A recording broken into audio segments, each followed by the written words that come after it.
goes a sight from my soul.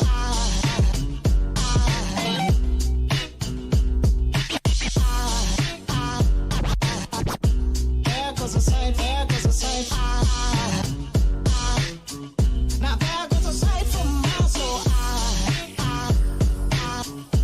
There goes a sight from my soul.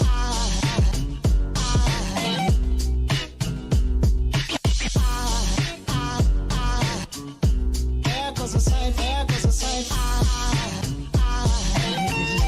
There goes a sight from my soul. I think a fall angel just walked by.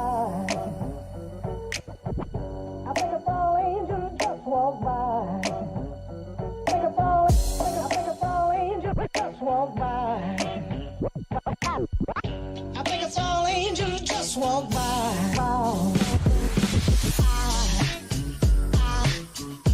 There goes a sight from my soul.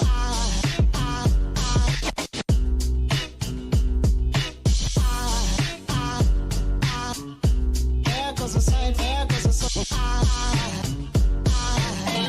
Now there goes a sight from my there goes a sight.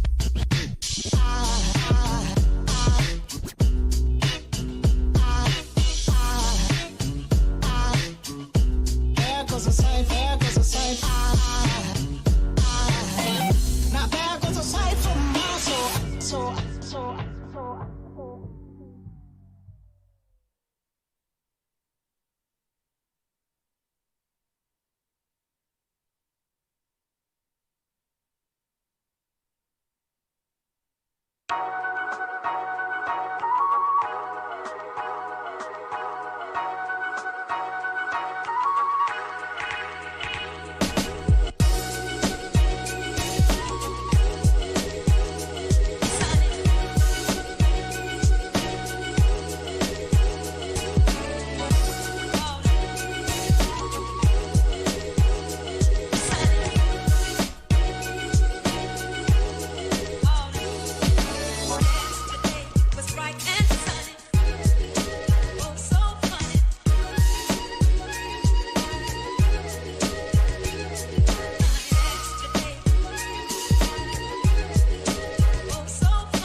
jam at though?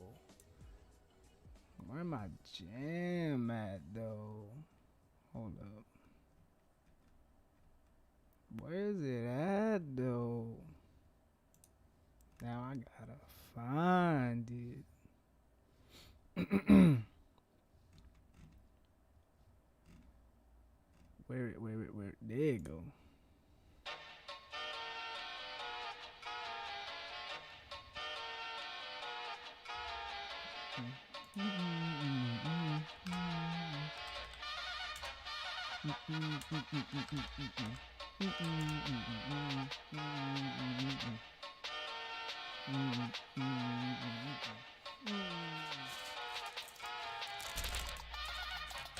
One, two, three, go.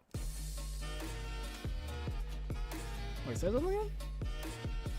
Hello? Oh, okay, you actually sound like. How you take a human? Not only that, but I'm used to your introduction being louder, so I can gauge how to adjust Okay. the Okay, gotcha. volume. But Gotcha. So we playing PS3? just gonna play today.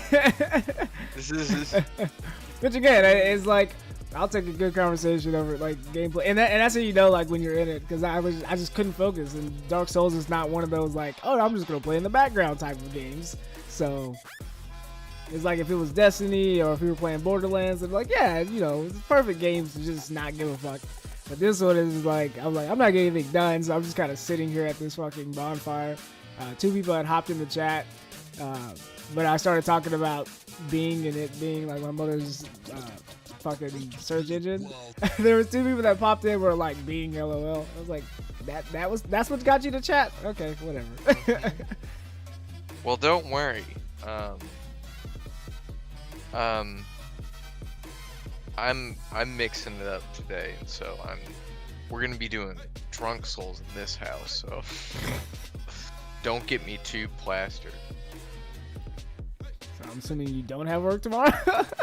I do not. I'm driving to Paris tomorrow. But shouldn't you still just be like, I don't know? Well, I guess you're a professional alcoholic at this point, so I mean, you know what you need to do in order to get yourself in the right mindset to make that, you know, God-forsaken stroll. So You act like I do this every day or some shit. well, it's not even it's not even that. It's just you've obviously done it more than me, and every time I get drunk, it surprises me about how little it actually does take to get me drunk. And then when I am drunk, the next day I'm like, why did I even fucking do that? And I don't even get like a minute. drunk. So It takes me a minute to get there. yeah, that says something. Because it's not like you just weigh a copious amount more than me. Like, Well, to be fair, my family is not particularly lightweights when it comes to alcohol. but were they just is even- particularly people that didn't drink a lot to begin with? Because like you got to think about it. If you say that that's your origin, then that means that your origin started off just being heavy drinkers that got drunk all the time. I anyway. have alcoholism going. That's what I'm saying. So like you're genetically predisposed, but you're playing into that genetic predisposition. I literally, yeah, but you know, look, I drink once a week.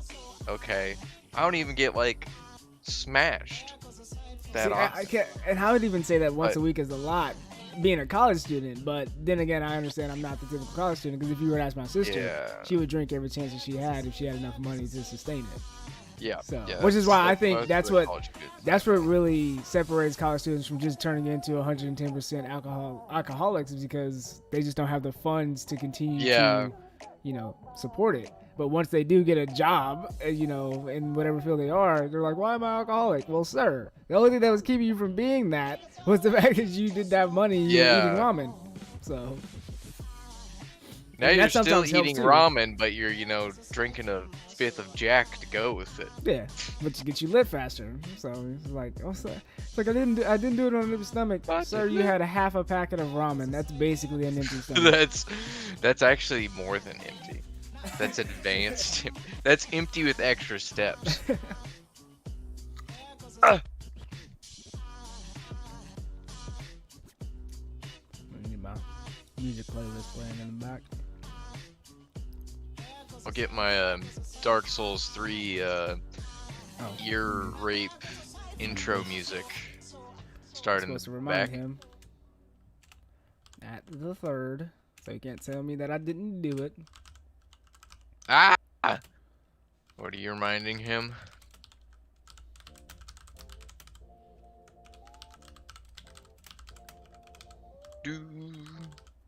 Who did you ever get Mortal Kombat downloaded? Nope.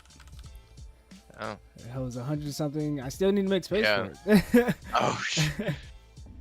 Yeah, it's one of those things you have to apparently have to decide between that or COD.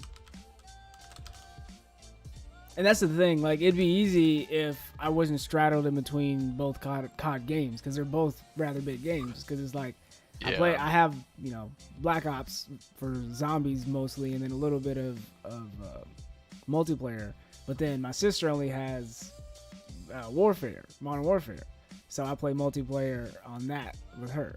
So, because if it wouldn't be for her, I'd be like, fuck it, whatever. And then I still have my balls in a bind with Destiny, which I haven't deleted since I downloaded it on this computer. So Sure, cuck. I wouldn't say I'm a cuck per se. Well, I would. That's an aggressive So word to I'll- use. I would say dedicated. I paid for it. There's so many other words I could use. And I have Borderlands 2 still downloaded. Hey, So we still So- play that, you know. yeah, Like, that's why I still every have it month. downloaded. So it's like also, that game's like 11 gigs. that is true, but Like, yeah, that would- but I think that would because it's so barely small, it change. would it wouldn't even make a difference really. Because I still have Among Us, which is like just literally 2 gigs, if that. That's like 2 megs. yeah. Like that's not even a gig. So, I probably do need to get rid of Assassin's Creed Odyssey, because I just don't foresee me playing that. That's what I'm gonna do. I really liked Odyssey, but it's still just I do, I- but I it's like liked this.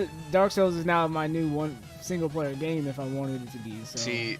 I just liked Odyssey because I like my Greek shit. So, but now I have Hades for Greek shit. So it's like, well, sorry, Where's I'm- my- I moved up in the world.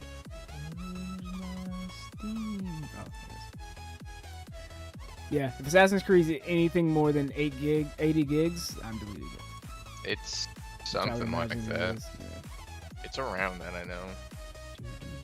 Let's see. Properties.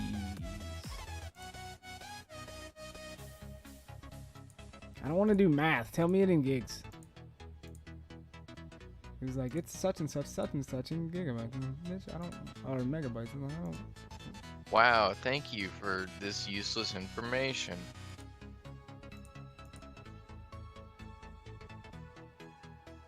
Dude, I was so upset when I got off work today because I was like, okay, I don't need much for dinner because I got free lunch today because my coworker was buying. It's like, okay, that's pretty bitchin'. But I was like, I'm gonna stop by the little Vietnamese place by me, get a banh mi, and I'll just stop by the gas station and get, you know, Coke Icy to go with it. That was the one flavor that was out of order.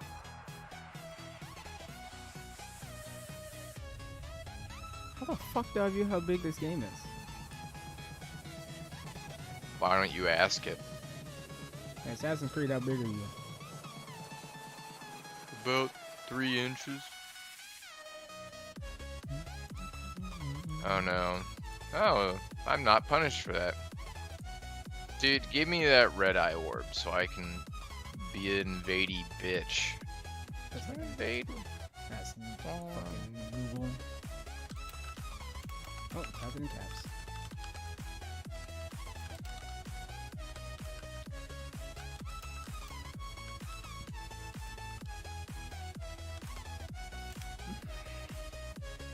Oh, 46 gigs.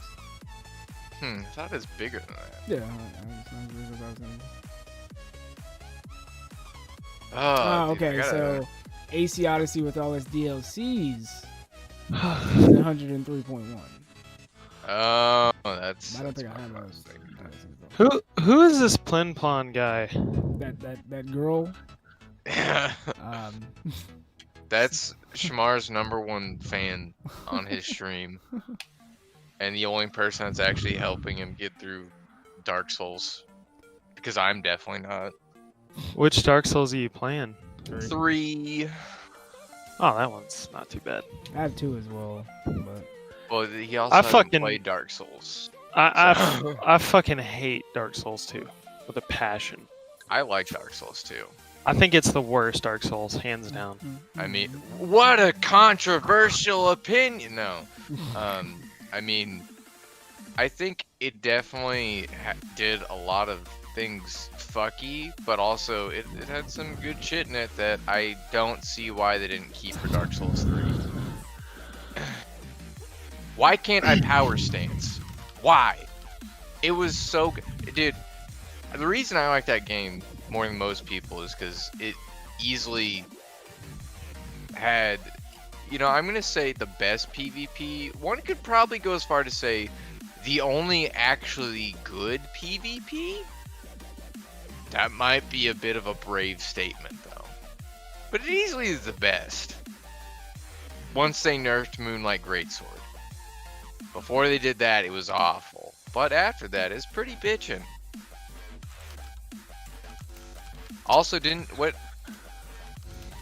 you latest play it on Scholar version? 'Cause Yeah, I heard that version is hell on earth. Yeah, no. it is. I can't speak to that one. I only played base game. But yeah, I heard Scholar was horrific. So Yeah, it's like they just put like a retarded amount of enemies everywhere. yeah, they fucked with all the placement and stuff. So like you'll like turn a corner and there'll be like 8 enemies, and you're like, well, what the fuck am I? And you can't like aggro like 1 at a time. You have to aggro like all 8, and then you get ganked, and then you just do that over and over and over again. Another thing I don't get why they didn't keep it in Dark Souls 3 from Dark Souls 2 of the fucking New Game Plus actually changing things. It's like, this is a great addition, but oh, we have to ignore every good thing this game did because it bad. what the fuck do I have what Epic game do I play? Because I have the Epic Games launcher. I don't play Fortnite. I say the only thing I ever played on it was the Unreal Tournament that they like didn't even finish. That's still like in beta because I think they stopped working on it because of Fortnite. But now I just downloaded Quake Champions for my arena shooter needs, so I don't even need that anymore. Like I honestly don't like I guess at one point I was playing Spellbreak, which I think was on there, and I think that's pretty much it. Cause like definitely there's other games on there, but I either have it if it's on Steam, I'm getting it Steam first, and then if it's not on Steam, I probably either don't know about it or it's irrelevant. Or it's not Call of Duty, which is the only other thing I have on Battle.net since Destiny is not on Battle.net anymore. So. Yeah, and I gotta say, the main reason I'm down for Battle.net is that it does exactly what it needs to do. It doesn't have any extra bullshit that I have to fuck with. Yeah, and I need to get Apex on Steam just so I don't have to fucking deal with Origin. But Yeah, that's what I did. Yeah, because they're like, hey, we're going to start playing it again. And I was like, it's coming to Steam. I'm not downloading Origin again. I think even EA is like, yeah, fuck Origin at this point. Like, yeah, we know. we get it. Honestly, can't blame you. I don't understand why motherfuckers don't like eating fruit. Fruit is fucking fire. Agreed. Did you get... I'm... Oh, 1 second. Did you get my text, Shamar? Mm-hmm. I was asking if you and George wanted to try the Easter egg.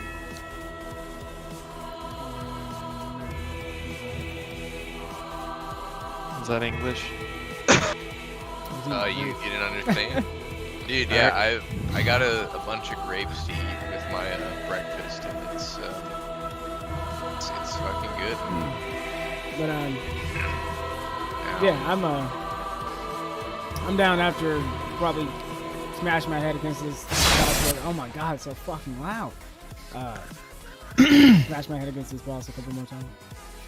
Which boss? The fucking egg ball sack tree Greatwood. man. It's the Greatwood. What?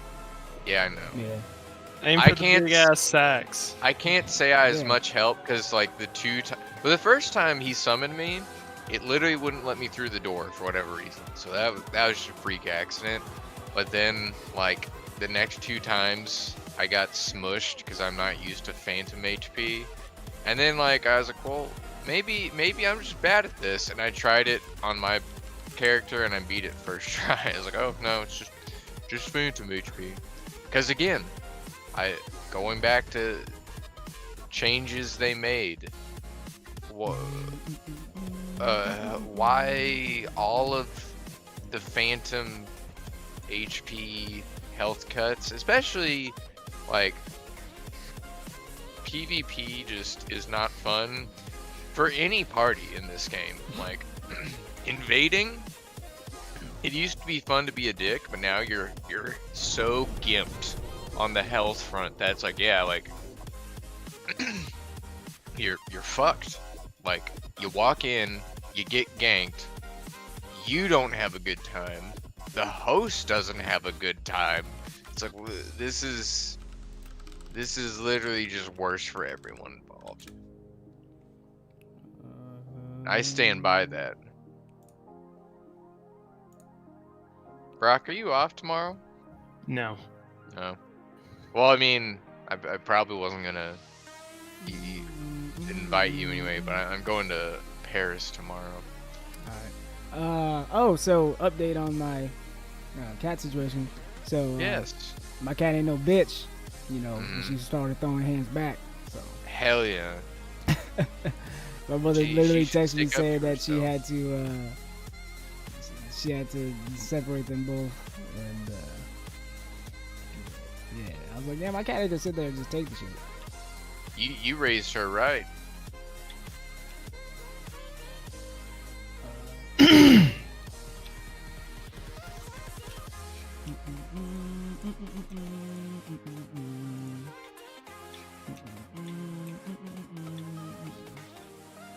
Where's it at?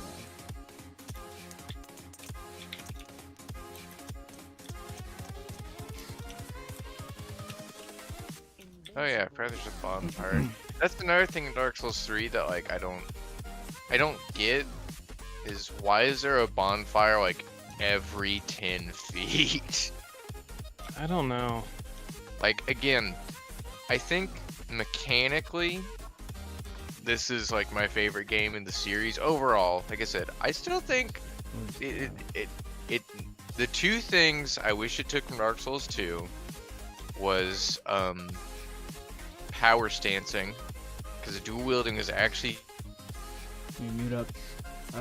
Yeah. So well, yeah.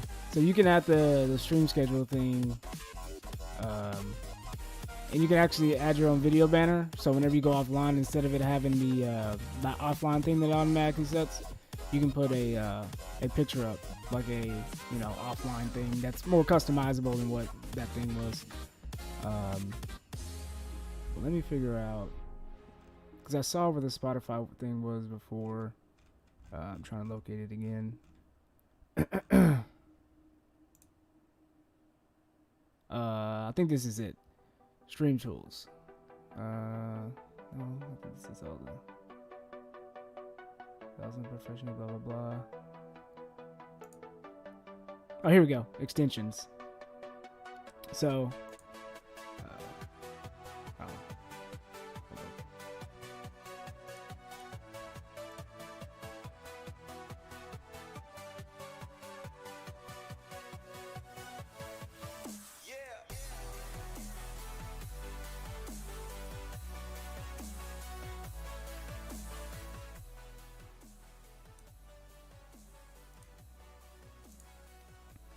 But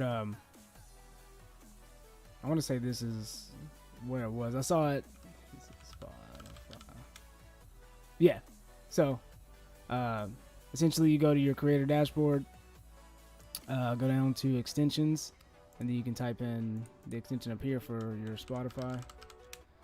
Download the extension, and it says Spotify recently played. Let your viewers see what you're listening to when you're live. You can also add all these songs to a playlist for others to follow. So it also allows other people to follow whatever it is. So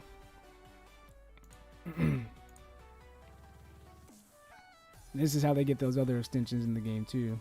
Oh, I didn't know they had an Apex one. But you ever get that Apex thing taken care of?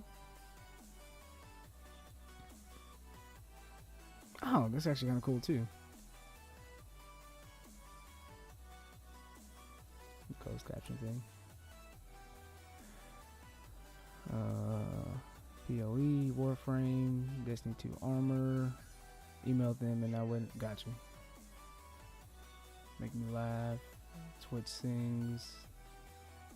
Let's play together. Immortals. It's most of them boo boo. Oh, okay. There's also you can have polling and stuff like that. Show your viewers what song you're playing or let them. Okay, so basically it gives all that they have the extensions for. Amazon Music. Yeah, so Spotify.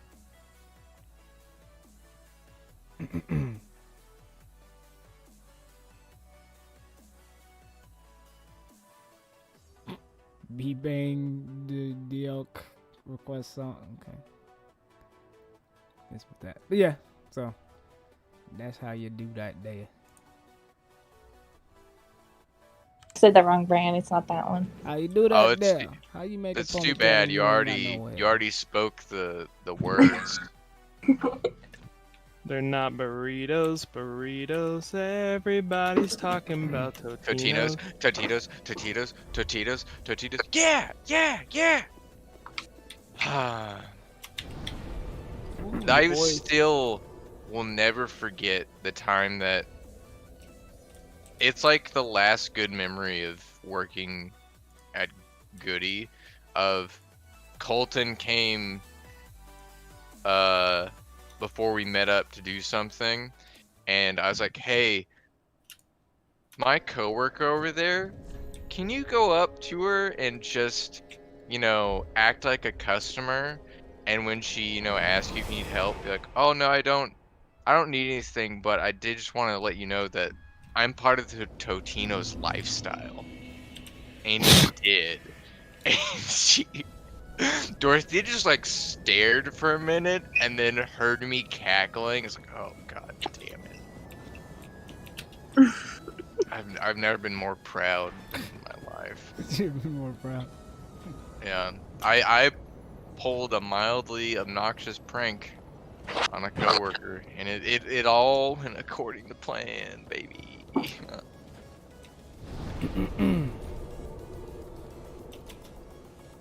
Totinos, pizza rolls are not burritos. So well, last night we went on to have a I think it was 3 more hours after you had left. We were still talking. Mm-hmm. We talked about a lot of shit. I would say I like had to go to bed. I Oh, yeah. was gonna be a complete zombie today. Which, granted, maybe I was just like expecting too much because Monday was AIDS. Probably because 2 of the stores that I went to didn't get orders. They only got half their orders last week because they typically get orders on Thursday, and we're off Thursday for Thanksgiving, so they only got one. Do you want to join my lobby, And so they were Gigantor on Monday. And Emily? that shit sucked. But today was like pretty chill and real sky. I probably could have stayed on for. Do you want to join my lobby? It's always better to be safe and I sorry. think I did. Oh No- yeah. Oh yeah, you did. Yeah. Was I online? Yeah, I saw you online. I don't know what changed. Dang, she's still a higher level than me. I mean, not How's by it- much, just by 4. Emily, how does it feel to be better than Brock? It's great for once. I'm It's fine. He's about to catch up. no, he's not. You can't let him Where's I've only Shamar? played 20 assert games. your dominance, Emily. Now is your time. Why is Siri? I didn't say anything to you. She does that. Yeah, she's the best at listening when she's not supposed to be. That's how I think. Like, Wait, iPhone's what? Definitely fucking Siri. keeping tabs on everybody. Oh no, absolutely. It's like Siri- you try to get her to queue up, and she just acts like you said everything but Siri. You say anything? Oh, did you need it? No, I didn't. Oh, are you sure you didn't need help? Oh, I hate both of these. Miami's better though. Yeah. I guess. I guess. Okay. I think it's also just fucking stupid, like, and disgusting. You don't like his. I'm doing like big- 50 damage per tick, but I know that's. Well, yeah, the tick. Yeah, so it's not. Yeah. Yeah. Yeah, like. You know. Talk about.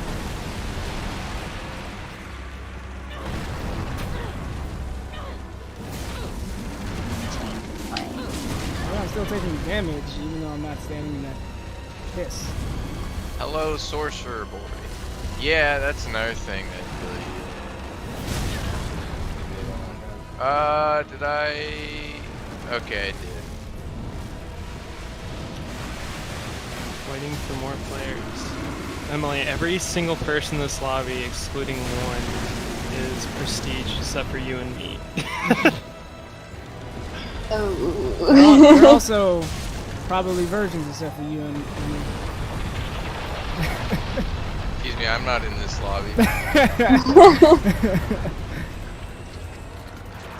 Not that being virgin or not being a virgin is a good or bad thing. Actually, it's I'm a pronounced virgin. At pigeon. heart. You can ask my dick.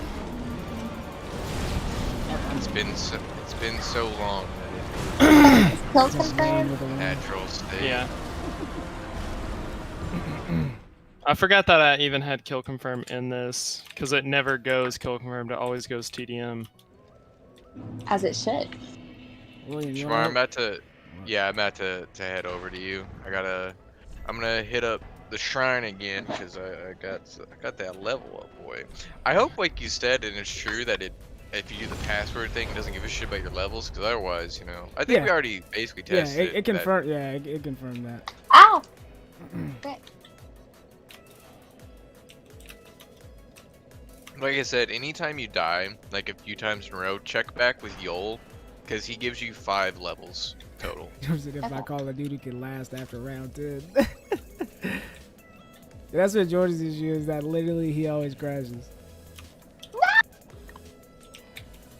Wait, what the heck? Or bet. Oh, I need to get that better staff on. I'm manifesting 4.0s for everyone. Bitch, fuck out of here. Why is that showing up as a red? It's the same. Oh, it's because it's higher. Okay. I get you. I get you. God, why the fuck would you jump out of... My guy was like, I'm laying on the ground, I think I'll just jump up in the air. How the fuck did you even do that, bro? Oh. Ooh, he What's has the great number to solar. 911? Bing bong, bing bong. I don't give a shit about Baron Flash Sword. I do. I think I just want want... to play GTA Online. This fucking chat is so stupid. So there's a chat from my apartment that they posted a QR code for a group me chat. And of course, you know, the college town, everybody's just doing that shit. Mhm. And so this dude, literally there are drug deals going on in this chat. Like, It is the one. Okay, yeah, it's Yeah. what it's talking about.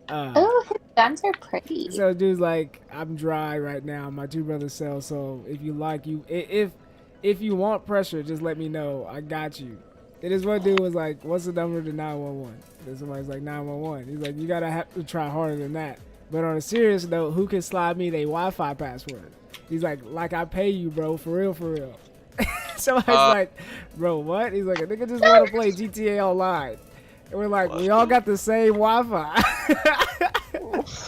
And then he was like, bro, some people here buy their own routers. He was like, you trying to smoke this other half of me, though. Never mind.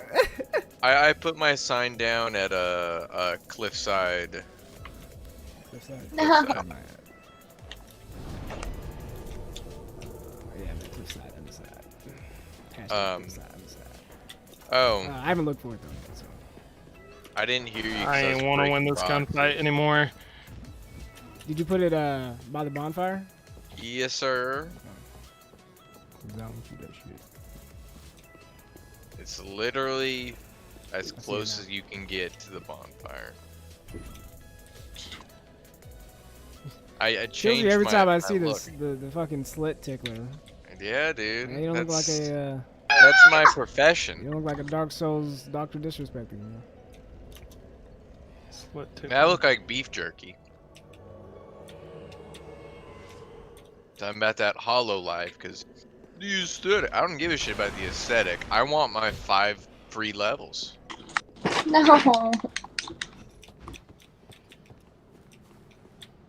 Where are you? Who are you calling a whore? You lent liquor. God fucking damn it. I'm about to just swim in this pool this whole round.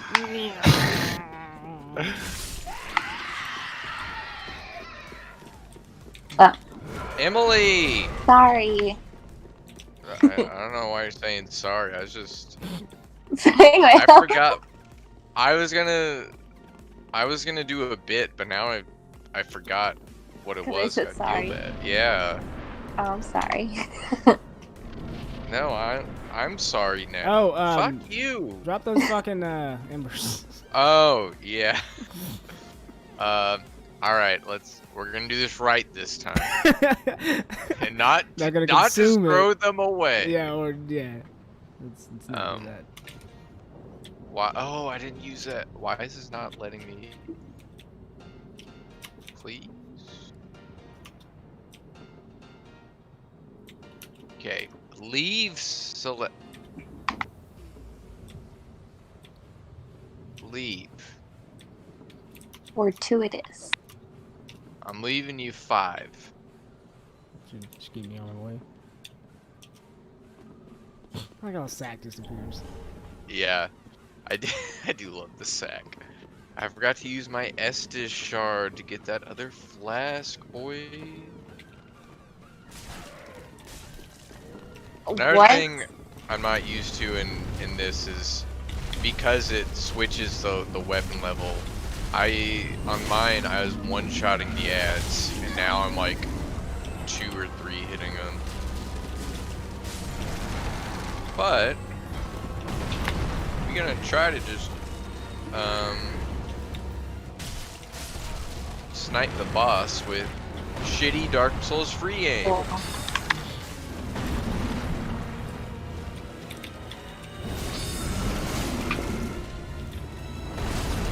Ow. Oh shit.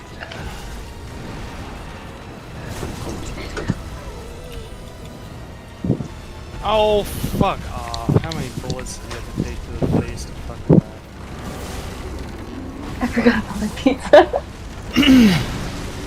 In the oven? Goodbye.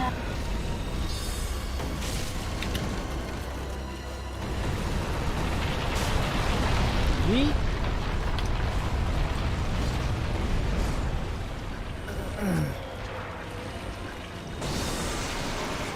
Yeah, missed it. Fuck, I missed again.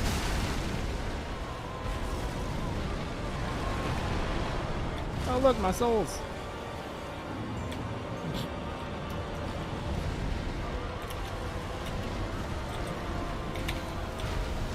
At least did like decent DPS this time. Just from hitting the hand. I definitely am hitting that fucking. You have to like hit the hand.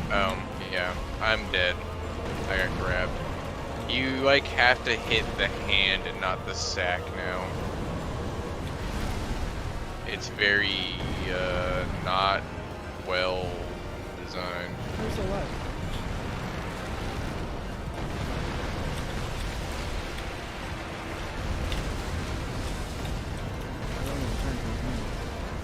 Yeah.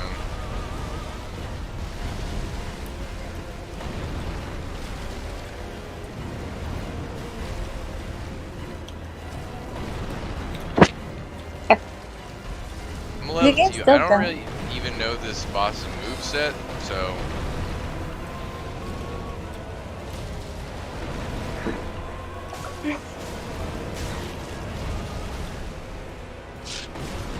oh, I got me.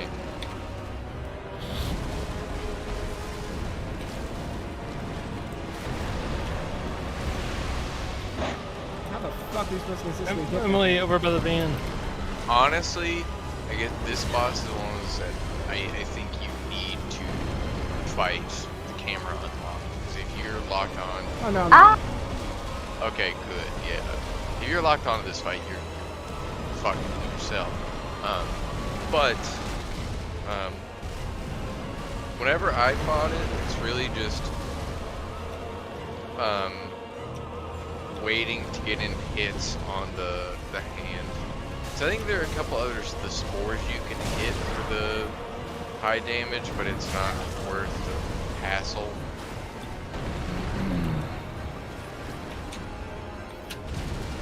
Where the fuck were you, dude?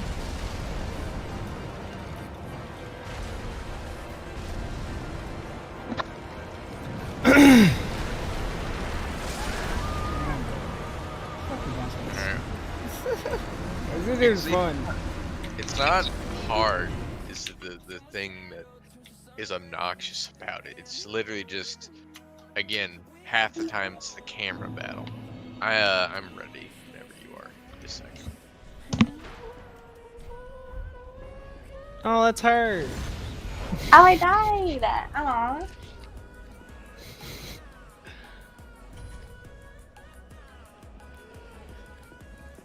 I left Hey, her there's to me miss too. Ah.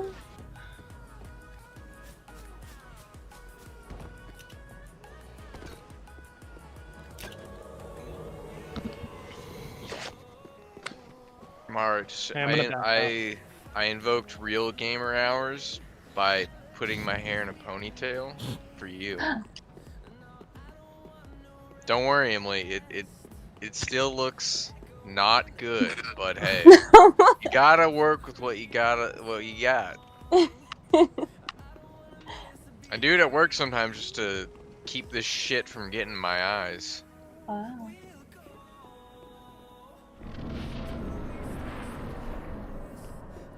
Critical battle can now be accessed.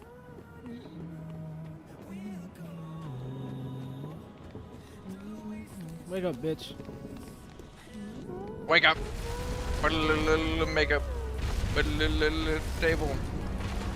Put a little, Oh, it doesn't wanted work. to.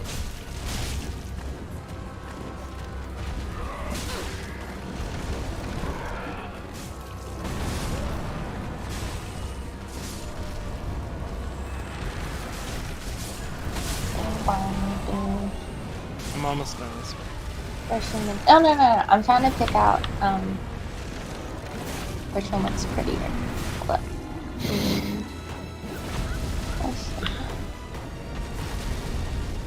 I love how taking an Look like- attachment off is an attachment. What? Taking off, like doing no stock on your gun, is considered an attachment. But why? It makes sense if you don't think about it.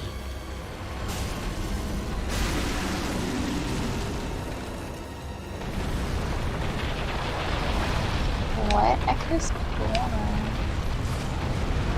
Oh.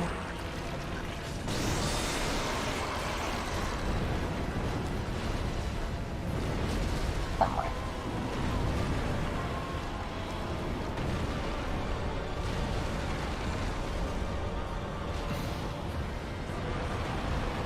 my gun be red.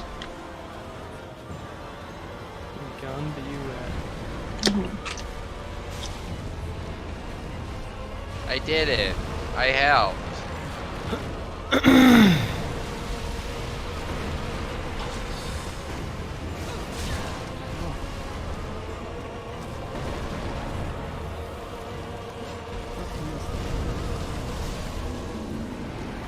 Okay, those are spores. They're just hard as shit to hit.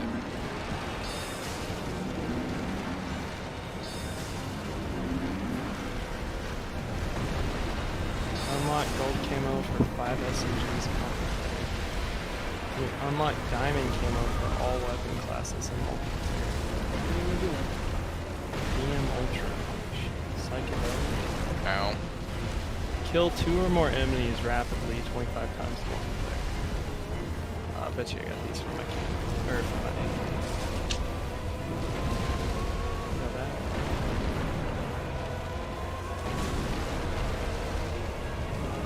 Oh yeah, I got a... Well, I'm dead, but Getting out of this fucking corner, man. yeah. do Oh, that. you can't even unlock those till you're level 50. I think you should be able to get him as a. Honestly, after how many hits I got on that back spore, that that that back spore is almost dead. So, all right, another shot. Alright, you ready, Emily? Is it okay if I do Nuketown?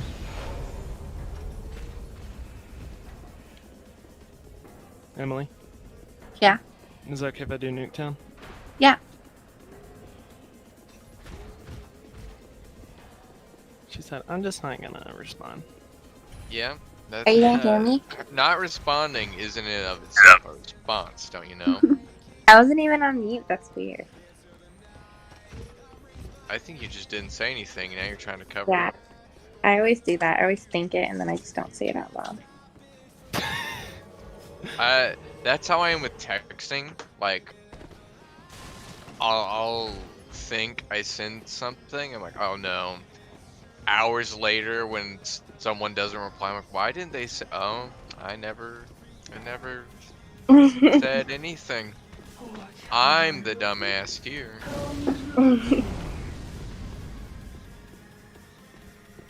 Boo da doo boo boo, boo da doo boo boo.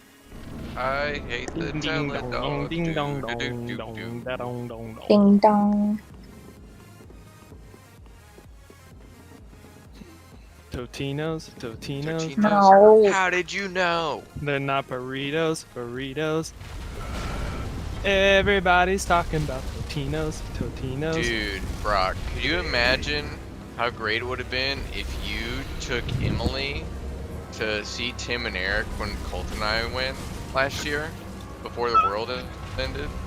That would have been straight and nuts, my guy.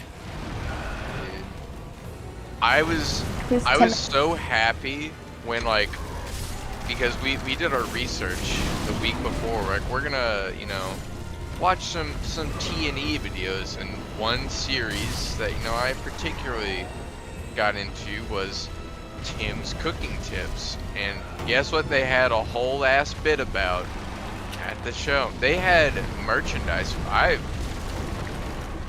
I've literally never seen that attack. God, reload, you fuck. I did not know this fat fuck could tumble roll on us. Oh, fuck!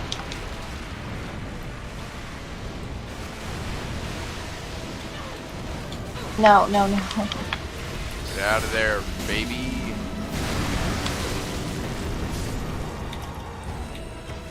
What? Who the fuck was watching that side of the house? No one, apparently. Is he really already breaking it? Where's like our Yeah, I teammates? did They're like all- two everything. I thought it was based on his health, not based on, like, I don't know. I've never seen him break it that early. I seen him break it God. earlier than that. But I'm gonna try to stay on his back and see if I can break those with my magic. If anything, it might help distract. I don't know. He's turning into He's really aggroed on me. Glad literally no one's helping me capture A. I'm Got his catching hand. B. Oh, the main hand is kind of open.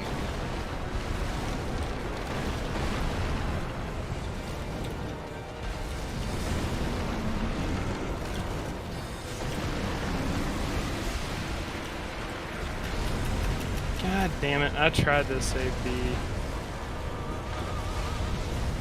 Oh, It really wants me apparently.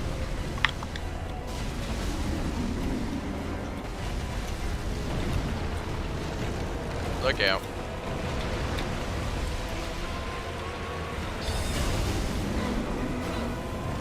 Yeah, let me hit that shit. Oh, I need to use it.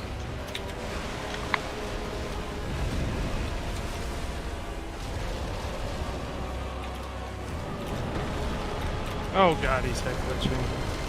Oh, you should be able to attack the hand after this. I can get around it. Yep, I'm stuck behind him.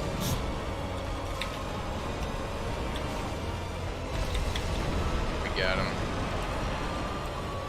What the fuck? I'm gonna try to get behind him this time.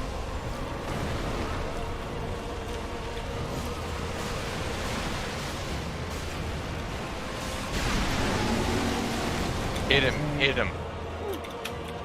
Fuck him up.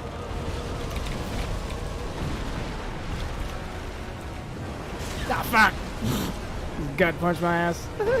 Go heal. I'll try to distract him.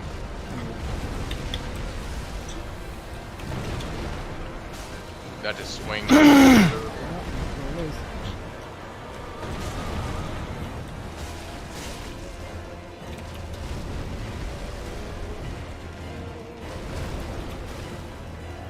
Backhand. Oh, he didn't like that. Fuck! Okay. I was like, that's always fucking one tap. That wasn't even that satisfying. No. Fuck that boss. It's another one where I like the design, but he's just not mechanically good at all Yeah. in any way, shape, or form. Fuck is that in the right corner? I don't know what you're talking about. Right corner of the game? What? 8,314 souls? Well, hey, now you can move on and do something else. D colon. Now you can open that door that we couldn't open before. I don't know if we can actually do a summon there because there's no boss. I don't know how that works.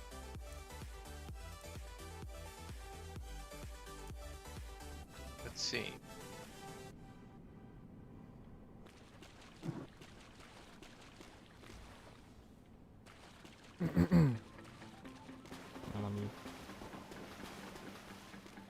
Light this bonfire before I get yelled at by my chat. This is apparently on the second boss that I beat. I just turned around and walked out. It was like, what the ah, fuck? I do remember her popping in, just be like, please, Yeah. like that. I got bullied. Um, Well, I guess that's the only way out of here. Do some exploring.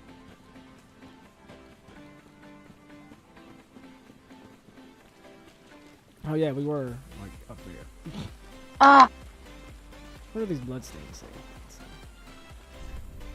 Let there be many. Let there be may the flames guide thee. English, please. Try Ember.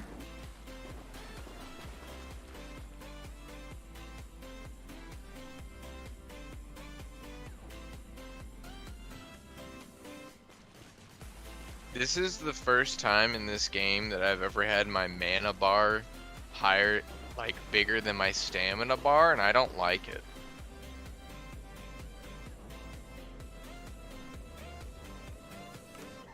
Got you. Working on my design project. Cool, cool. Boo-doo-doo-doo-doo. Yeah, I can't use my sign in this area, but I think you should, do you remember that door I showed you next to the NPC? With the big hammer? No. From Cool. Dilapidated Bridge, or really I guess either one of them, bridge or the cliff underside, cross the little bridge that has the pot boys on it. I know you know what I mean. Yeah. And then there should be, you know, a big ass door leading to a tower. Go there and then go up. And then to go up, you gotta hit the cycle right in the elevator. It's not hard to figure out, but that will lead you to the tower where you can make the giant be friendly to you, and then there's a key item you can get from where he shoots. He hit me through the fucking wall. They'll do that. My favorite, because Brock, on this playthrough, especially because, like, you know what? What? And while I'm waiting for Shamar, I'll do some stupid shit. I attempted to do Dancer as the third boss. Let me tell you how that's been going. So, Trails, I had my mic muted that whole time. your boy's been getting his cheeks clapped. But, you know what?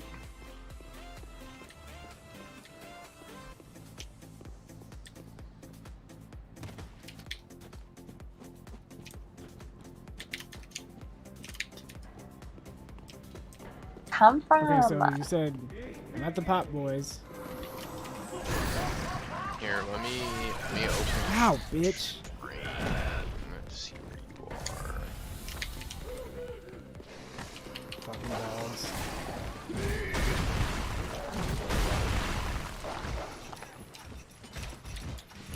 Okay, so I see a door. Okay, I see the dude with the big hammer.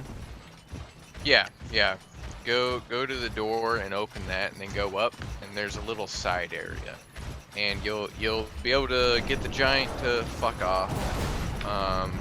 There's a little opening this door. You're trying to beat my ass. Yeah. There's a little part of a side quest you can do with Onion Bro, where you fight a big ass demon. Oh my god, they're all camping in the fucking house. 9,000 souls. Oh, fuck! Oh wait, I need to buy something from you. Oh, it's full arrow. Okay, so I'm in this little dungeon. Read this I Bloodstain on the don't carpet. need spook. Time for tough enemy. Okay.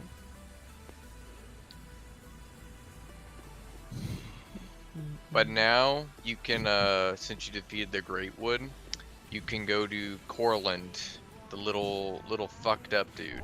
Emily, me and you are the only ones on our Yeah. team capping points. Oh my god. And Holy he shit. can make boss items for you. This man is swinging. I'm dead. Oh, did you go down instead of up?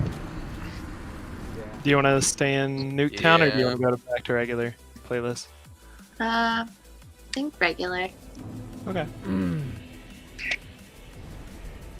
You want me to take out kill confirmed? Yeah. Do you want me to put anything in? Mhm. Which ones are there?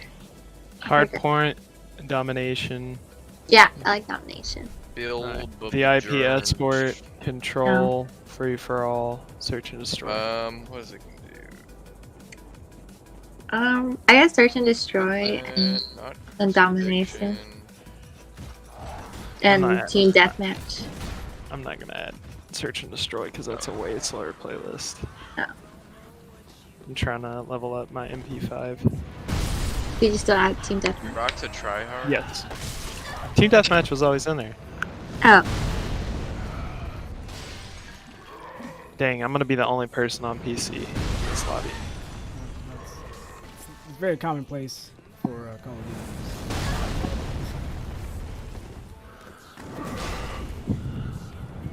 See, I've had quite the opposite.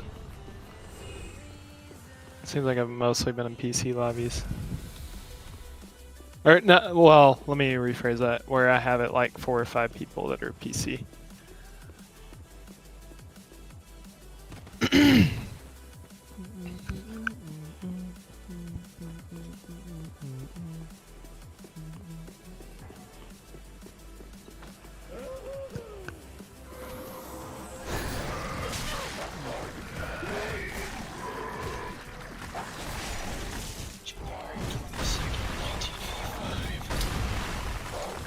Nineteen, 1985.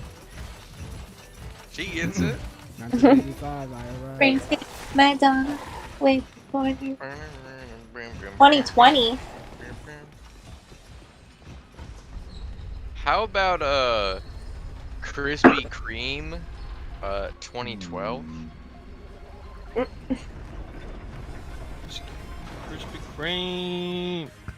Like right now, I'm Nice. on the top. I do just love how it's fucking censored in the current version and shittily edited with just Froggy Fresh. I have any time. That was easy. I hope anytime. Yeah, he's chill. I have any time. Where is this stupid sage?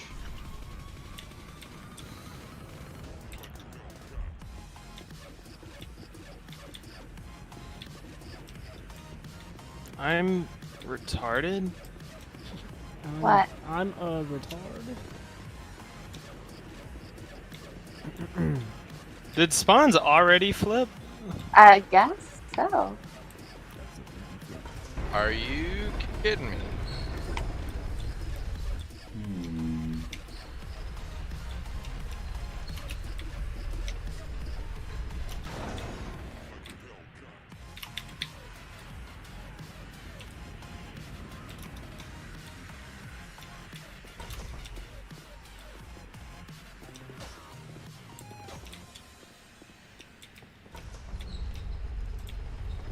Now, how do you make this thing go down?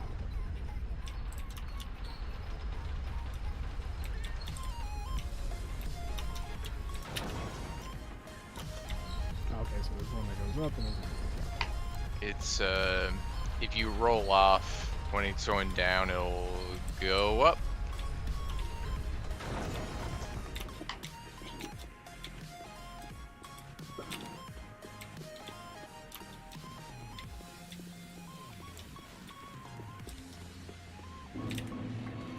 I always forget Am I supposed to fight That- this fucking dude that's in there? downstairs you have to fight him to progress eventually, but you know, don't do it right now. Ah, Let me get to it. I forget that Crystal Sage is a fucking boss in this game. It's Well, that practically was- not. That is a waste of my time.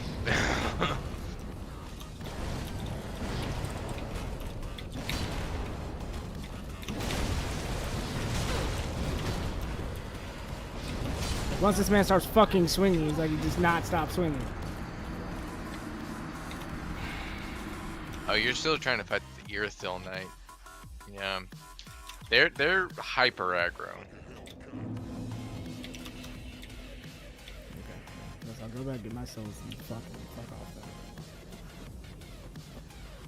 that. What does this say? He makes a sorcery, doesn't he? Fuck, I kinda want it. Crystal Hail. Crystal Sage Raven. Bruh, I fucked myself by choosing Pyro as my starting class, because God damn it. I think my dexterity started at 8, and I had to pump it to 10 to use basic ass weapons. Oh, Oh.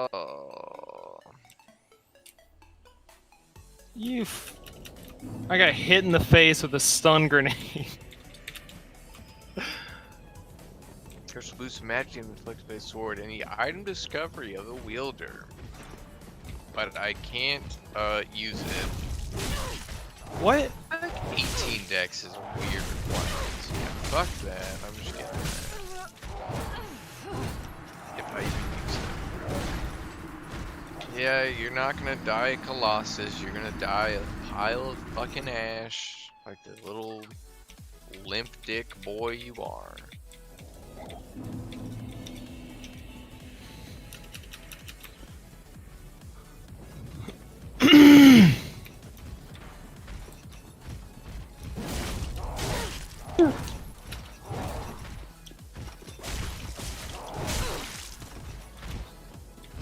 Come on. Oh, did Grey Rat bring back anything good?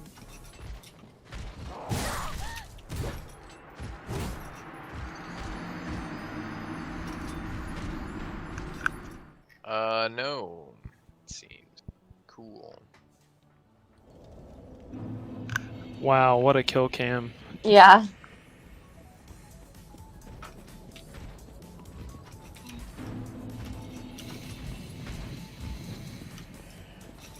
Oh, but Shmar, even if you don't fight the mini boss, after you make peace with Arrow Bro, you should go back to where you was shooting, because there's I don't remember what it is. It's something ash that you can give to the handmaiden. She'll sell new shit, and one is a key to unlock that in PC. Why? No. It's the other way. I got him. Mm.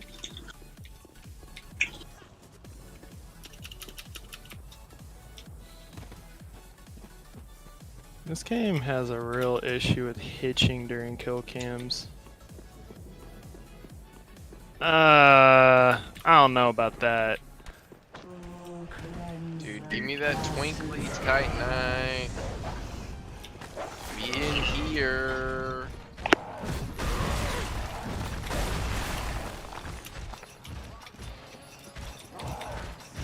God damn, how many of the fuckers are camping on that one side of the map? It's bullshit.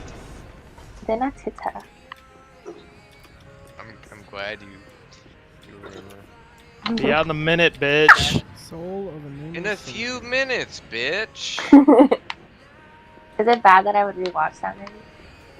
That you No. would what? That should I would- rewatch that movie. Dude, Emily, anytime you want to rewatch it, hit me up, because I've got it down. I've seen that movie far too many times than I should have already. Honestly, the line that I love, and I feel like it's, I'm not gonna say underrated, because I know it shows up in like the meme videos, but I feel like underappreciated is the Greg Sestero. People are very strange these days. Like, I think just how he says it. I don't know. People are very strange Oh. these days. Oh, hi, Matt. Again, Emily, if you want to read the book, Why does that he this sound like artist, he's? I'll Oh. let you borrow it, because it's a trip, man. Oh my gosh, yeah, I totally forgot it's a book too. Yeah. Next time you're over, I'll give it to you, or not give it to you. 'Cause Yeah, it's let me prized possession. But Yeah, that means I'll also give you my Twilight one. oh, dude, yeah, yeah, let's do You'll it. give him what? By Twilight. Twilight. It's so I've bad. been looking for something else to read, so yeah, it's on the list now. I'm already part of the lifestyle. I might as well fully embrace it. Yeah. It's so bad. Like, I have notes written in it from, like, middle school. Did you do like a class project on it? Yeah, like, every project where they let us choose, I always did Twilight. God. I think we got like 1 year where we could choose Mm. in Arnold's class, and I didn't know what the fuck. I was like, I'll just pick something from the library that they have, and they had like the 2 towers. I did that, and then like we did the 1 book report where you could choose, and then she discontinued it, and that was it. So like, all right, cool. It's because people You know pick what? the easiest fucking book Gonna they can. read. Yeah, it's like I get you want to believe that kids in AP are, You like poking around. Of higher know. standing. yeah, then just be like, oh, I want to pick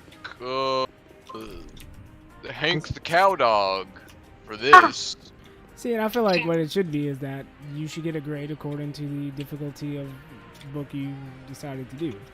So, it's like, if you chose Hank the Cow Dog, then your grade starts at a 7. So, Hey man, you talking shit about Hank? but if you write a bitch He's a cultural icon, god damn it. God damn it! So- Next thing you're gonna But- tell me you don't like Clifford the Big Red Dog. But it was interesting because in my my repeat of stupid English in college, that's totally just Mhm. a waste of money.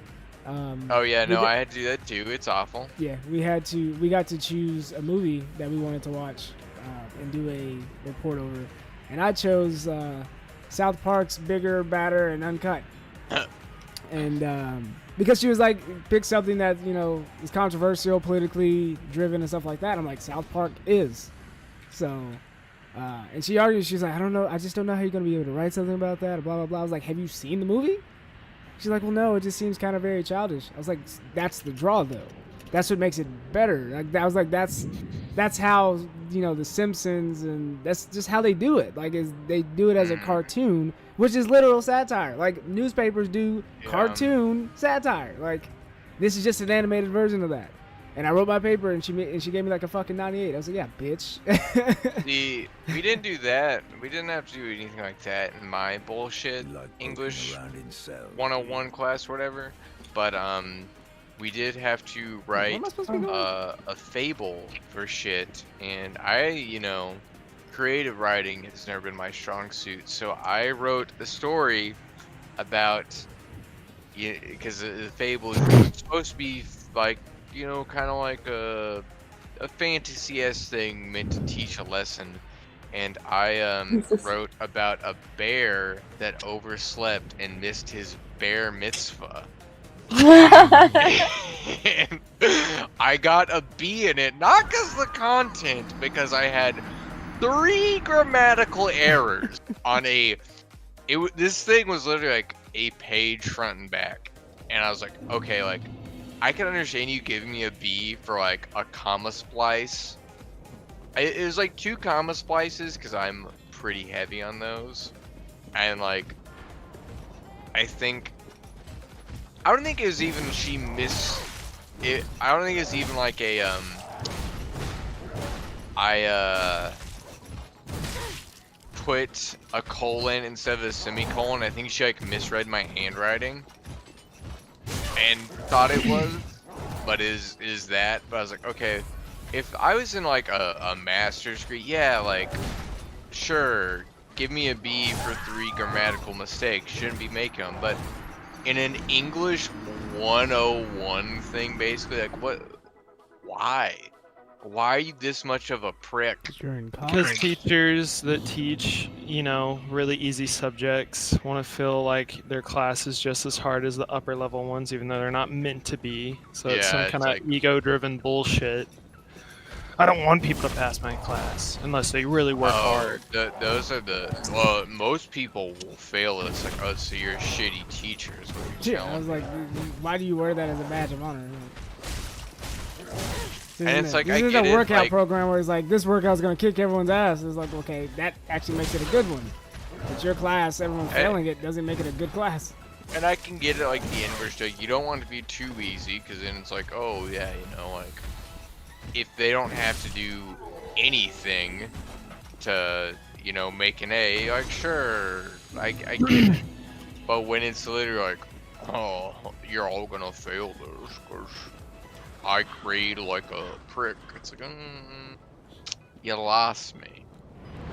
Hey, What's Gale. with that? You got the grade you deserve. No, you got the grade you thought I deserved. You graded, not me. Yeah. I remember the only history class I made a B in, and it haunts me to this day, was my Byzantine class, because I got a C on one of my essays.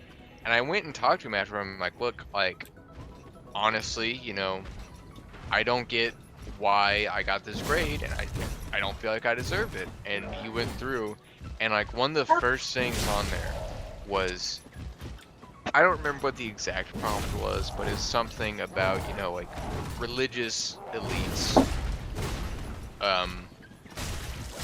And I think it's something with like Justinian Theodora era. You don't know what the fuck this is, so it doesn't matter. But it was something around that time period, and he's like, you didn't define what religious elites are. I was like, in the same sentence you highlighted, I literally have a list. Also, this is the first fucking paragraph. I have an entire paragraph about this later. What do you mean I didn't do this? And then, you know, he did not retract the grade, and I got dad dicked.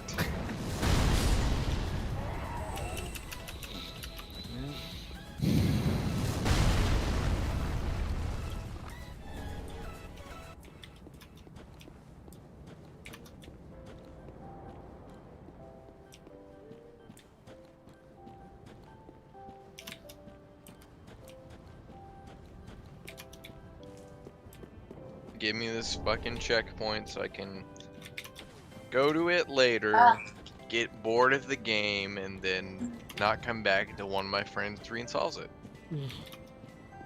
Because the DLC, and I'm not gonna put it too much on the game. I think it's because I played 40 hours of it over a span of what, like 4 days or some shit. So I was like, it kind of burned out pretty quick. But I got to the end game of the base game, but I didn't beat the final boss. And then I started the DLC, Fuck! and I never Falling ended. off this. The jump animation is so fucking stupid. And non-responsive. I mean, yeah. And why is it like B plus clicking your fucking analog stick? Why is what? Clicking your analog stick? Jump. Jump. Oh. I think you can actually change that in Dark Souls 3. You can change it to the even shittier version where it's double tapping B. I almost prefer that, honestly, just because At least I there don't were have to have it in times. a direction while also trying to fucking... There were times where and it's at the end of the path that Shamar's going right now, where you have to jump down, and if you like miss the jump, you fall to your death. I always instinctively accidentally jump too early when I click in, and I just fall and die. And when I double tap, I feel like I can time it better because it's more deliberate. I don't know.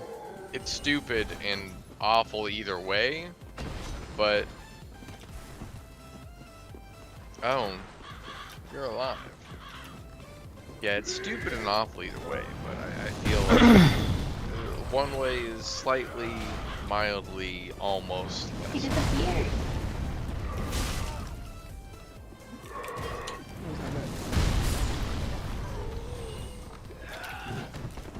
What does God, it take to level up now? we're Let's see. getting fucked on. 95k or 95.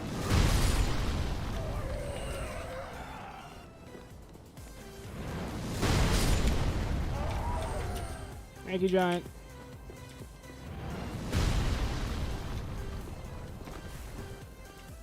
Very.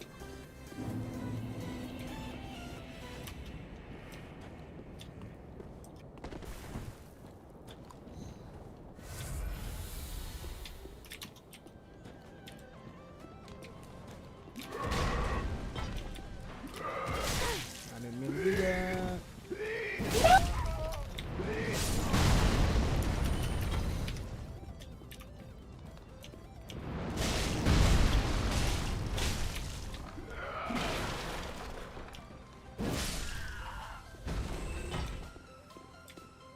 Elon Musk. Okay, so you said go back to where the big dude was. Yeah, just give me a second. I pulled up my phone. Yeah, where you're at right now, at least on my version of your stream, just from that house of where he was shooting, go to your left, and then there's some items up there. One of them will be like something ash. I don't remember what it is, but it'll unlock that bottom path from by the dilapidated bridge.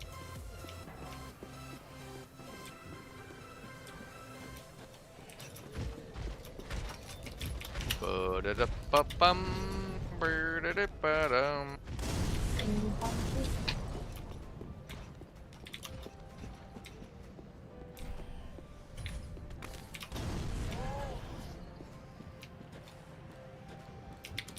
Store a great sword. Wow, I wish I had any stats to use anything other than the long sword.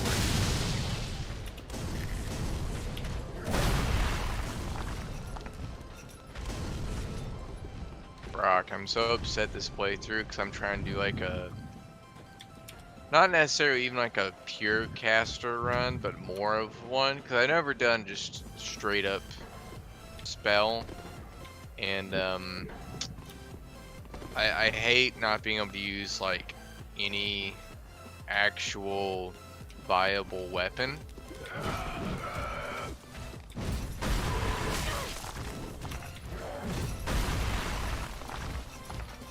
Yeah, okay, so you said these houses. I'm at the guy with the big hammer. Oh, from guy with the big hammer, you already talked to the giant, right? Yeah. Okay. If you go up now, there should be a Looked up something on a dead person. It's like a necklace. Or something. well, there's when you're going up, there should be like a dialogue queue of Onion Bro saying like and if you like roll right then, it will take you on this like little platform. You'll probably die a few times from the timing, because I fucking do. But just a second.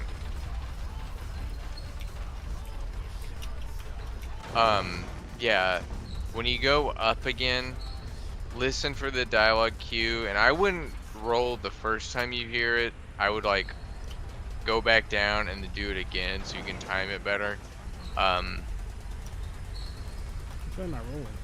Forward? Okay, Yeah, I see forward. the little message key thing there.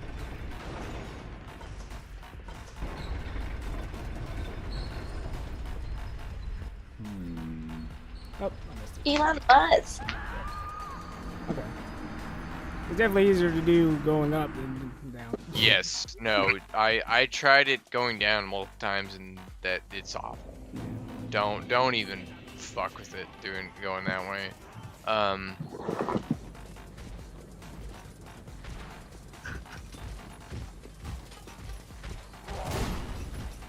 Oh, I But already yeah, am.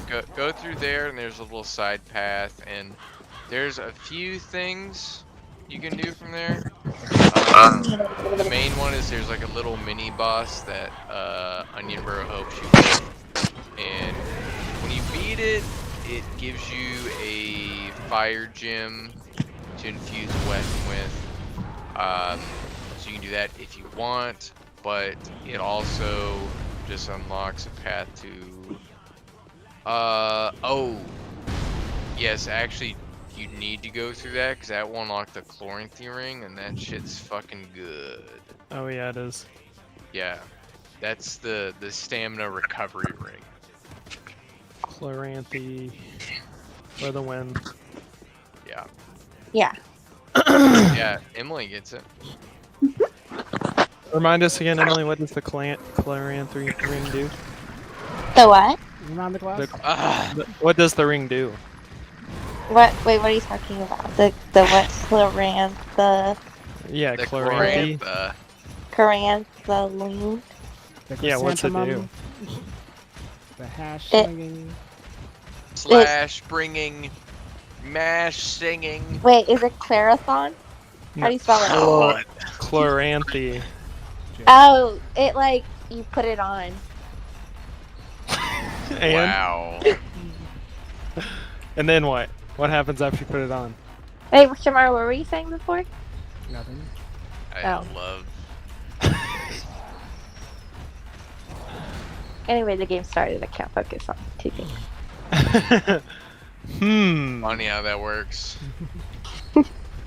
Give Paladin Ash. I forgot I had that. What do you get now?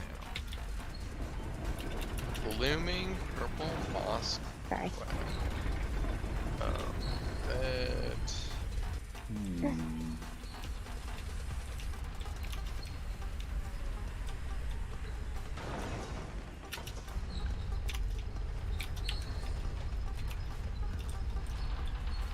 God fucking damn it! Why didn't I finish him off? Ooh, that's a ring. Ooh. Babe. Boost damage from HP. Oh, I don't care. Oh, you fuck, laying on the ground.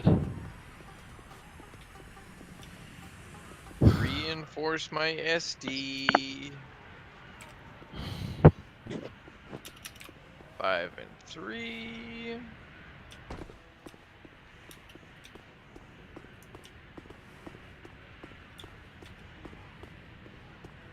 You still ain't got shit.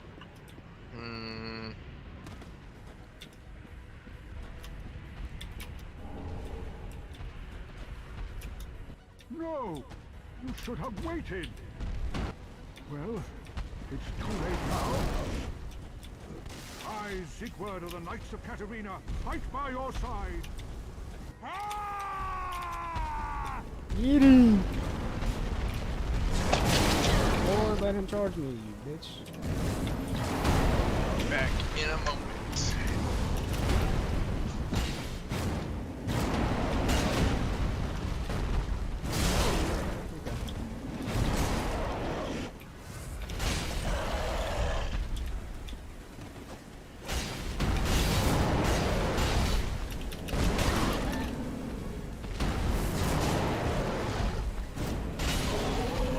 Is anybody gonna get hit? Okay, cool.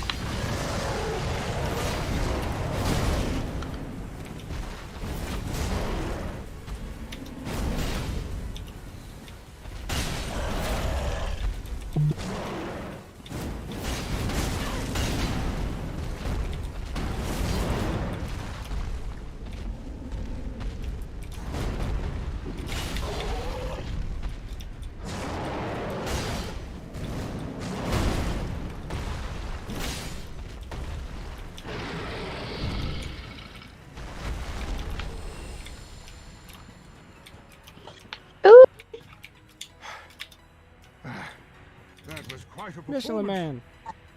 But you mustn't get in over your head. We Unkindled must put our duties first. But, for the moment, we've a toast to make. To your valor, my sword, and our victory together. Long may the sun shine. God, you weren't even aiming at me. Who were you aiming at?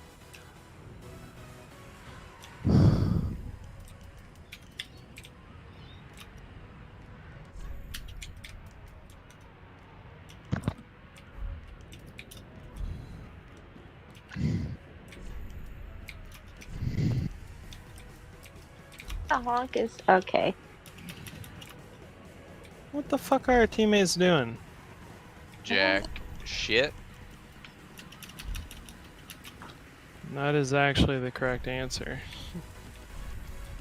Why did the Michelin Man I'm just- right just help me on fight this on dragon occasion. thing? Oh, you just have to jump down. You jump down. He's like, "Why did you do that?" Yeah. And then, Let me beat his yeah, ass. Oh, the dragon. Not Michelin Man. Michelin me.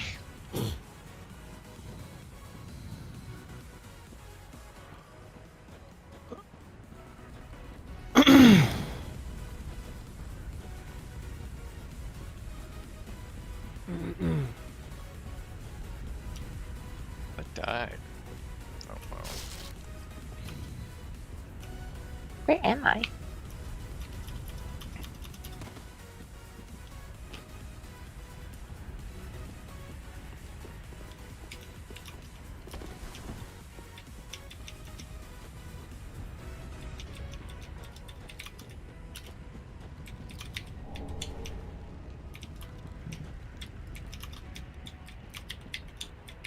St. Lee Belvine. Whoa.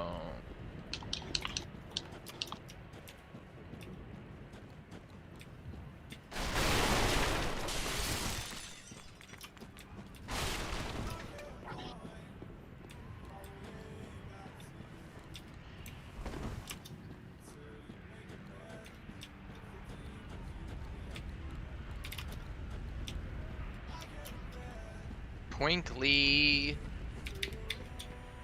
I tried to kill him faster than he could kill you, but I couldn't.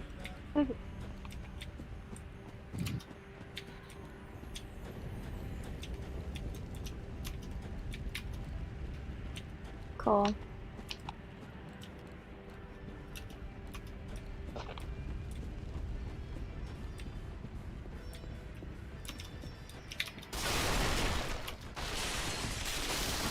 Another Twinkly. So I'm guessing the only way to get back is through the little wood bone thing. They're gonna give you one. The hollow bone. No. No. Don't do that. How the You need fuck- to explore further. I'm looking. There's like a big ass doorway. Yeah. That way. Yeah. Just keep going through there. Eventually you'll wrap around. Just back to the Great Wood area. Oh.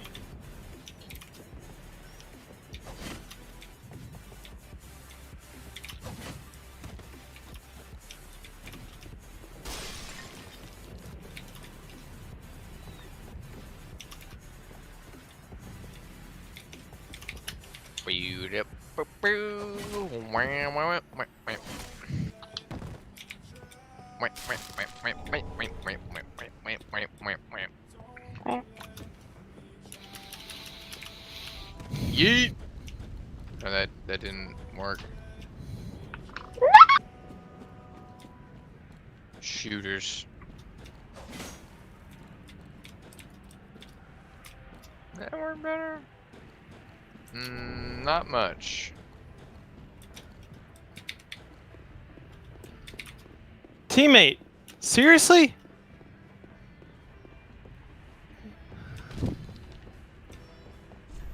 Oh my god. Oh.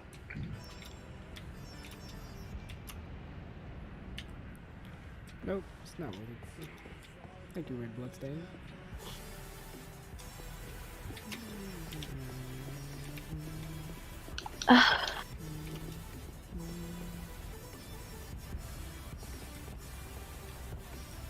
I forgot how much the fucking lock on in this game is just horrendous. Stop fucking missed.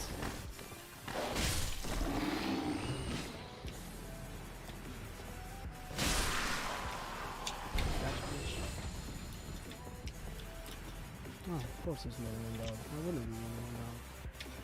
Here you go, bitch. Come here. Oh.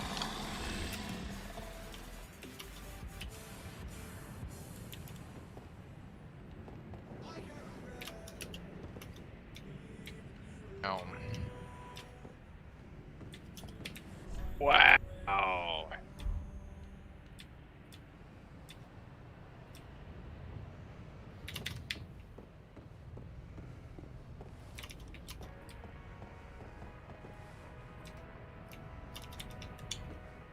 Oh, hello, ladies. Can I interest you in fucking off? No. Just walk past you guys. What about me? You fucking bitch.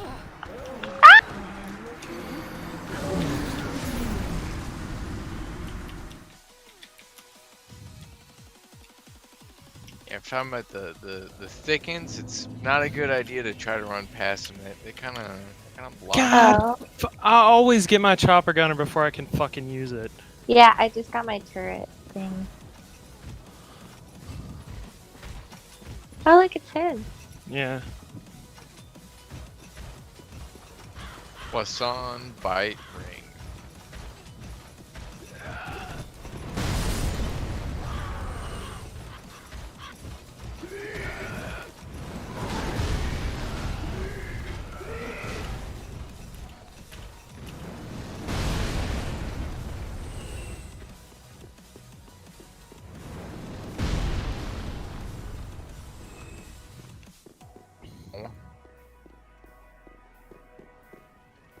I'm Squidward and I'm boring. Squidward. God, I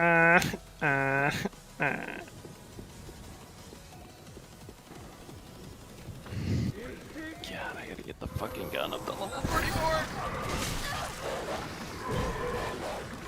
You can do it.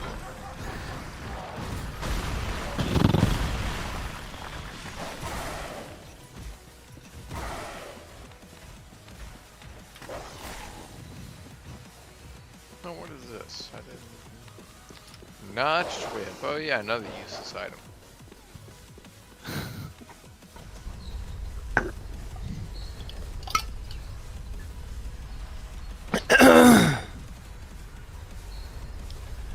Main directorate.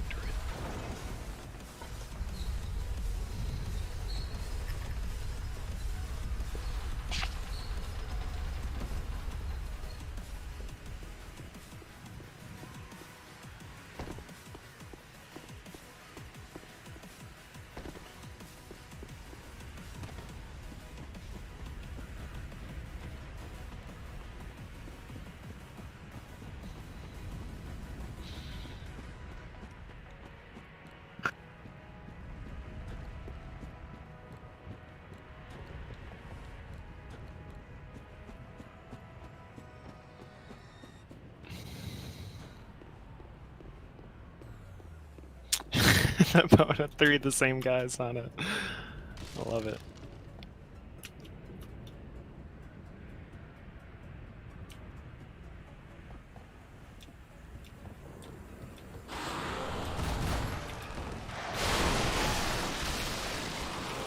Huh.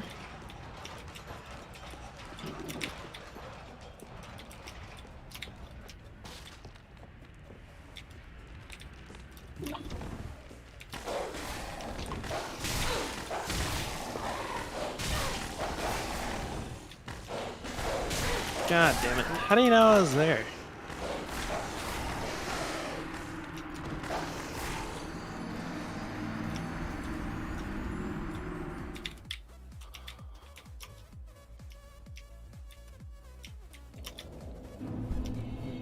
The greatest part about all this is that there's not a fucking checkpoint in between the undead settlement No. and all the way the fuck over there. Oh yeah. And 2 dogs literally just stun locked me until I died.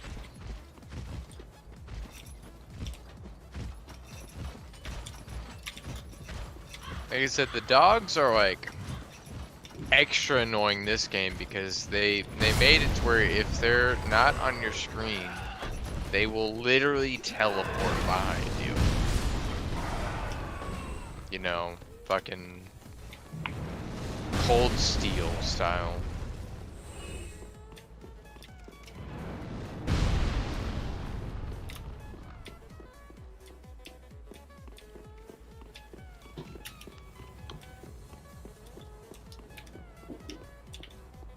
Oh, that was almost a sick fucking play.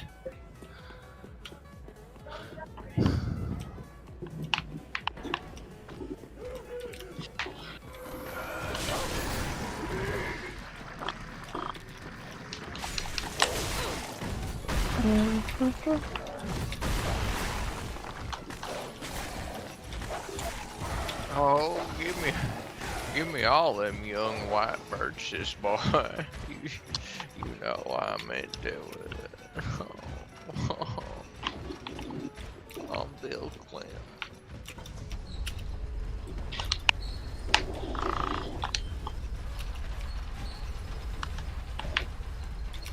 Where the fuck are they? What? Oh, she don't know. She don't know.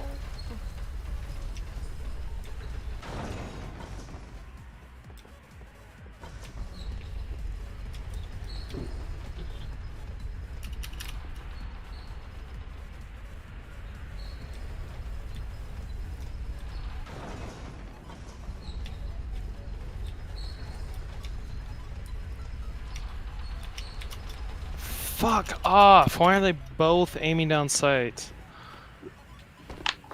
No!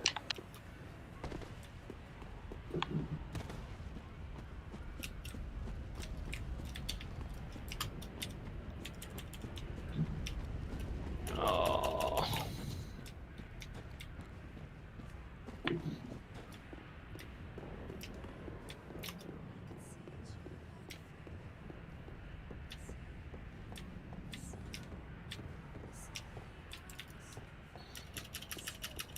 Ah, fuck you, camping at the back of the map. I'm gonna dedicate time just to fucking you up.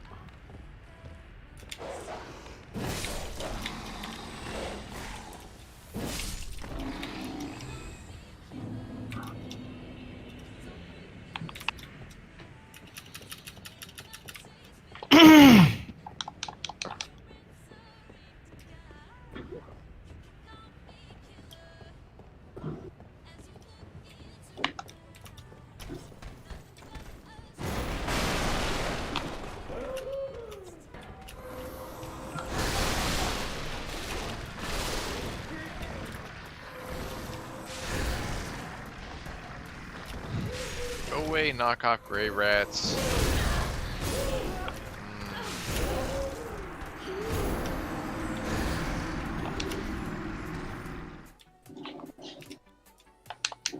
No!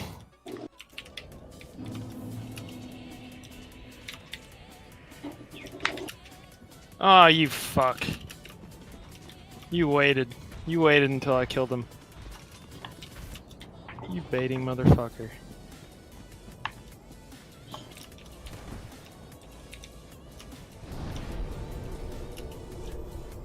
Let me go out of my way just to make your life a living hell.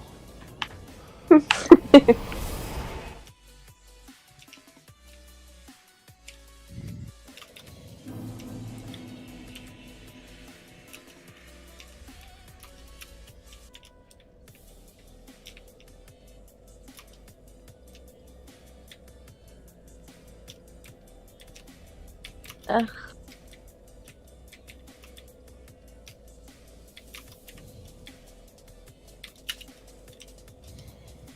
Really? I can't target the people directly in front of me. No. This is Dark Souls. I don't know what game you think you're playing. Yeah, I get to free aim with a fucking staff now. It's brilliant. Why don't you just chop my dick off?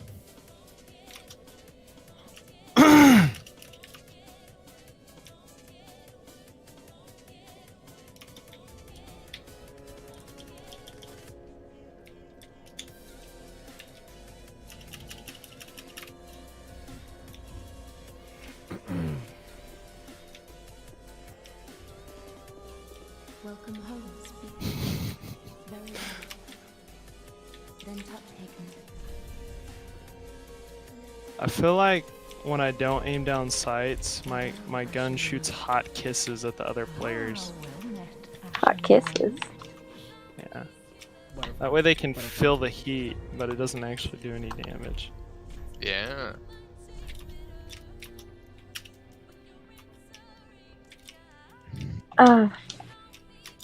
Come on, just text with the captain. No. I don't want to do that. I'm gonna try to do this as a fucking faith-based thing so I can spam lightning spear, so sure. I think I have... No. Do I have anything to give to Ian?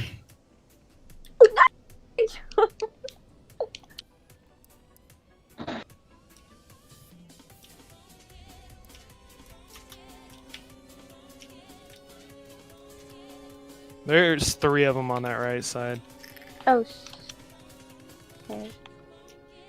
Did you die? Yeah.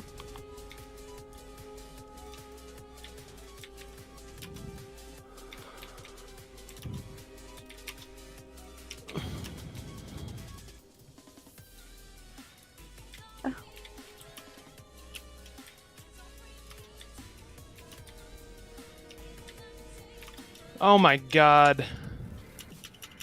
Oh my god. Did I get another S? He's low, Emily. He's before. Did you get him? No. Oh, shoot. Where's our teammates? Like, okay. I can't make it out of the spawn!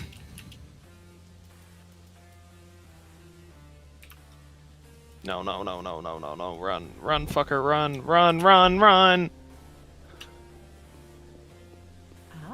I didn't make it.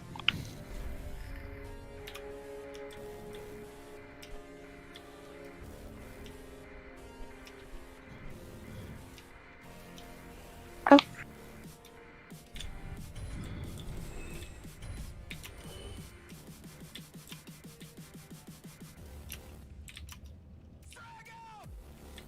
God damn it.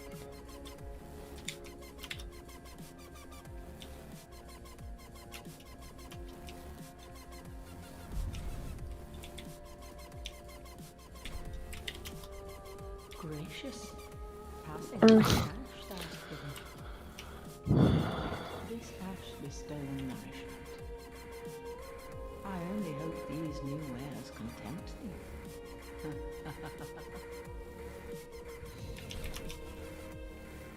Ashen One, be sure to bring more souls.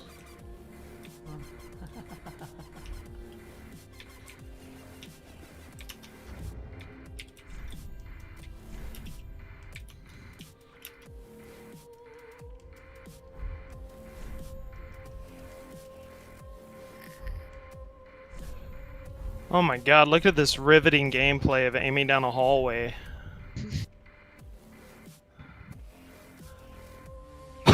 Oh my god. Look at me! I love that I keep showing up on these. I don't.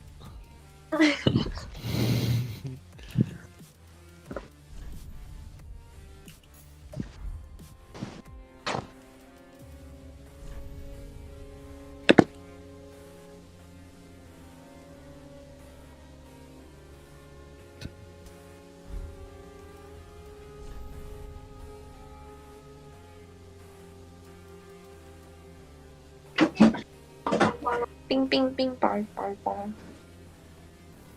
Bing, bing, bing. Ooh, Moscow. It was Caitlin. What cartel? Yeah, fuck them. Thank you. Welcome. You're welcome.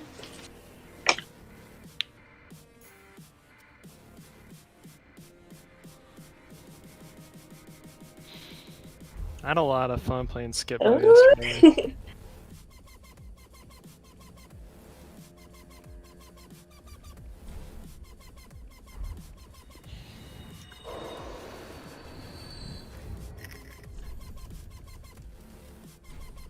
Moscow.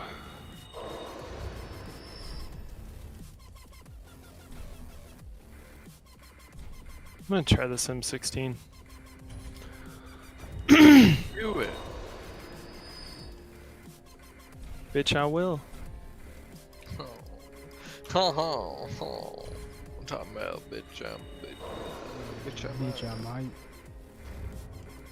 What are you doing, Shamar? Try not to mold. Dang, really? No one's gonna come capture C? It feels like I've made negative progress. Hey, Emily, be the boss. are you gonna play? But a boss that is just fucking AIDS. Hey, I'm gonna go to the grocery store with Caitlin really quick. What? I get fucked, nerd. So I'll be back if you still want to play. No, she won't. Yeah, I'm kidding. Come home, Ashen One. Speak thine heart's desire. Very well. Okay, Then bye. touch me. Bye. Brock, this is why you should just get on this DS3 train.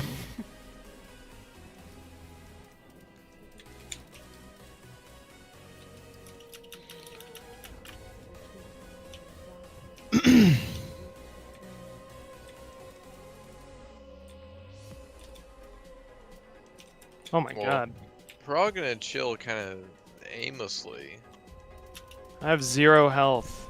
I'm gonna go to the song 2.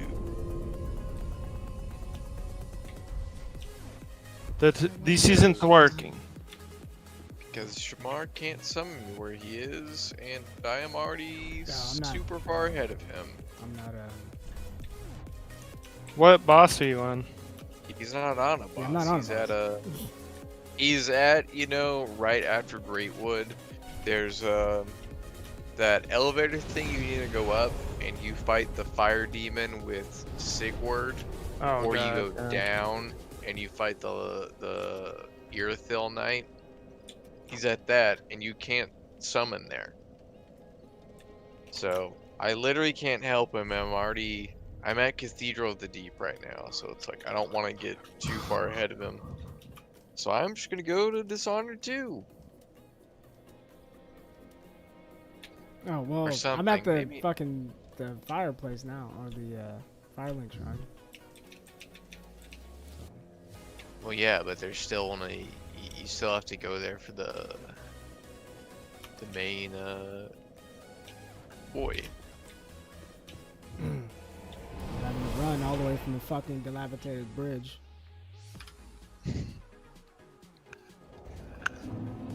Yeah, I was about to say it's about the same either from Bridge or the other one. But... No, I was more making a comment on I don't really. Oh, want- I wasn't talking to you. What were you saying? What the fuck was that?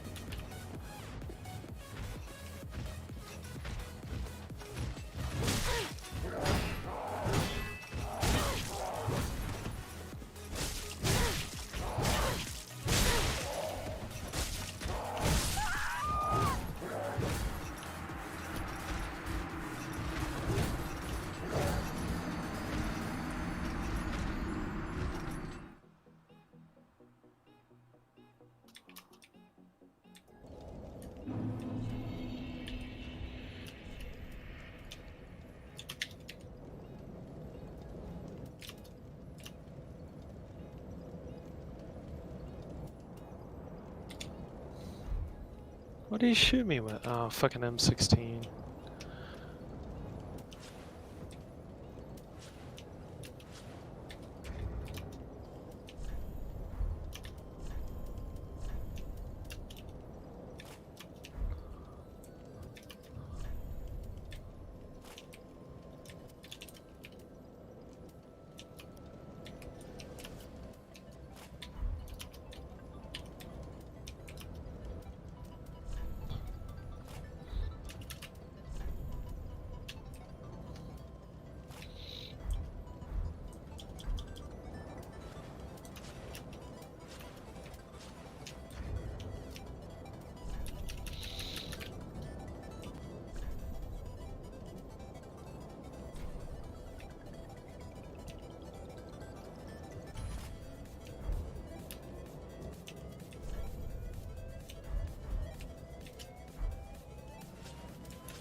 Ah, fucking.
What the fuck was that shit?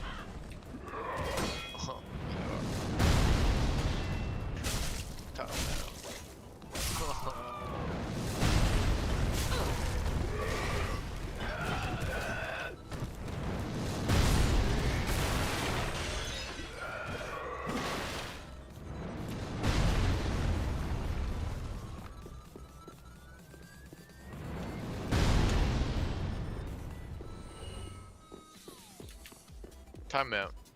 Baseball?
It's okay, Slugger. You just go out and get them next time.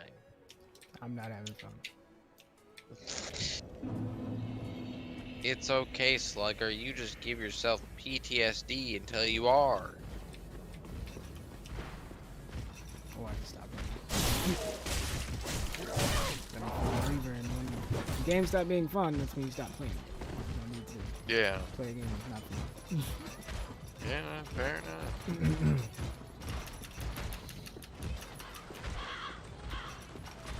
So I mean, if you want the way to like the story progress, you gotta beat the Irithyll Knight by going down the elevator. But again, I can't help you with that. So.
Ah!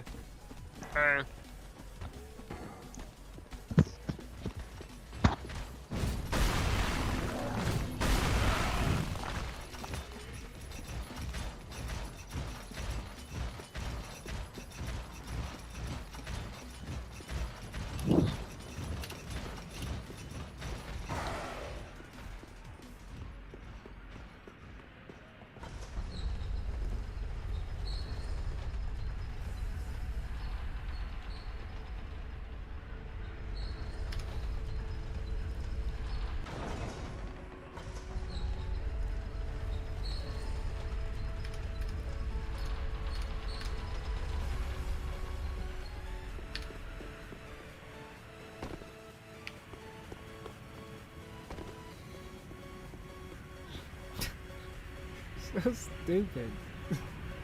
Fucking idiot. They said square up on the door.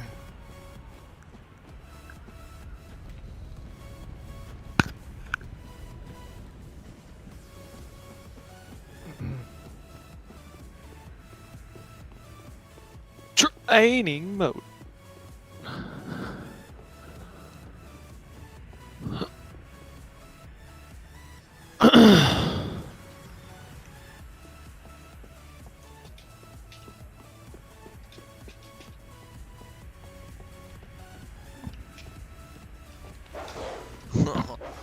Oh. Oh.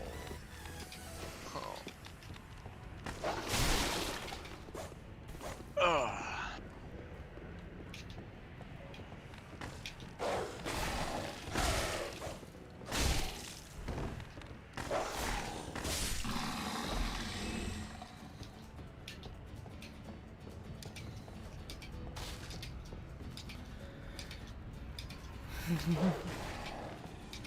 I don't feel like that dog was gonna make its way fucking back up there.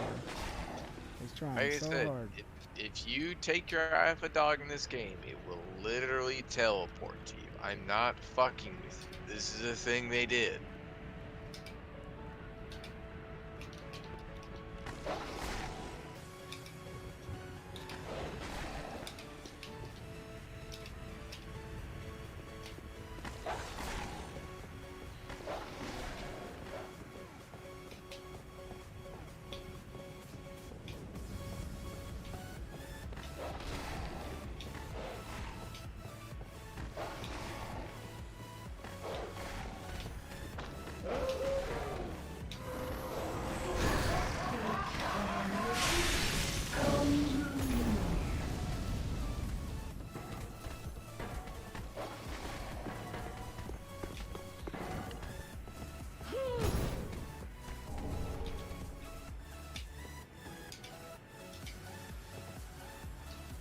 Not the couple in the rocking chair.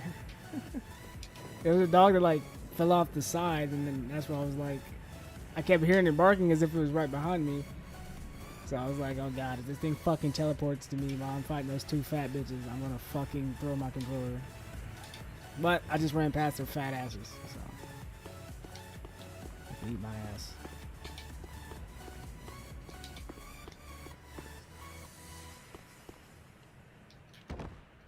That hurt? That's so fucking stupid. You bother with the mini boss every run. Yeah, like, leave the fuck alone. I drop without taking a fucking. You know what?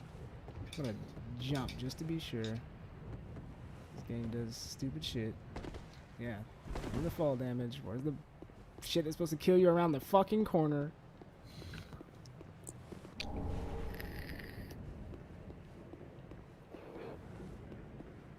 Sound like a fucking dog. Control this entire area. Dude, this is the game teaches you. It teaches you to be fucking paranoid. I already had that mastered, baby. Maybe that's why it clicks with me. How in the fuck? Okay. Let's science this out before I just drop. So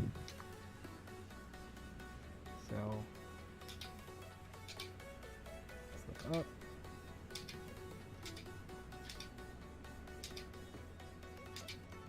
'Cause I feel like I can jump there, and I'll take a little bit of damage, but I won't fuck myself. So let's try that.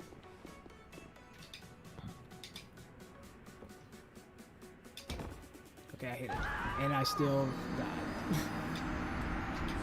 It's like you hit something and then slide off, but it's Yeah. like I didn't. If I would understand if I could just hit it and then fall, but no, I hit it. I think I'm gonna land on it, and then like, nope, not today. So fucking stupid.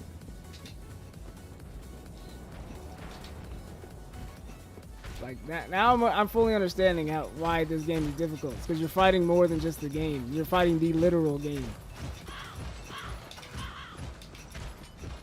It's so rage inducing. It's like, what am I supposed to do to combat that other than just say, fuck it, I hope I don't get fucked by that orangey again.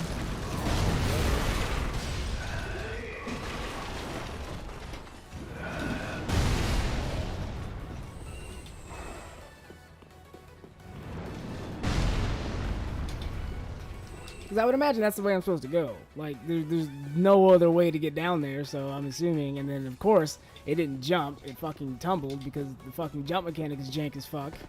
Yeah, that just leads to, like I said, the Chloranthy ring, and I believe the Mira armor set.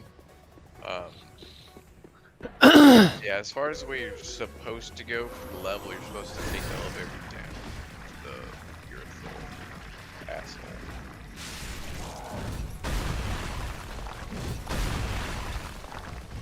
No, I didn't suffer all that shit to not get that shit. Yeah, no, and the Chloranthy ring is very good, so.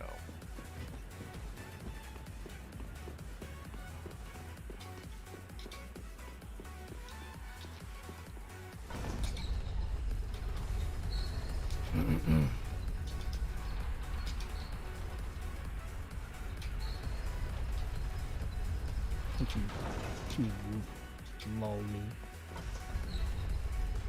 Dude, Lola, please, he deserves it. Fuck! I missed it. Look at that chat. Fucking the speed run strats. And by speed run, I mean I keep fucking dying, so I have to do it again.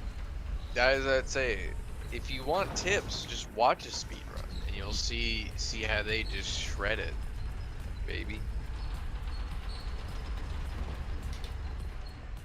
I got really proficient on rolling at the right time off of the lift.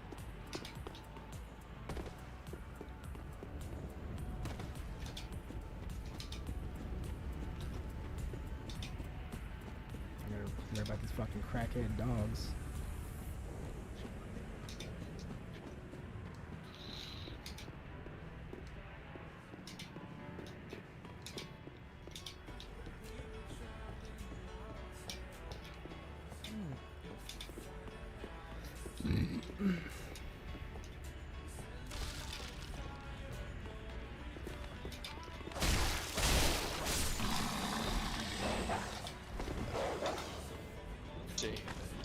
Fucking see. Fuck now, Puja.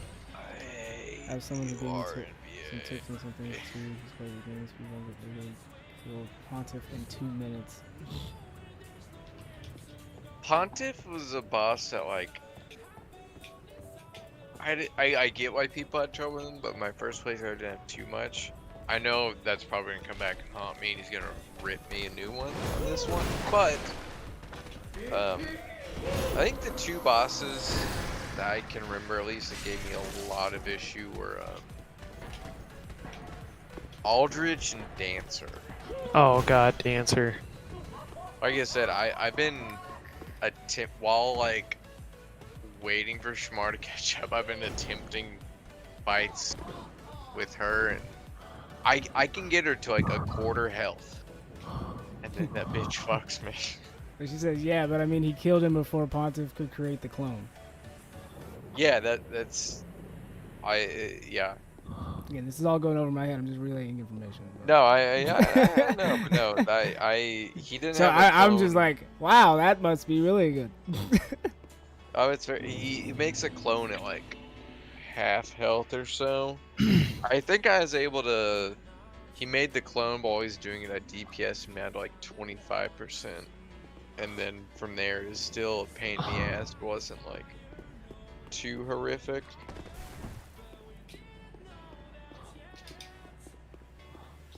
But yeah, I like with Aldrich, I don't even know why he sucked when I fought him, but no, he was not a fan.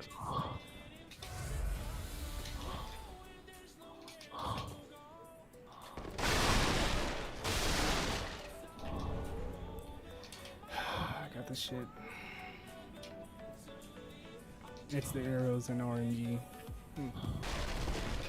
Yeah. I was just really following the 6 foot apart thing. Yeah. Social Yeah, no. distancing. Yeah, no, it really is, especially when it's mostly a melee build at that one. Yeah. I got the Not fucking ring. Be in here. Do you want to hear something awful to reward you for that? Glad you said yes. Celtics had the absolute best draft possible. Here's why. Nobody's giving the Celtics credit for their draft, but in reality, they drafted an absolute sniper in Aaron Nesmith, solving their bench shooting issues. What's often overlooked about this pick is that Kemba Walker's knee is injured. Since they drafted a Nesmith, he can fix Kemba to top form and get him healthy again. So they essentially drafted an amazing bench scorer and a rejuvenated NBA All-Star point guard with a single pick. I hate this subreddit. I It can't doesn't sound wait. like you're reading that off of ESPN, so. No, that's There's God. a lot of satire. If ESPN started shit posting, I would actually look at their sports I coverage. mean, Stephen A. Smith is basically a shit poster for Stephen ESPN. A. Smith is a shit post. That is true. You know, dude. Lamar Odom was on crack. God. Oh, I love that man.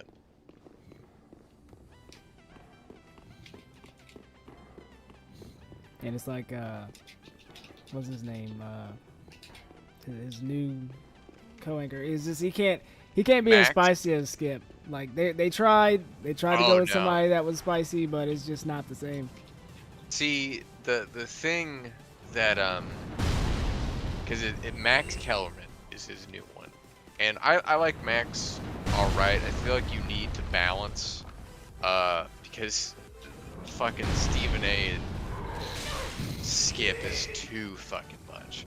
The thing that the way I look at them is I think Skip is the more obnoxious personality, but like with him, you can at least tell it's a bit.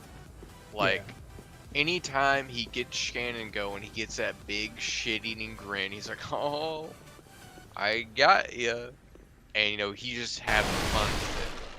Stephen A. I feel is too far gone into the persona where it's become him, and then it's like, yeah, like it's concerning. Hey, where's the fucking? Where's it at? I also don't think Dancer is that bad. It's probably not. I'm probably just freaking out about it. Dancer is one of those that like I think she just like brain blocked me, and like by that point I was doing like a full on I was doing like a index hybrid build, so I was like, okay, I'll try with the just melee, and I ran into a wall and was like, okay, I'll try casting. Ran into a wall, and eventually I got it, and you know. Yeah, everyone's experience is different, but she's not bad if you just dodge the Beyblade. Yeah, the Beyblade is honestly the thing I think that kept fucking me when I was doing the melee was I always thought it was one less rotation than it was, no matter how many times I did it. like just I had muscle memory, but it's incorrect muscle memory. Yeah. Um, And that's why, like, on the first fight, I try to go off of the start of the attack, but as you know, like, that's not really Yeah. predictive of what the fuck they're gonna do. So it really just comes down to knowing what the timing is and knowing Yeah. what the timing is and what the follow up after that is. So. Another kill over here. Move, fat bitch. Because she starts out slow and you think it's not bad, and then she just be Yeah. like, let it rip. No, and then you no. go rip. no, Baby, Jelly, as baby. usual, is correct. Bitches. Got a date with a fucking dude that's like his name. Straight up.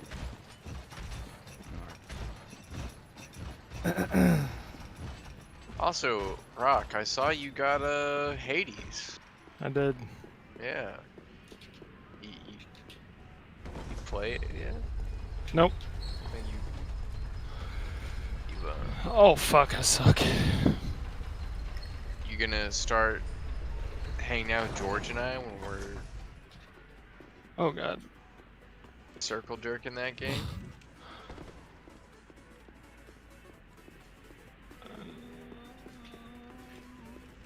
I'll play it eventually. I just bought it because it was on sale. It's, pretty good.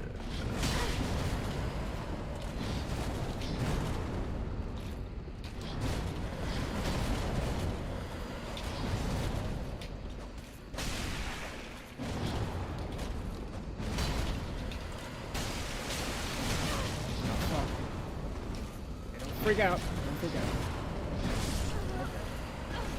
Forgot they can slash through walls. Like, or pillars, rather. But yeah, it's actually not that bad. It's just there's a pause you have to be ready for, and if you're not, you will panic, mash the button, and get fucked up. And it's definitely like some enemies are so much easier to get than others, like the going to dancer.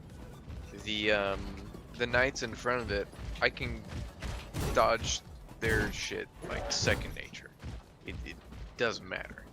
But again, just that last bit on the fucking Beyblade thing, it's like, what do I do with my roll button? Oh, fuck y'all. Big dude, shoot these motherfuckers. What are you doing, bro? Okay, thank you. Fuck. Like, I'll help. Taking 30 years to reload. I'm most scared of sister. This is She's scared.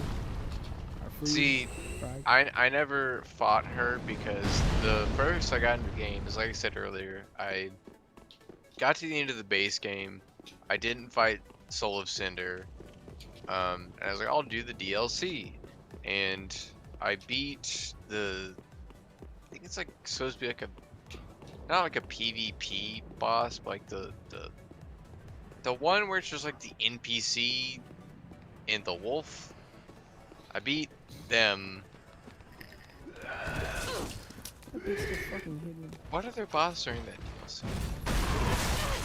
Fucking. I want to say I beat another one, but is there another one other than that? Gale. No, Gale's like the I didn't even start that Evo DLC. cry. Chill. I understand that Gale, or how the fuck you say that name, makes you feel It's some type of Gale, way. yeah.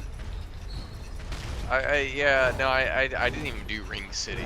I literally did like, I think I got to the end of Ashes of Ariandel or whatever, and then it was like, by this point, like I said, I played the game for like 40 hours over the course of like 5 days or something. I was like, well, I'm tired of this, and then I put it on the back burner for forever, and then I needed space for something, and I deleted it.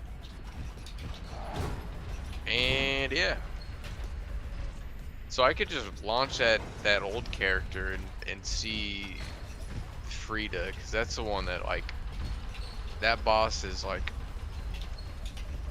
2 or 3 phases, and by phases I don't just mean like, oh, you knock down her health bar, and once it gets to like a third, it's at no like that bitch has like 3 health bars. Will, you never guess how many souls I have right now. You You're not have. gonna guess. You're looking at it. I'm not gonna guess, but I'm not looking at it. 'Cause I'm I'm not gonna abstaining from that because that would be academically dishonest. Fuck.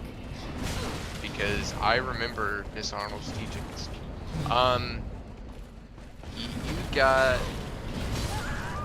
You got 10K. I don't have 10K. Oh. How many you got? I had 420, Oh, 420. but now I have 0 because in the process of me getting my other souls, I died. And that's status shit. It's like if you have a full status, you die. Like I've noticed that. Oh, the He freezes you or has like frostbite or whatever. The frostbite, I think it slows you. The worst one, I don't think it's even in this one, was Toxic from Dark Souls 1. Oh That god. melt. No, I'm gonna say it's almost in this one with the one night I remember, because most of the base game, Dark Souls 3, when I first played it, I was kind of just. Poison. No, not poison. I was kind of plowing through it, so I was like, you know what? I'm gonna, give myself a handicap. I'll do Drunk Souls, and that way it'll make it, oh, it'll be more fun and not like just, oh, I have to fight this boss like one extra time. The day I decided to do that was when I went through Irithyll Dungeon, which has an enemy type that basically, if they look at you, they deplete your maximum 8 gauge. So I was ripping a lot of shots on that, and it got to a point where I was like, fuck this. And Just fade me. yeah, Fuck. that mechanic is awful. I don't know who thought like, yeah, this works, because I think the attack is like, I don't understand how it works. Cause sometimes like they did an animation and it looked like an actual attack. I'm like, okay, that's fine. And sometimes it's literally like, oh, he looked in my general direction, so now I have like half health. Cool. Appreciated. Yeah. No, I don't even think it's bleed. It's like a weird. It's the status effect you get from Cathedral of the Deep. That it's like a consistent bleed. And like once the meter builds up, you lose like a third of your health or some shit. That stuff's annoying, but it's not too bad. I don't feel. Champion Gunner. These fucking names, bro. Like, it's more See- challenging than Dancer. in my opinion. So nimble. And he's just like weird. He's weird. See, I think I beat Champion Gundyr on like my first shot, but Oh, champion. I- There's a P in that. Champion. yeah, no. Champion? What's a champion? Pog Champ Do Gundyr. you even Dark Souls, Jelly? Like, God. Don't. No, and It's it's a another thing. Like I champion. get, different bosses are always, different difficulties for different people. 'Cause, like I said, the two that I just bashed my head against the wall on this were Aldrich and Dancer, and I've seen people beat Aldrich and just melt him. I know People Blind just beat him first try. It's like, okay, didn't click with me. I don't know what it was. Is Aldrich the It's Gwyn. Piggyback Boys? What? Which one is the Piggyback Boys? I don't know what that means. The Aldrich is two Gwyn. brothers. The two brothers that and one's on the other's back and they teleport. Oh, that's Lothric. No, Aldrich is literally just Gwendolyn on like a rotting slug. Twin Princes. That's Twin Yeah. Princes. You're talking about. Lorien and Lothric. That one I didn't think was bad either. I think I beat that one. I got basically the Dark Souls wiki in my chat, so. Dude, font of knowledge. I'm telling you. Because there's the answers to these questions. There's not like a delay where it's like, oh, maybe she Googles it. No, it's like immediate. Mhm. As the question is being But- asked or whatever, it's like, boom, oh look, it's there. Now I really feel like. I mean, you could be even more sad and dedicate your life to a 20-year-old game that Nintendo is actively trying to kill. That's true. That's true. I don't know why I love Melee so much, but god damn it, is it depressing reading all this shit coming out about Nintendo like pressuring Twitch and other streaming platforms to I like. love. Oh, go ahead. All right, so Nintendo it was heavily hinting at Twitch that they would do a tournament series for Smash Melee, or just Smash in general, if they would play nice with Twitch. Or if they play nice with Nintendo, or I can't remember where I was in this sentence. Anyways.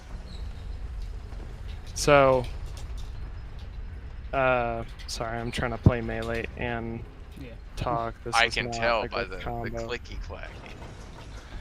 Anyways, so Nintendo told Twitch, like, hey, if you want to do a Smash tournament series and have us sponsor it, you cannot support any modifications of the game.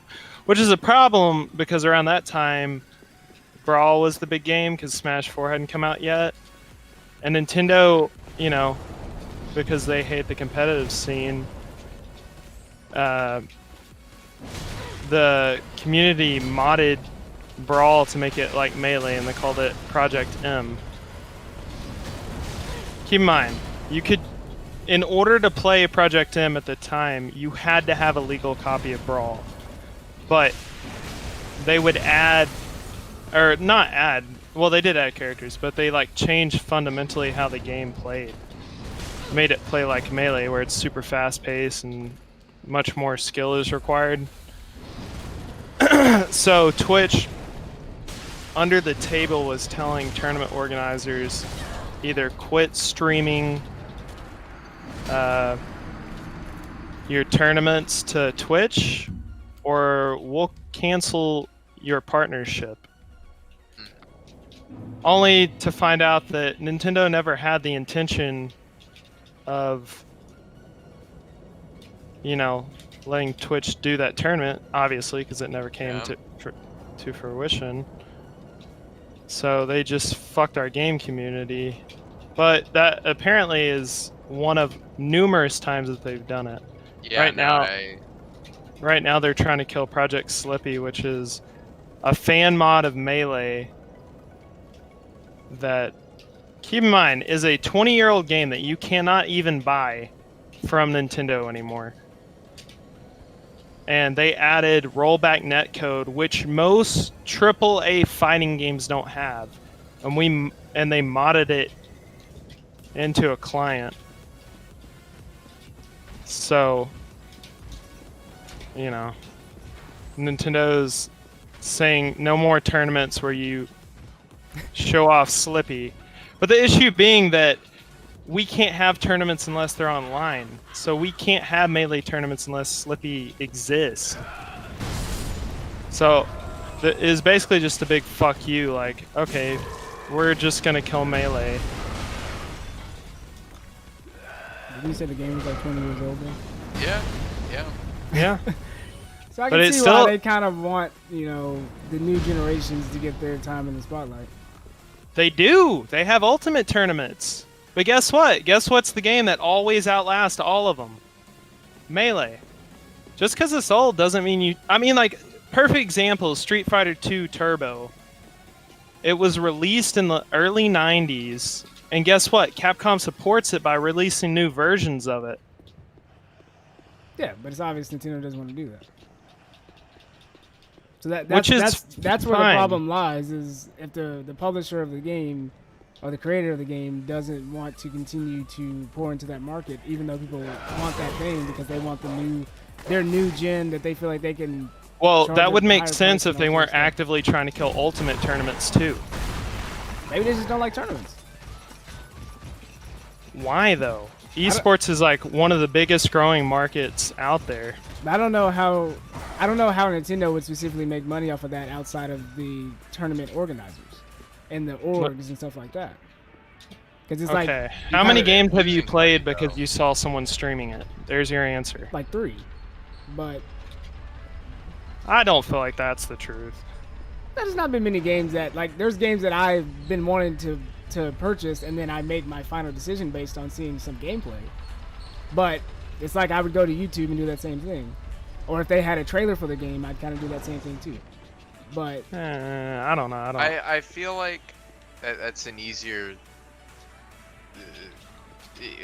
Smash is one of those games because it's a fighting game. Like, if you watch someone play it, you're more likely to. If you like it, you're more likely to get it rather than like a story-based game where you watch like, okay, I watched this person do it. I don't need to experience this. So you're more likely to get it. If that Well, makes and sense. that's really with any like competitive driven game. The Yeah. esports scene is what drives the community. yeah, Mhm. I get that from a fighting game standpoint. But again, it's one of those things that like a community is only as strong as the people that literally create it or the community itself keeping it afloat. So if Nintendo Which is up- is what we're trying to do, and they're actively trying to shut us down. yeah, so again, it just sounds like the parent and the parent and the kids don't see eye to eye, but the parent's like, I'm the parent. So I But- was gonna say to start all this off is, you already had. I know it didn't affect Melee as nearly as much as the rest of the Greater Smash community of the whole pedo network, and then you have Nintendo just actively being like, yeah, fuck y'all. But that wasn't Melee. That was That's Ultimate. what. Yeah, no, that's what I said. Yeah. Like, I know Melee wasn't affected, but it's like the Smash just can't catch a break. Which is crazy because it's already like one of the best selling fighting games on the market.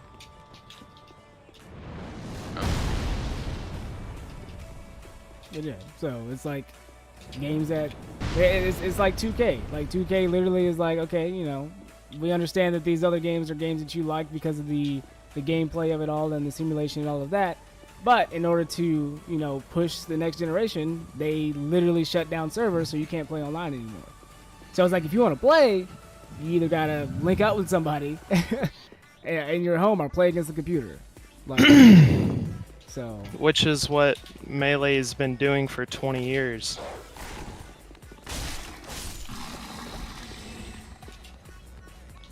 Like, we're in the middle of a pandemic. Like, if you want to do this when the pandemic's over, it makes more sense because we can keep our community alive without your help. But you're actively killing our community.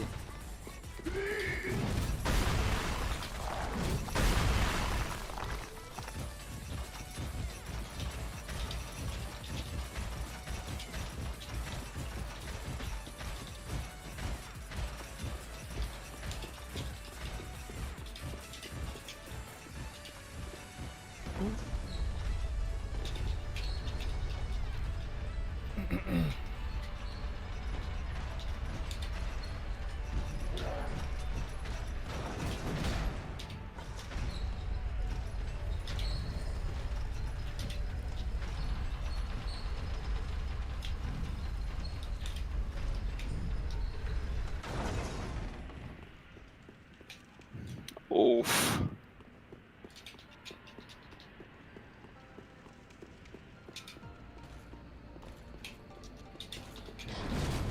I don't know. To me, the simple solution to Nintendo is, since they own Melee, the IP, to just re-release the game exactly like it is. You don't have to make any changes at all. No, that's the thing. If they release it, they would change that shit.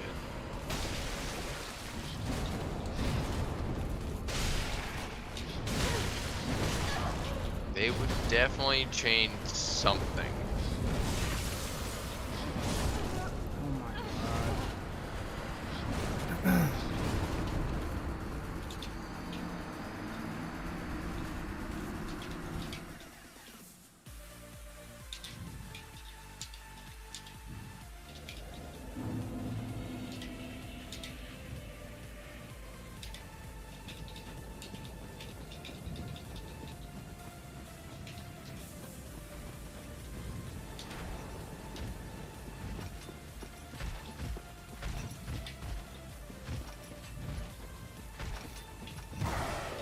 Oh, that sucks. Sick McNasty.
Kill me.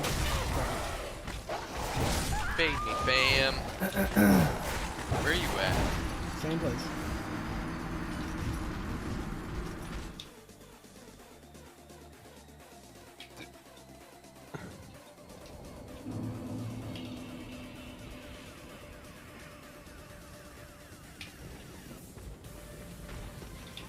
Yeah, video games are weird. There's certain games that you're like, okay, obviously this game made a lot of money. Why wouldn't you keep pursuing this? And then there's other ones like, why the fuck are you pouring so much money into this?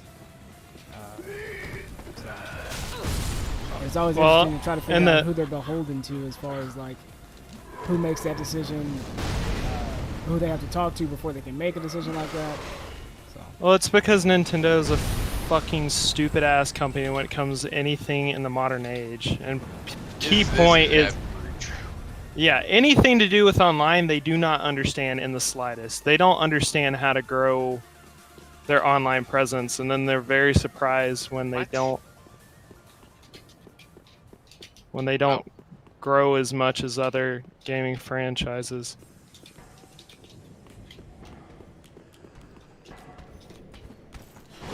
That was a completely different thing.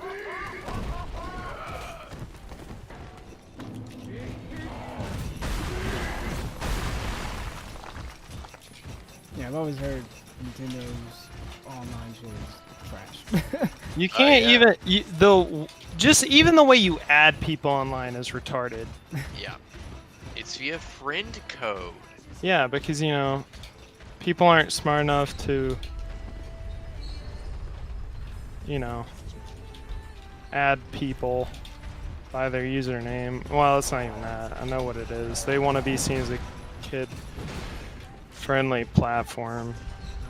I just get frustrated that Nintendo has all these awesome IPs that they continually fuck. Yeah, no, I agreed. I mean, it's like, how long has the community been asking for a 2D Metroid, and they still can't figure it out? Yeah. They did a remake of, Metroid 2, but at the same time, there's the fan-made one that is better in every conceivable way. From what I've heard, like, more or less, yeah.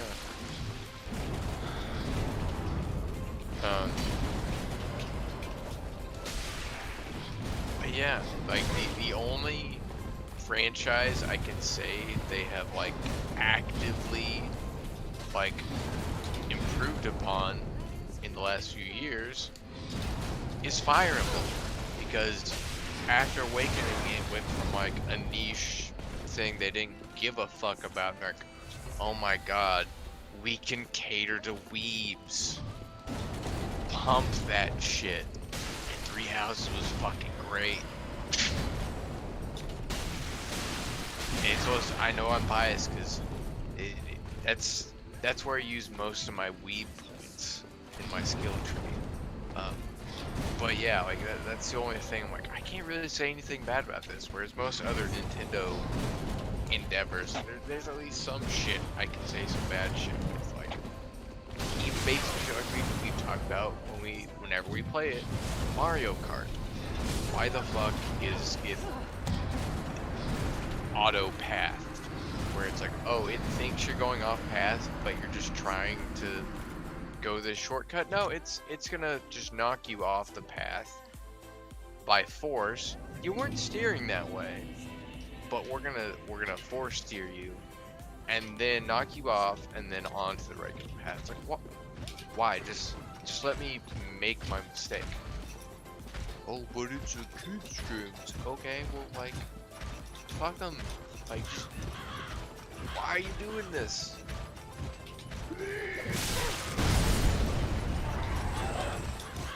That stuff like this is more on the technical side, but like we talked about whenever Mario Lost Stars was released, where it's literally just those games emulated with, you know, nothing changed. Yeah. It's like upscaled slightly. Or how they continuously fuck up Mario Party. Oh yeah, yeah. That's tragic because, you know, Mario Party's fun, you know, as long as you don't do what we did that one time, and you know, how many turns did we set it to? It's far too many before we realized, because we got 3 turns in, we're like, oh, we made a huge mistake.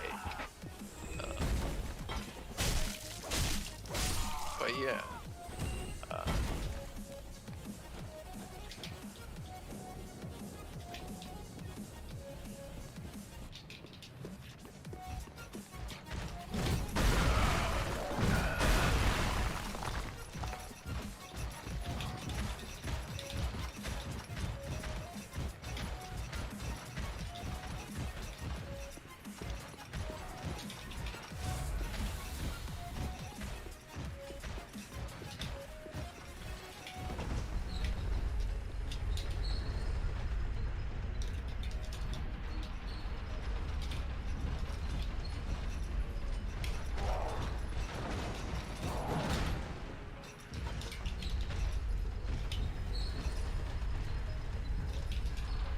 Are you still just trying to? Yep. Yeah. I know it's the knight. It's the typical melee shit of try to get behind him, do like 1 or 2 attacks, and then just wait.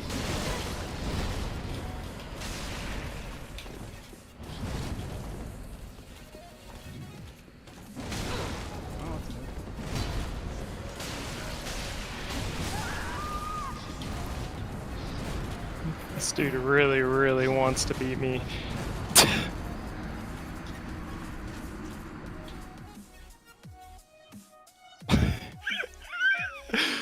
God, I love how pissed off you were.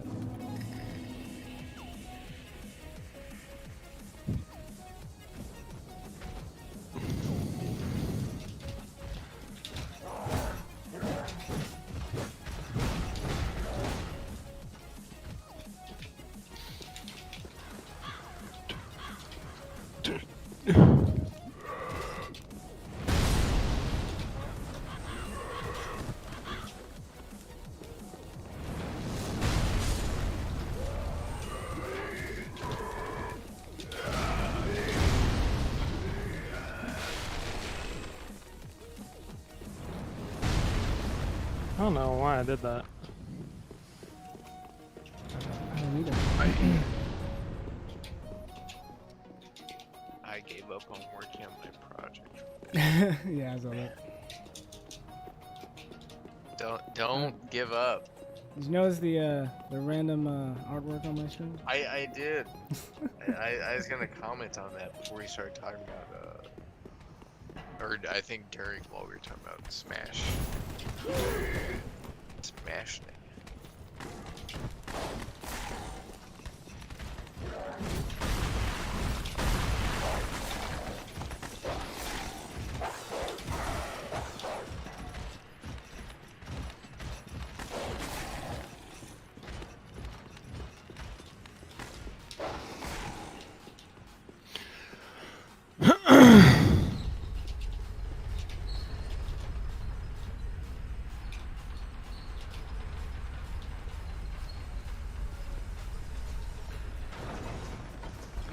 I have this theory that Nintendo is just the luckiest company in the world, and they keep stumbling upon accidentally great games.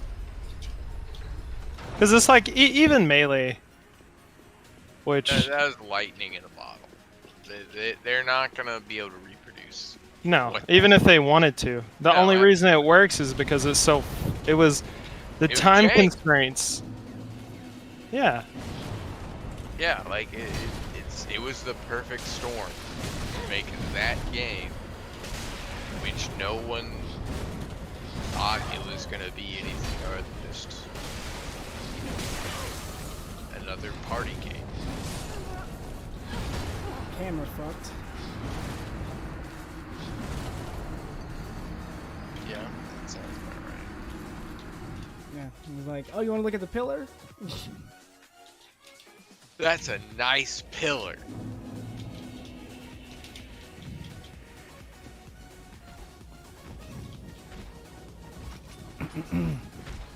I can't keep playing Fox. I'm gonna shred my hands.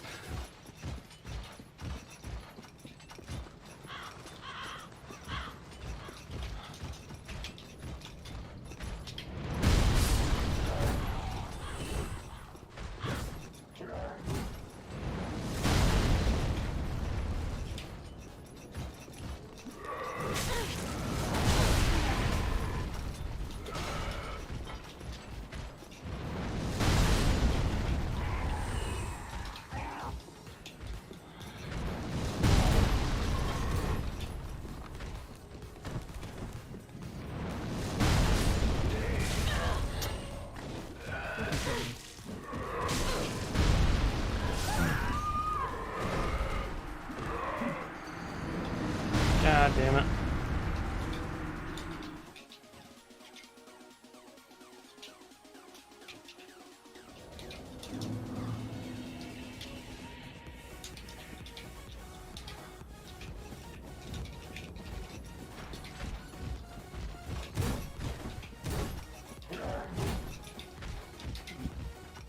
All of my SOT done with the semester. Ooh, yeah, same.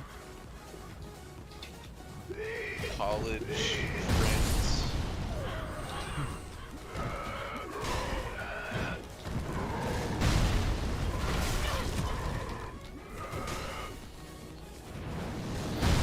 Set an alarm.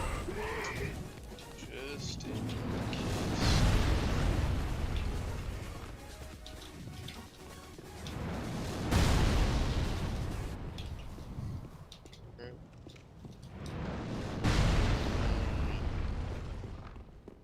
Nine 30.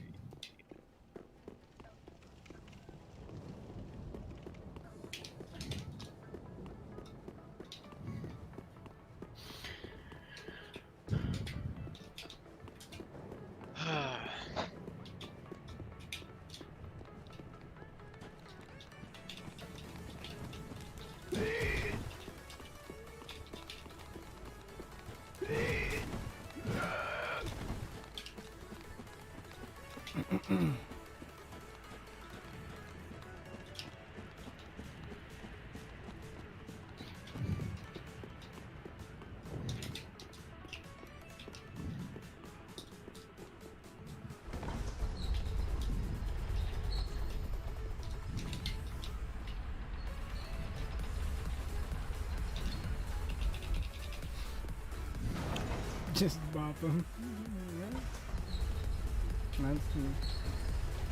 Yeah, easy clap. First try. Viable strategy. And just do it. I want to play. Just do it, forehead. Oh. Like, I don't want to fight him down here. Because fuck these steps. And fuck these pillars. And why does it keep Fuck. doing that? Okay. How the fuck did I even do that?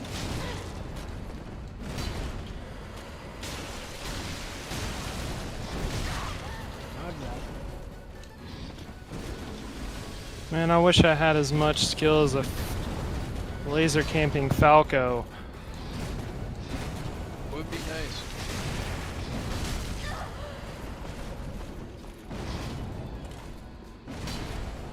feel like starting a Dishonored 2 level could only spend too much time analyzing.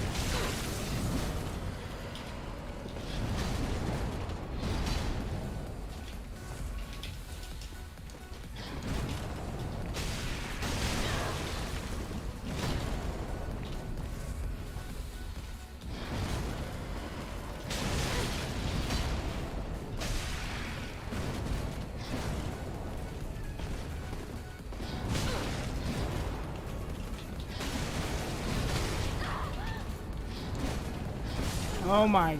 I thought I was dead, and so I stopped swinging. But no, lo and behold, I wasn't. And the boss knew it, or the fucking thing.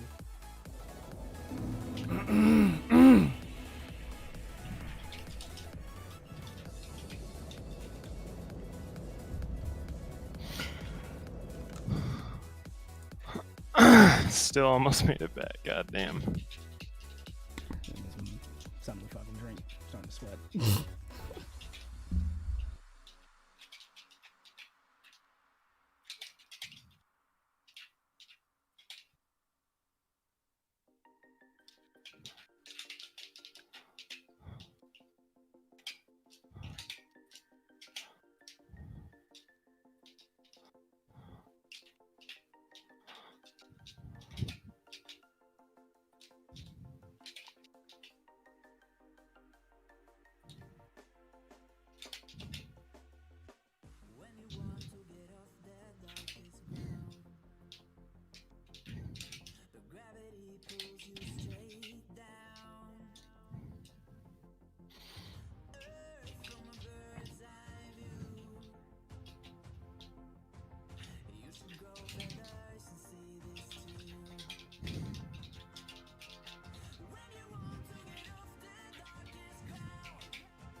Oh my god.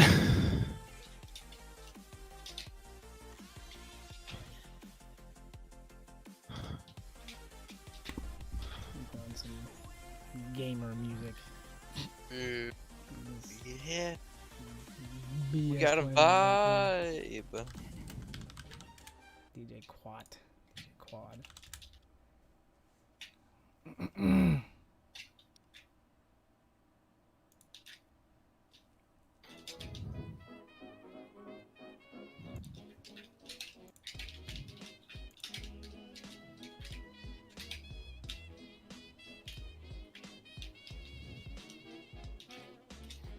God. Were you talking about quick stepping?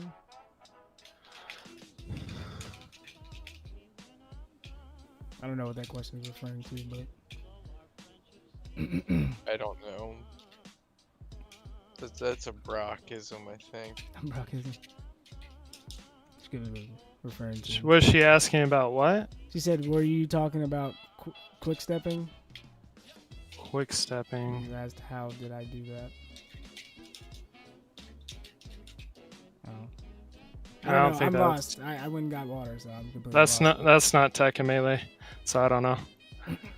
I know wave dashing, ledge dashing, JC cancel, shit like that.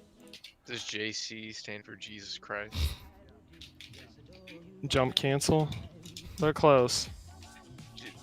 Very, very close. It's when you kind of shift to the side and dodge. What are you talking about? Dark Souls. Mm.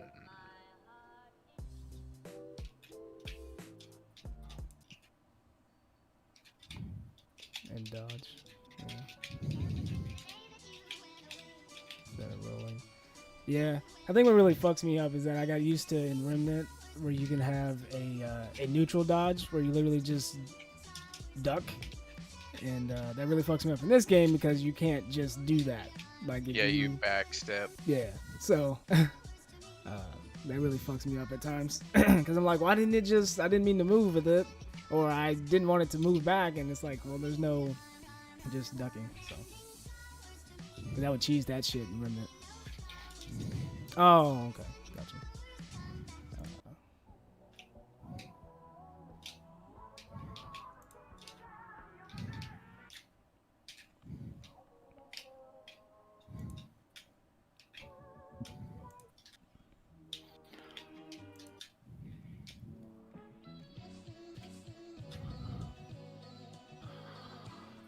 Oh my god. Yeah, no. My hands are gonna fall off. Please quit, dude. Yeah, fuck it. I can't wait for my hands to fall off. I just gotta quit. Oh.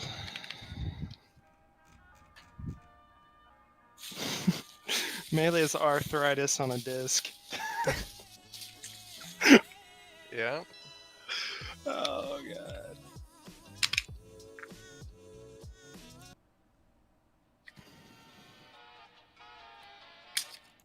Remember when Emily said she's just gonna very quickly go grocery shopping? Yeah, I forgot about that. Well, no, because that was after an that, eternity when ago, Will because said, we she was like, "Yeah, you're not coming back," and she was like, "Yeah, you're right." yeah, no, we clarified this. Yeah, so she knew she had no intentions of coming back. Oh shit. This is the girlfriend version of, oh, I'm gonna go get cigarettes, and they never show back. Congrats. Oh, crack it open, baby. It's okay, I still love her. It's taken me a total of 3 weeks to power through this case of Mountain Dew. Why did you get a case of Mountain Dew? You got pop? He's y'all a real call it gamer pop up there. now. Well, I got this to mix with my Svedka, and I realized that it was complete trash because I don't know why. Well, I know why, because I was like, oh, I could use it. So I should have gotten Sprite and just went with my first mind to mix Yeah. with my Svedka. But I was like, oh, it's got the Cold War thing, and so I was like, maybe I can get an XP boost, blah blah blah, whatever. So I thought it was gonna be a win-win, and it ended up tasting like ass. Do you say soda? Yeah. I didn't mean to do it. We're not on that. She was like, you got pop? And I was like, what? Ellie, Get that Did you soda. say pop? Get that we don't soda? say that. They Only Yankees are- say that shit. It's Coke or it's nothing. Everything Coke, Yeah, brother. everything is Coke. That is very true. Get that soda water. That's why Sugar water. one of the restaurants that one of my coworkers Say pop. loves, they have like the fancy soda, where it's, I don't want to say like an indie one, but that's like What the am I closest going to do comparison to? I Alright. think of. But like I was like, oh, I just want a Coke. Like, oh, we have like the cola. I'm like, yeah, man, fucking sure. Just give me your basic soda. Like, I don't want anything that. Hello. You're on the pop train. Huh? My family been saying pops forever. My granny says. Are you a Yankee? Yeah, see, depending on Yeah. Well, geographically It's a- right now, no, yes, it's a- but not. It's a dead giveaway. You say pop, you're a fucking Yankee. I'm from Illinois. Yeah, you're a fucking Yankee. What does that mean? You're north of the Mason-Dixon line. I love how aggressive he's being. What? She's a Yankee. Just You're right. But when you just absolutely correct. aggressively call somebody that who generally doesn't know what that means, it's kind of aggressive. I mean, my papa and my granny say Coke. It's just like I only say pop Where are they if from? you're like 65 years or older. Like, That's also true, yeah. anything younger than that, I'm like, you're probably saying soda around here. Oh god. I had a lot of people tell me it's pop or something. Pop. I don't know. It's like I knew what it was, so it wasn't like when you said it, I was like, What is No, that? I definitely knew what it was. The only pop I know is the Sync song. Was it Instinct? Is one? What? I don't think it was the Boys, but their song from like 1999 or some shit. Yeah, a lot of my friends make fun of how I say certain words too, like, cause we kind of have like I don't say garage, I say garage. As long as you I don't get- say garage, we're good. My girlfriend makes fun of me because she's from the city and I'm from small town Texas, so I say certain words weird. Yeah, and Dude. like apple, it's not like apple, it's like apple. Apple? You want an apple? Boston? Or Tell me like, down in what, Boston. how do you say the top of a house? A roof. Not the roof. Yeah. Roof. Roof. Yeah. See, half my family Rock. say roof. Brock, do you remember the time that like we were talking about Ha! Paris with it just came out. Oh man, I love me some fucking pie. Some pecan? Is- Some pecan pie? Dude. Like How much pecan, love goddamn. Like she doesn't say oil, she says oil. Yeah, Oil. You Oil. need that oil change. I need an oil change. I don't know. I'm Yeah, this that's- weird hybrid because like my family is from a small town, but as I was growing up, we'd bounce between like big towns and small towns. Okay. Yeah, I'm adopted. My mom's side of the family is Southern from Tennessee. And my dad, he worked in Chicago and Champaign, Illinois, and then I'm Korean, so you know. Got a lot Yep. going on there. I'm white. We're I have a long and storied. Yeah, we're fucking. You know, I come from a line of alcoholics. Oh. So do I, but mine are from the two worst states, Oklahoma Oh and Oregon. God. So. Yeah, And I It would. makes you feel better. Koreans got really insane alcohol problems too. Actually, Korea drinks more alcohol than Russia. God damn. I need to hang out with some Impressive. Koreans. I'm a Korean. Fucked up. Who am I kidding? I don't even really like alcohol. Yeah, it's not good for you. Did you say you're drinking vodka? Oh, no. I'm not drinking Svedka, but the dew was, fuck! I Or can't Svedka. stop fighting. The dew was for the Svedka. I'll speak for it. Do you like chaser when you're alcohol? Hell yeah. I'm not finna sit there and let that burn my shit for no reason and taste like hot ass. Like, again, this is how I know you and I are different because I drink that shit straight. 'Cause you're an alcoholic. Yeah, I do too. Again, I you have say a- that. I just drink it straight from the bottle. Miss me with that shit. Dude, that's what I'm doing right Give me now. a chaser, the sweetest drink you got. If it tastes like a Jolly Rancher, I'm in. Because I Again. got New Amsterdam right here, so. New Am. Yeah, it's cheap, that's why. Yeah, New Am's not bad. Again, for me, Yeah. I like bourbon, but I like the taste. I know, as Shamar said, a lot of it tastes like rubbing alcohol with some wood in it, but like it kind of gives you like PTSD, Stockholm syndrome type thing. Where you know what, like I think I like this. Oh. If it don't come in a plastic bottle, I don't want it. Oh, I know. I think the worst alcohol that I've ever had was Baijiu, just Chinese alcohol, and it can go up to 65%. It tasted like licorice and lighter fluid. That's about how I can explain it. It was disgusting. Just one of the most disgusting alcohols I've ever had in my life. I was gonna say that I think the I've had some of the ones like what's the word I'm looking for? The one that tastes like licorice, but it has the reputation of getting you super fucked up, but it actually doesn't. Like Absinthe. absinthe? Yeah. No, I've had absinthe, and it was.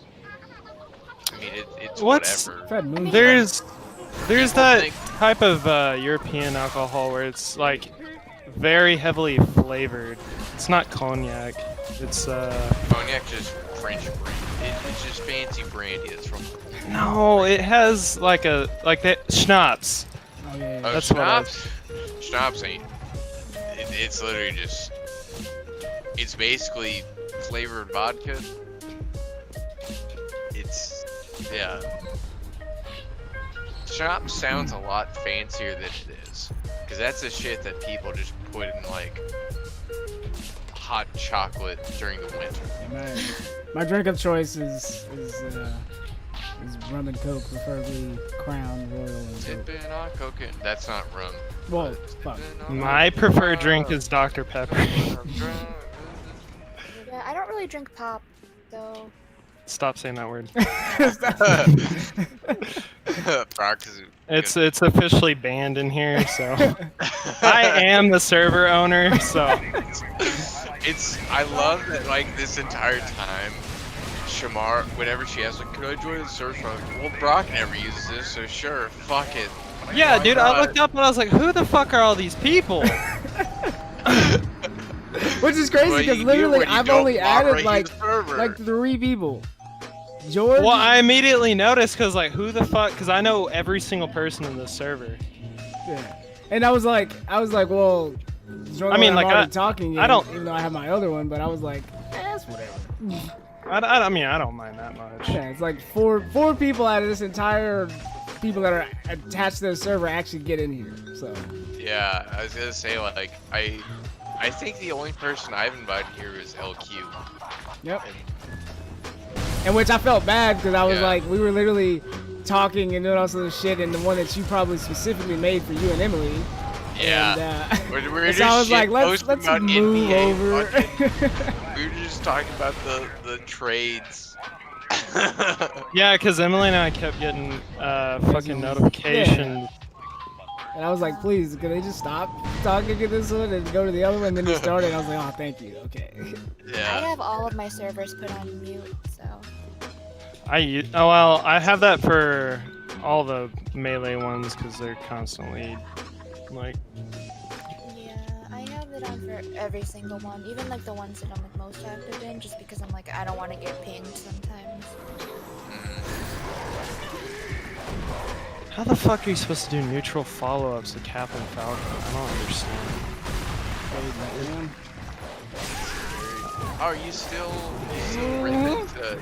Again, I wish I could help, but I literally can't put down a summon. At this point, it's just getting to the place without having to kill everything. Where are and you starting at? I'm starting at fucking, what is this? Dilapidated bridge. Why aren't you just crossing the bridge? Why are you going all the way around? I can go through this bridge that we open the door. Yes. Plin, There's giant rats there. Where does that name Yes, come and from? that's a lot simpler than going all the I way like rats. around. Your dad dicking yourself getting there. Yeah, go It's go. a meme, I'm sorry. Hold on, I'll get you. No, it's fine. You don't have to change Please it. go I the just other didn't know what way. it was. I am begging you. I'm gonna watch this one and actively critique. I feel like at the time when I made my username, nobody knew what it was, but now it's 2020, so everybody knows who Kendrick Lamar is. Go right. Also, did you get that ash? The Yeah, I turned you into the bitch. did you buy the key? Because the key unlocks that locked door down there. I'm just getting my shit pushed in.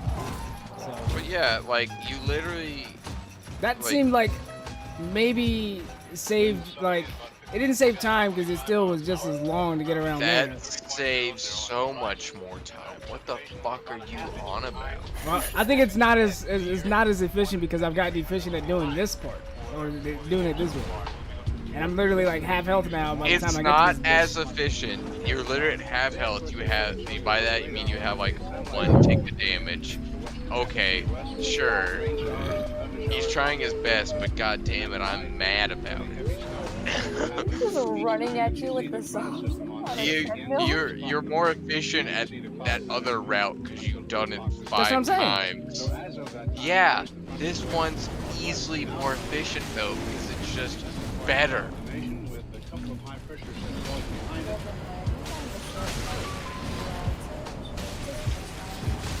gonna slap him in the teeth. Can you still do that thing where you share your library on Steam? I don't know. I've never done that That's a before. good question. Because I have Dark Souls 1, the OG one, which you should play just to see how shitty it is. Oh my god, there's so many bugs. Well, it Um, was fixed in the remastered, or so I heard, but I don't know. Yeah, most of them were, but the main thing is you can only play it the in frame rate, right? 30 FPS, because if you play it at 60, Ew. if you play it at 60, it literally breaks the physics, and you will like fall through the map at certain points. Yeah. Oh, and it's stuck at 720p. That's the highest resolution.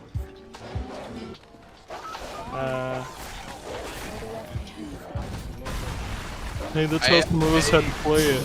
I guess that's why it's on the Switch. No. Oh, my fuck. What was the You know what? Fuck what was you. the thing in Dark Souls 2 where it was? Oh, it wasn't frame rate, or no? Was Yeah, it was frame rate. 'Cause Yeah, it would It double was the the weapon damage. degradation. Yeah. It So you'd would like just- hit like 2 guys, and that shit would be fucked. Yeah, because of the frames. That's like the only. That's one of the things. You know, like I said, I was defending Dark Souls 2 earlier. That's one of the things I'm not gonna defend. Was like weapons already degraded like way too fast, and then you do that, and they're like you said, like halftime wasn't even you killed 2 dudes. It's like, oh, you killed a dude, but you clipped a wall. Are your weapons broken? You know, fucked up, man. That's one of those like game mechanics. Like I do not understand why they added it, because it doesn't really add anything to the game. No, I honestly don't understand, especially in Dark Souls 3, why they added it, or they didn't just delete it, because it's like, every time you touch a bonfire, and again, as we discussed earlier, they're every like 10 feet, it refreshes, and you can go to Andre to repair it, but it's like, how, that's the thing I don't understand mechanically, that it's like, you have a repair option at Andre, but you went to a bonfire, so therefore all your stuff is repaired. So unless you just murdered everyone in the shrine, you have nothing to repair. It's one of those things like I was like, what is the sense here? Like I don't understand what this is like a contingency for. God damn it, Marthon FD is fucking cancer. Hey, my Fire Emblem. Because now I can actually upgrade shit.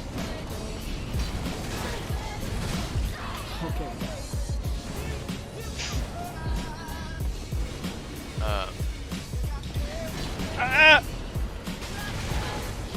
I had something to say. Why is Melee so perfect? I don't know. It was an accident.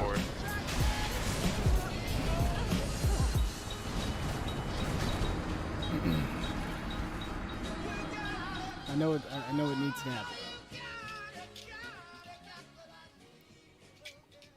He knows he's evolving.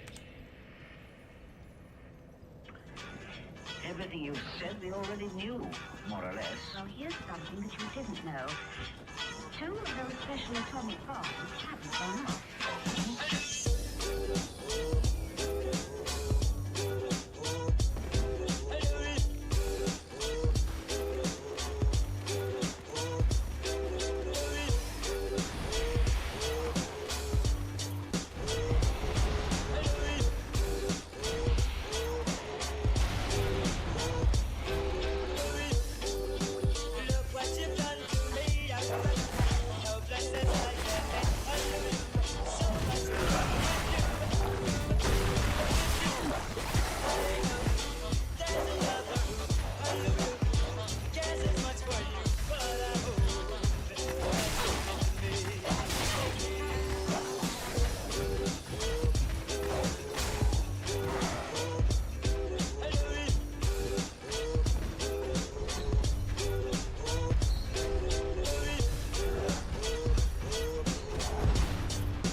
My ass beat. My cheeks.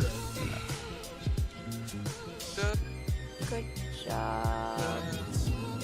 And it's only 1,600 souls. Oh, did he do it? Yeah. He did. We in this bitch. Don't worry. I can actually help now. And the next boss is honestly like pretty not bad. I'm playing MLG Youngboy.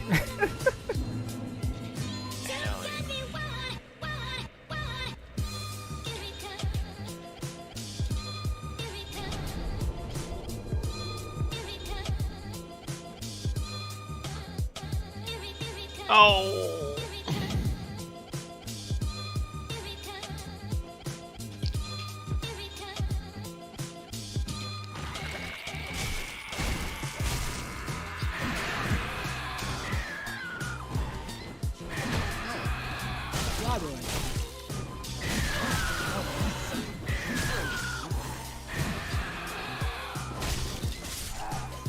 Dead Cells is still getting DLC.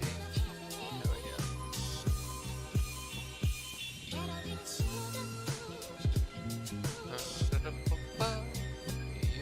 Are you going to the Deacons right now? Is that what's happening? I believe he is. Oh yeah. He's at least heading towards there. Oh yeah, they're gonna be a real breeze for you. Especially, again, like I said earlier, I forget Crystal Sage is the boss. So, Yeah, I mean, you technically don't have to kill it, I thought, though. no, you have to because you need to go to Demons to get the doll. Oh, God, yeah, I forgot about that. It feels like such an optional thing, but no, you have to because it's. Well, you can go to the Abyss Watchers. Yeah, you can go to them first, but as soon as you beat what Volnir, I forgot he was a boss. Shit. oh my God, I forgot about Romeo too. Yeah. He's also pretty easy. Yeah. It's Who's- like go ahead. Which boss is he at? Wolnir's in the catacombs. He's heading towards Sages. Yeah. When you beat the sage, can you please wear the hat? You don't get the hat. You have to when do you get the hat actually? But you can get the hat. My friend got the hat. The drop? I thought. Cause like he was wearing it. Big hat. Dark Souls 3 it is an armor set. It's 5 from Shrine hit 10k after defeating. Okay, it's after defeating Crystal Sage. Excuse me, sirs and ladies. Fuck off.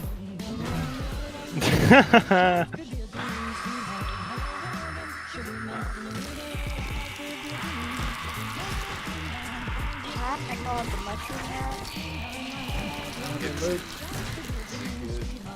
Excuse me, sir. Can you fuck off? You'll never get Amber, Worth. You'll never get skin cancer as long as you wear that hat.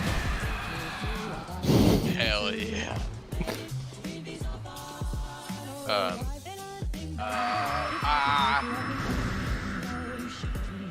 There's a lot of shit chasing me. Now this part sucks. Fuck off.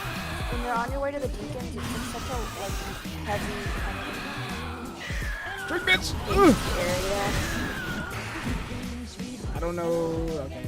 Probably shouldn't. Made a good decision. Those are big sticks. No homo.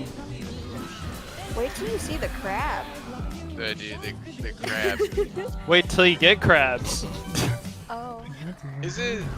Well, I'm trying to think of what's a quote. It's crab rave? What's more embarrassing, crabs or raids?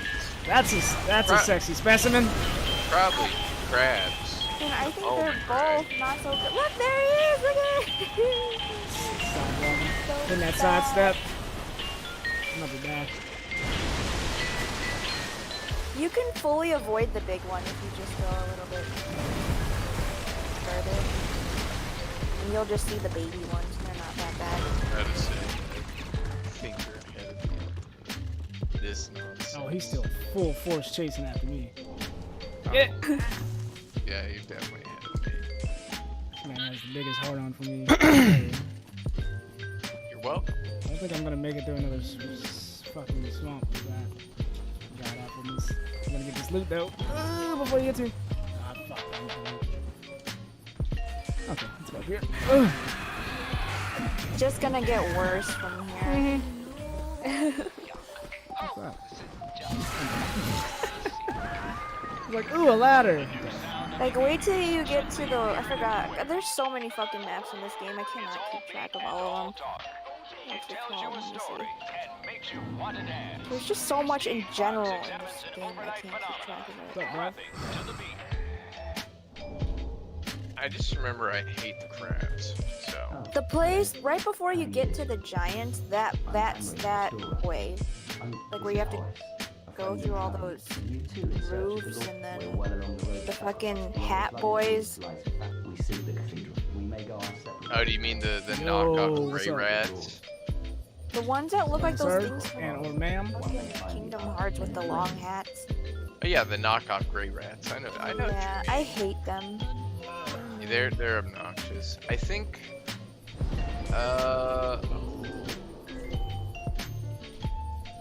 Guys. Off the top of my head, just straight up least favorite. Yeah, that and Hey, what's up, first and final? what are they called? How you Man, doing? there's too many You wanna watch me enemies get in this my ass game. kicked in this game because I have no idea what I'm doing ever. Therefore, I'm in I I'm have in a some group that, like, chat with people that annoy actually me, know but the it's fucking game. not like, oh, what the fuck. If you're in for a treat in some Malding, What, you come to the right place. Is it weird that I only feel safe changing my gear at the fire shrine? I mean, no. I mean, because that's your safe point. That's the only safe point. The fact that you can't pause this game, it makes sense. Okay, I feel like I've gotten I'm still wearing the same shit that I got in the first area, and I feel like nothing that I've gotten since then has ever been good. Armor doesn't do that much in Dark Souls 3. The only thing that really matters is whether you're wearing. Yeah. If you're the thing you do want to be wearing is at least a piece of armor on every single slot. Yeah, it used to be DS1. Hell yeah. DS1 was a thing where poise was much more important because that's a stat that gives you hyper armor, basically. See, but then I see that lets red you numbers, and I'm like, ew, I don't unflinch. want red numbers. The main thing you don't want red is your equip load, because if that gets over, I think 'cause then 70%, you your fat. dodge, Yeah. If you keep it under that, basically everything else is The fact that you fine, call this more or fun is less. masochist as fuck. I literally spent but over an yeah, hour the on poise a is non-dog non-existent, so this person, game is, for better or non-boss for worse, it's armored just dog fashion. shit that I finally just beat. It's Dude, so I'm excruciatingly a fan painful, of and I the- feel like I've made no I don't remember progress what the set's whatsoever. called, but I first. like Sirius's house. So that's the thing that frustrates That's me a is good that like one. I know that there's I always progress in getting rock better. the boar head in DS. Yeah, I know that there's a process in just getting better at the game in general. Like every fight, you're supposed to learn something, which I feel like I'm doing. It's just it seems like there's taking me so many fights. It's taking me so many fights, and I have to piece together everything. And even then, I have to have so much luck on my side in order to win. You know, tumor head. But you know, I appreciate the bit. I have this worker now. Oh yeah, dude, flex on us. Oh, I gotta stop playing melee. Oh, Do it, you why, won't, no why balls. did why did I I'm forget? I just hate any dog in this game because I hate the dogs. I hate the dogs so much. I hate again. It's the fact that they literally teleport. Like for if miles. you have It's like, them oh, off well, screen, yeet. they will literally teleport to you. It's like this is who approved this? So since That, armor doesn't the- matter, can I just go for swag then? Absolutely. That and what's the what? I want to see the actual the Irithyll jailers that just delete your HP. Again, that's mostly because they did that stupid attack the same night. I was like, I'm gonna spice it up. The game's been too easy. Let me do Drunk Souls, and it's like, I cannot find this night for the life of me. I forgot which one it is. The ones that got the pointies. That doesn't narrow that down. Oh, the Garrison Knights, the boss. Maybe, but they look like little horns almost. I don't know.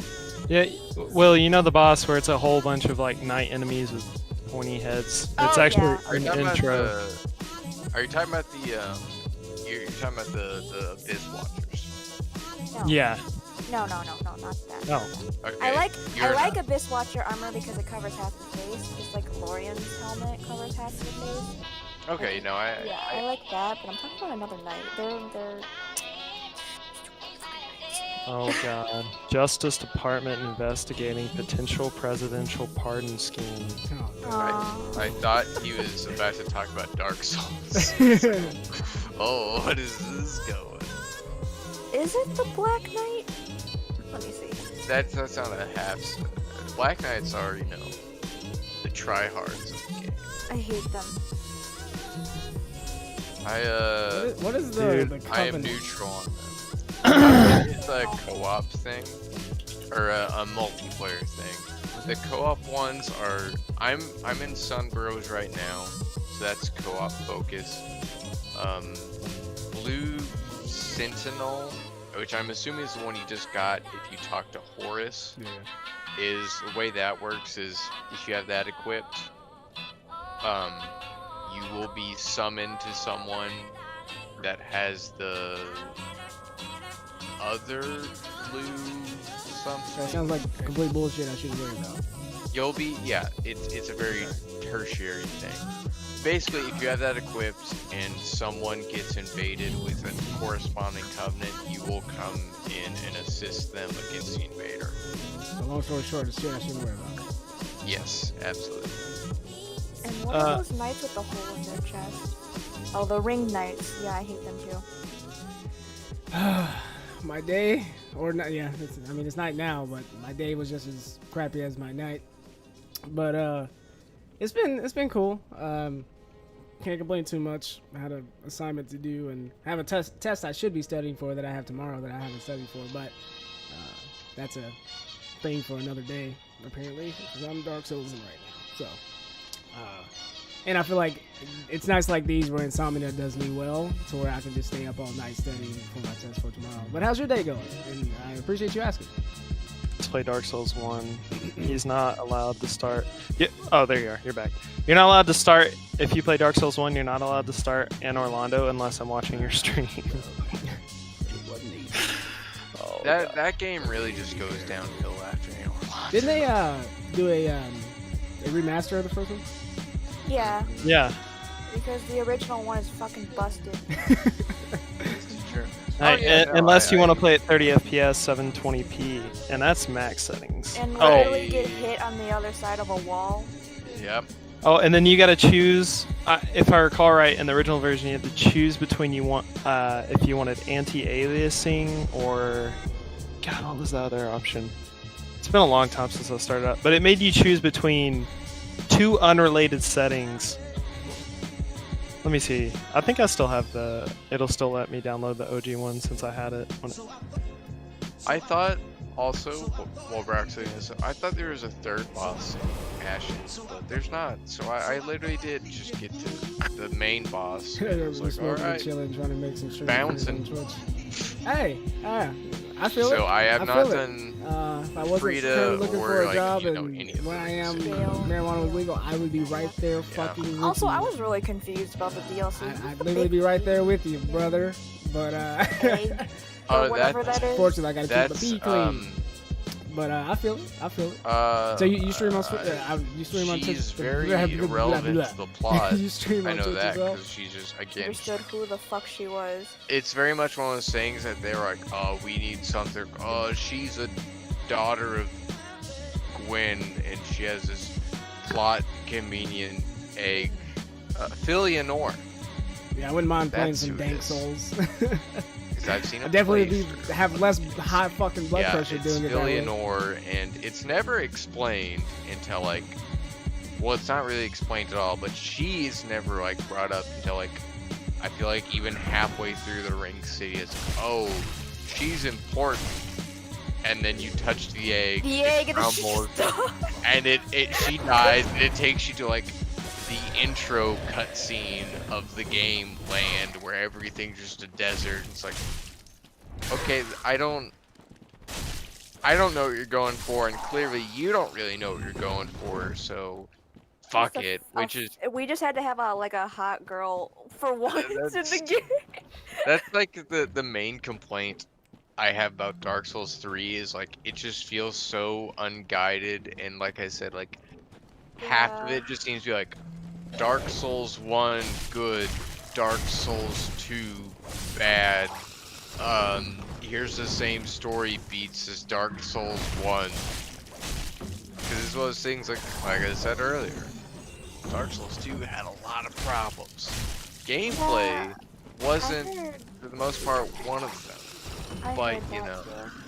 See, I just really didn't enjoy, like, just getting hit halfway through my roll.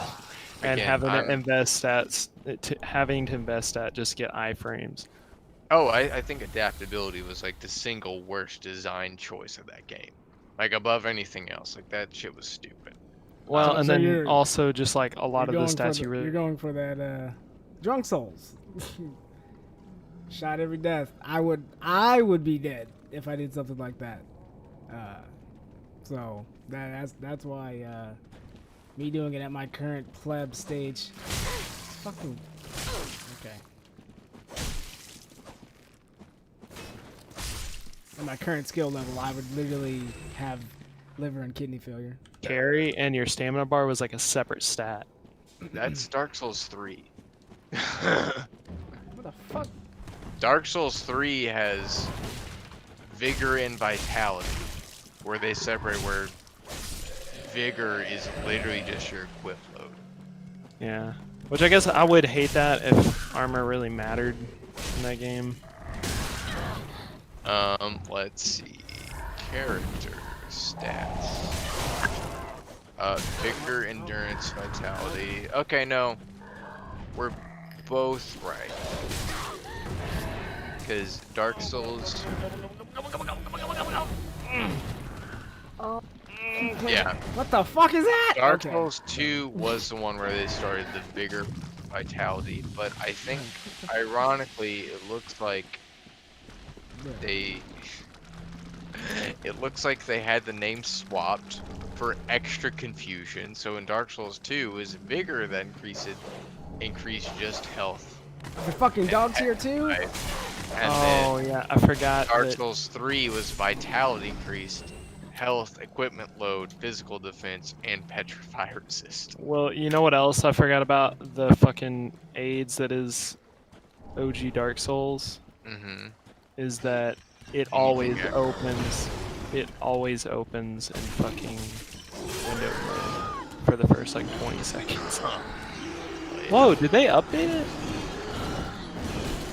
I think they updated it because it's giving me the option to go to higher resolutions now. I don't believe that for a and it says frequency 60 hertz.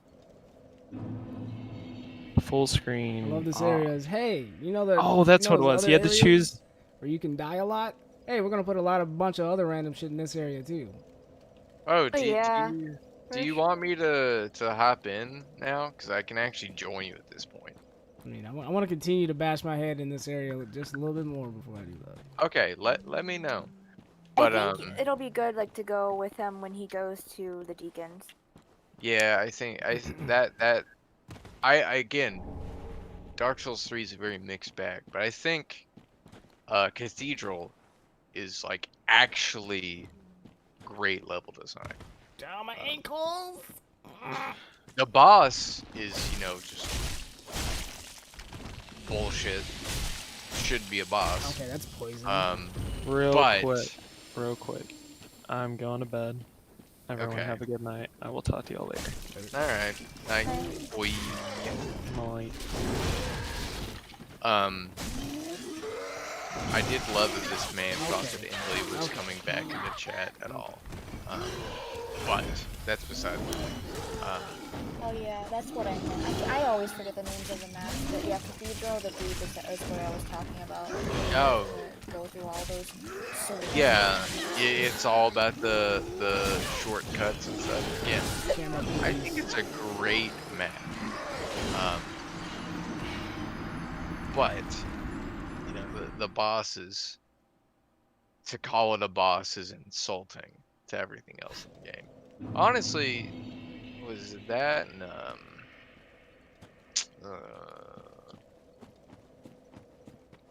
I think I pulled up the wiki more times in the past like 10 minutes than I have. I don't think that. World boss. I hate the catacombs. I don't like them. I don't like anything that resembles dungeons or things of that nature in this game. Hey man, you know, I'm all about the dungeon. You know, what's the old saying? Sticks and stone may break my bones, but chains and whips will tighten me. Oh. Something. Well, that, so. No, the catacombs for me was like a very level overall. I think I didn't have much. I don't know. I wasn't that into it. I think it didn't have enough flavor. Well, I mean, it's a catacomb. I don't know how much Yeah. add to a catacomb. I think they tried to go like it's catacomb, but also kind of deserty, and it's like. Yeah, like why is it so fucking yellow? Yeah, like it was just. Everything is one color. It's just it was forgettable, but it wasn't offensive. I think like the closest this game came to like offensive level design for me was like the smoldering lake or whatever, just being like generic Haha, crab fire bitch. level, and that's just because like I feel like any generic fire level in any video game is just kind of obnoxious to me. I know it's like a personal thing. It's not as offensive as Isolith and DS1 because the frame rate and the dragon butt demons things and that were horrendous with their aggro range. Oh, come here, but little yeah, bitch. that's like the only level I was like, eh. That, and I didn't like, I did not like them reusing in Orlando, just because like you already like half this game, like I said before, it's just one. Why'd you bring back the main like thing people know from Dark Souls 1 for like not even a full level? It's sort of like 2 rooms and a boss. Yeah, but isn't Old Demon King optional? Yes, Old Demon King's optional. I'm trying to think because a lot of them are. Dragon Slayer armor is optional. I don't think armor is optional. Yeah, I think thought he was. I thought you had to get to him to get to Lothar Castle. Yeah, because I think it's. I think the optional path is. I know Greatwood is optional. Never mind, it's not. Yeah, I think the one that's optional there is Osiris. Is that the shit? Oh yeah. Fuck me. Yeah, because he leads to the dragon. He leads to the Storm King, or what's his Nameless King? Did I don't think I fought him either, actually. Now Sounds like a name to me. I forgot he's optional too. No, Nameless. But why would you not want to face him though? Like the fight is pretty epic. I've heard that that's like the best fight in the game. It's pretty hype. Did I? I'm about to check my Steam shit. I know I did that area, but I don't think I reached Dragon Peach. So after what is he? I didn't. Shit. Deacons and Abyss Watchers and Wolnir, He has the option of going to Aldrich first, I think, and Yorm, and then he can go to Pontiff. I No, think he it's should. it's Pontiff before Aldrich. if you Yeah, do but that. you. Oh. You can go I Yorm thought- before Pontiff. Yeah, there we go. I was gonna say, I Yeah. think he should do Yorm just for the fun Yeah. of it, Yorm- and then go to Pontiff. Yeah, Yorm is like, if anything, free levels. Yorm. Fucking. He's you trying know, his best, okay? at the very least, I appreciate the Demon Souls callback, Oh my god. but They made him look so hyped in the trailer Death. mhm, and shit, and then you get Ass. to him, and then you're just like, oh, well, Jump down here. Fuck it. yeah, yeah. You almost swag. that Lord of Cinder. Oh, I got it. think the boss I was most disappointed in, actually, was Ancient Wyvern, just because I thought it was like a cool idea to have like such a huge boss arena where it could like attack you and chase you, but it's really just it stays in that one place, and the ads just attack you, and then you just do a drop attack, one shot it. Plunging attack, man. Yeah, like I thought that had such a cool potential as like just a big area boss, but yeah, Yeah. that was kind of lame, I He's thought. literally a baby. Yeah, like that. Yeah, I thought that could be a lot cooler. And Dragon Slayer armor was another boss. Until you said it, I forgot it existed because that's another one I just like one shot, I think, and then Were you like over leveled or what? no, it was just I I think Played- he's pretty challenging, but I He's not don't the think I was hardest. over leveled. At least I don't know. because like if you're over leveled by the time you get to Abyss Watchers, they're gonna be so easy. Oh yeah, no, I think I was over leveled by the time I got to Abyss Watchers because I thought those were super easy. I give them that because I didn't like purposely grind, but you know, like I was trying to do stuff and I kind of inadvertently did it. So I have a question. Yes. Am I expected to fucking kill this shit or just run past it? Oh, Wait, what shit are you? I'm looking at. I'm going- Anything. Literally Wait, I anything. mean, Because you if I can stop to run try to past- kill anything, I'm going to die. Yeah, literally, if you don't want to fight them, you don't have to. Just run past them, dodge it, and get to the Crystal Sage. Yeah. Because I'm just And like, then there's you're no way fine. they expect me to kill this stuff. No, you literally you don't have to kill any smaller enemies Yeah. in this game unless it's mandatory. Yeah. You can just run past them. That's what I do. Cause I'm not gonna be going out trying to kill all these mini bosses and shit when I'm just trying to get from point A to point B on like my fifth Yeah. run. Because I'm like, yeah, souls, but fuck that. Like, it's not.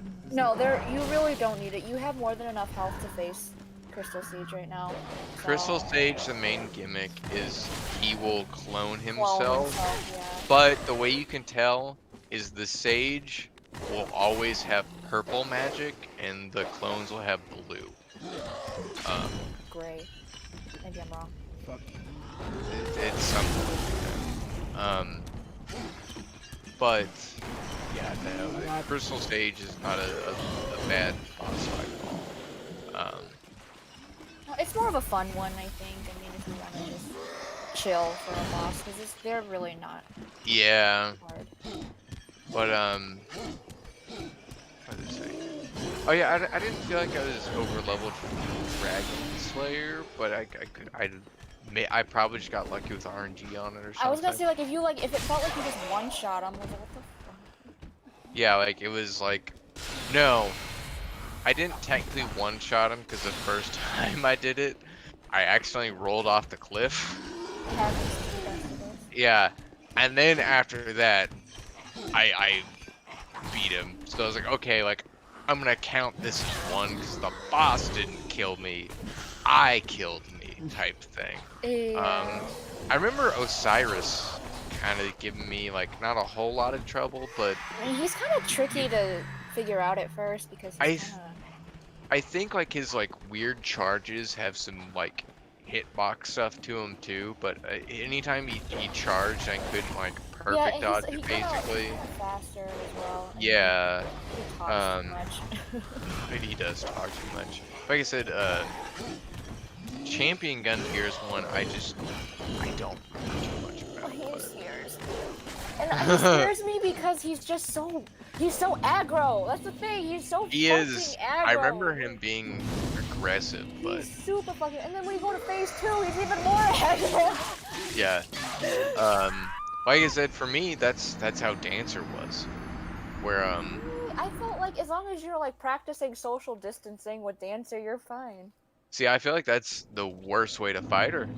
Really? Honestly, I feel like getting close. I feel like she's one of those bosses. Like, if you hug her, she's a lot better. Cause Okay. As long I as you think see where she's Beyblading at, because you know how she like lifts up one Yeah, arm and that spins, and then she lifts up the other one. You kind of Yeah. have to figure out which Yeah. one it's gonna be. As long as you like get that down, she's really not that bad. Like honestly, yeah, I remember when I faced her, But- I was like, oh, she's pretty chill, and then she just started Yeah. whipping those arms around. I was like, what the fuck? I got one shot. I was like, okay. like I said, in between waiting for Shamar to do this shit, I've just like, fuck it, I'll try Dancer as the third boss, and I've been getting her down, but you know, it hasn't been pretty. Is it You even know. explained why she and Emma are like, together? Yeah. Ah, No. that's death. I never No. understood that, but all I know is like, wow, Emma, you seem so cool, and I don't, never mind. The only thing, because again, like I'm not gonna say I follow Dark Souls lore, but I like it. I think more in theory than I do in practice in a lot of ways. Just because, no, I'm not gonna say that. I still like it. It's really is But I don't like how Bloodborne. it's not like more elaborate in the story, because some of it has Yeah. really fucking cooler. I didn't realize how fucking important the twins were until Yeah. later on. I didn't even realize that Lothric is literally like the reason this Yeah. the whole thing is happening right now. Yeah. Oh. No, I think it could use a bit more connectivity, but I also get with Dark Souls 3, like they were trying to jumble so much is kind of all fucked. But at the same time, I'm also like, I like the lore community, but I think sometimes they stretch it too far. Like I remember Bloodborne is my favorite Souls game, like hands down. And I remember like before they did like the DLC, there was some like rampant, Crystal just Shades. full-on speculation. People were like, this is canon. This is like very like not even well thought out speculation. This is like, Oh, well, the Souls game are not really known for its oh, I know, but it's still like, explanations. I think sometimes the community is more what annoys me about it than the actual game itself, if that makes sense. Like the people who are like elitist. Yeah, yeah, that's what I'd say. 'Cause I've run into a few Found the of those, crystal and I sage. get it's not everyone. I'm watching the fight, yeah. I didn't know what the fuck you were doing, bro. I was like, oh, But hello. as far as I know with Dancer, it's just she's another like Outrider Knight from Pontiff, because Pontiff is also, again, I wish they were a bit more forward with how like fucked up Pontiff was, because he's another one, like you said, like kind of caused most of the shit, especially if like I know like one of the community things is like he was the one that like convinced Lothric to, He was the serpent. yeah, like it's one of those things like I wish like they could be a bit more Yeah, solid. poor fucking Lothric, man. Lothric had it bad from the start. Yeah. And then his brother got involved, and now it's just now everyone's fucked. Mm, And like now Lothric everyone's wasn't miserable. Lothric only like bred so that he could be a Lord of Cinder in Yep. the first place, and then Yep. like he came out like that, and his brother was like excelling. he and came wasn't. out all Habsburgy. Yeah. Yeah. Poor guy. And like, you know what I was saying? I was talking to my friend about this. I'm like, why are the chairs at Lothric Castle so fucking small? Because I know Lothric and Lorian and their family got some cake to them, and they Mhm. ain't fitting in those chairs. Absolutely. I was like, who's sitting in these chairs? Ah, get fucked. Don't worry, you'll get the hang of it. But trust me. Wait. Oh. That guy That's what I was talking about. Yeah. That guy just. Well, he tried. He tried the aerial attack and. What happened? I didn't He's see being it. chased by the club enemy guys, and then he Yeeted went to himself. swing, and the guy just fell like 6 feet. I'll take it. Hell yeah. I was like, he should die from that, right? And then I see him go splat and then disappear. I was like, yeah. Oh yes, sir. Nice. Fair keep. Am I not supposed to be here? You can go Let there. me go back. I want to fight the Crystal Sage. I want to go back. I lit the bonfire though, so.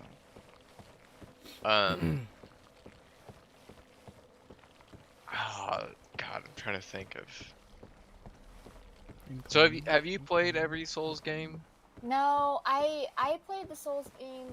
Dark Souls 3 was my first Souls game because all my friends were like, just skip 1 and 2 because 1 is completely botched and 2 is just meh. But I've heard a lot of people say 2 is their favorite, so I don't know. I'll tell you my thoughts after you. But yeah, Go I on. only started. I played Dark Souls 3 back in 2016 on my ex's account, and that's why I got as far as Pontiff. But I can't parry in this game. Okay, like I'm bad. I'm a pleb. I can't parry, and I know like you just parry, and like all the elitists are like, you just parry. You're so easy. I'm like, can you? It definitely takes a minute to get too. And then I got as far as Pontiff, and then I did get a chance to face. One of the bosses later. It was either one of the DLC bosses or a later boss on his account, and that was about it. So I will say, Dark Souls 1 again has its issues, but at least you get the remaster. The main thing I say about that game, it's a good game. For the first half, when you can tell like they had like all of the effort put into it, and the second half of it, it kind of like it's still alright, but it's definitely like a big step down. downgrade. Yeah, like it's like the levels aren't well thought out, and like the bosses are kind of don't get. I would just say me, but don't get anyone that's ever played Dark Souls 1 started on Bed of Chaos and how awful that fucking boss is. Because it's the puzzle. It's the puzzle boss. The one that fights you with the placenta is I that's heard that guy Bloodborne. fucking sucks. That's Bloodborne. That's what it's not Son of Cause, but Ugly. That's all I know. He's How ugly. oh, and he so lost he right now. ugly.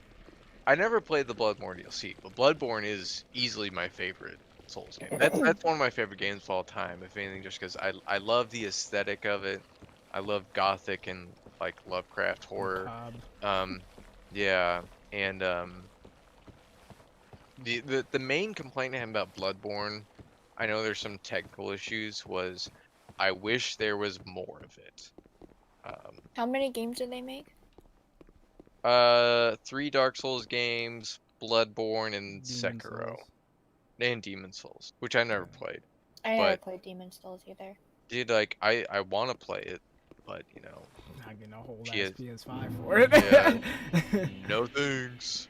But yeah, when you talk about the community, I thought about that too because I got so much shit from people in the community. Like when I told people, oh yeah, Dark Souls 3 is my first Souls game, they're like, oh wow, like they just get like yeah, and they're just like, oh, if you ever played the other games, you ever played Demon Souls or Bloodborne, then you're not a true fan or whatever. I'm just like, I don't want to be a true fan. I just am trying to. Yeah, I I'm want to just play a fucking game. I'm not Yeah. trying to be like an elitist or like a professional. I do want to master the game because it gets Yeah. very fun.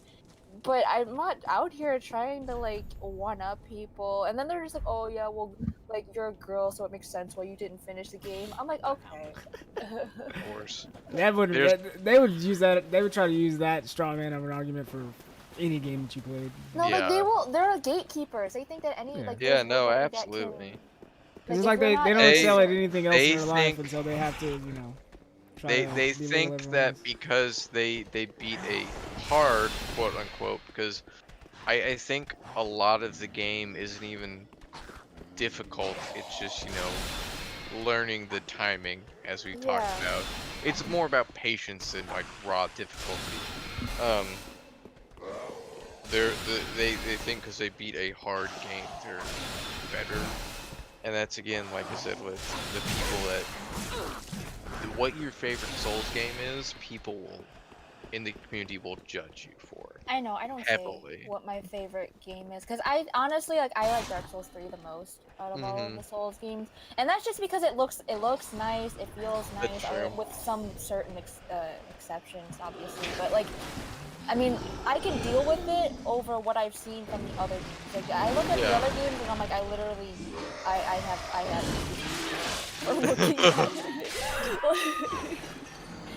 No, and it's one of those things, like, I look at it as, like, I think every game has things I like about it more than the others.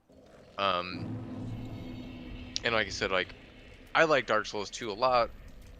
It's not my favorite by any means. I still say it maybe is, like, my least favorite, but at the very least, like, all, like, the multiplayer stuff in that was, like, so much better than any other Souls. I heard that. I heard that there was a lot more like UI, like things like UI was better in 2 and things like that. Just on like multiplayer alone, that like takes it up a notch. Because it's the only one where it felt like they like gave a fuck. Because Dark Souls 1, like Demon Souls, I'll give a pass on like the ambiguity, because they're like, oh, we didn't think we were gonna make this fucking game, basically. And then Dark Souls 1, like, it was kind of jank, but it was workable.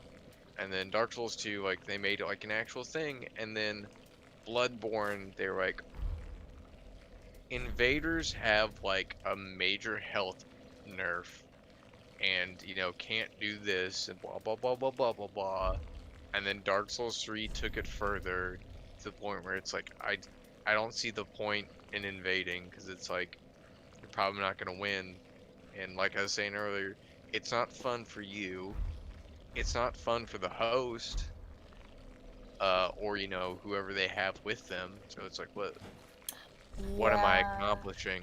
My friend got invaded literally when he and his friend were playing like near the Cemetery of Ash. Like they were like in the tutorial, and they got invaded by this tryhard, and they just got one shot. And I'm just like, first of all, if you invade somebody and you get sent to the Cemetery of Ash, just fucking leave. I didn't say, I think that's gotta be like a hacker, because you can't. I've seen people who like, you know, like the guys who like they don't even move and they just keep like stun locking you. Oh yeah, that is one of the things that I know. Whenever Shamar was talking about just how they did the leveling, I think part of the reason they did that was fight against reefers that are, you know, they don't level up, but they just, you know, go through the game and they get better armor and equipment, and then they upgrade it so you know, they're still only, you know, they're still only level 10 or so, but they have, you know, a plus 10 weapon and stuff, so they can go harass new players. And I agree with you. They're not even there to get anything. They just want to prove a point and shit on shit. Yeah. Like, you're not like if you get sent to like an early stage, this guy's like got starter weapons and shit, and that you just want to. This is not even there for your souls or anything that you're there to drop. He just wants to shit on you.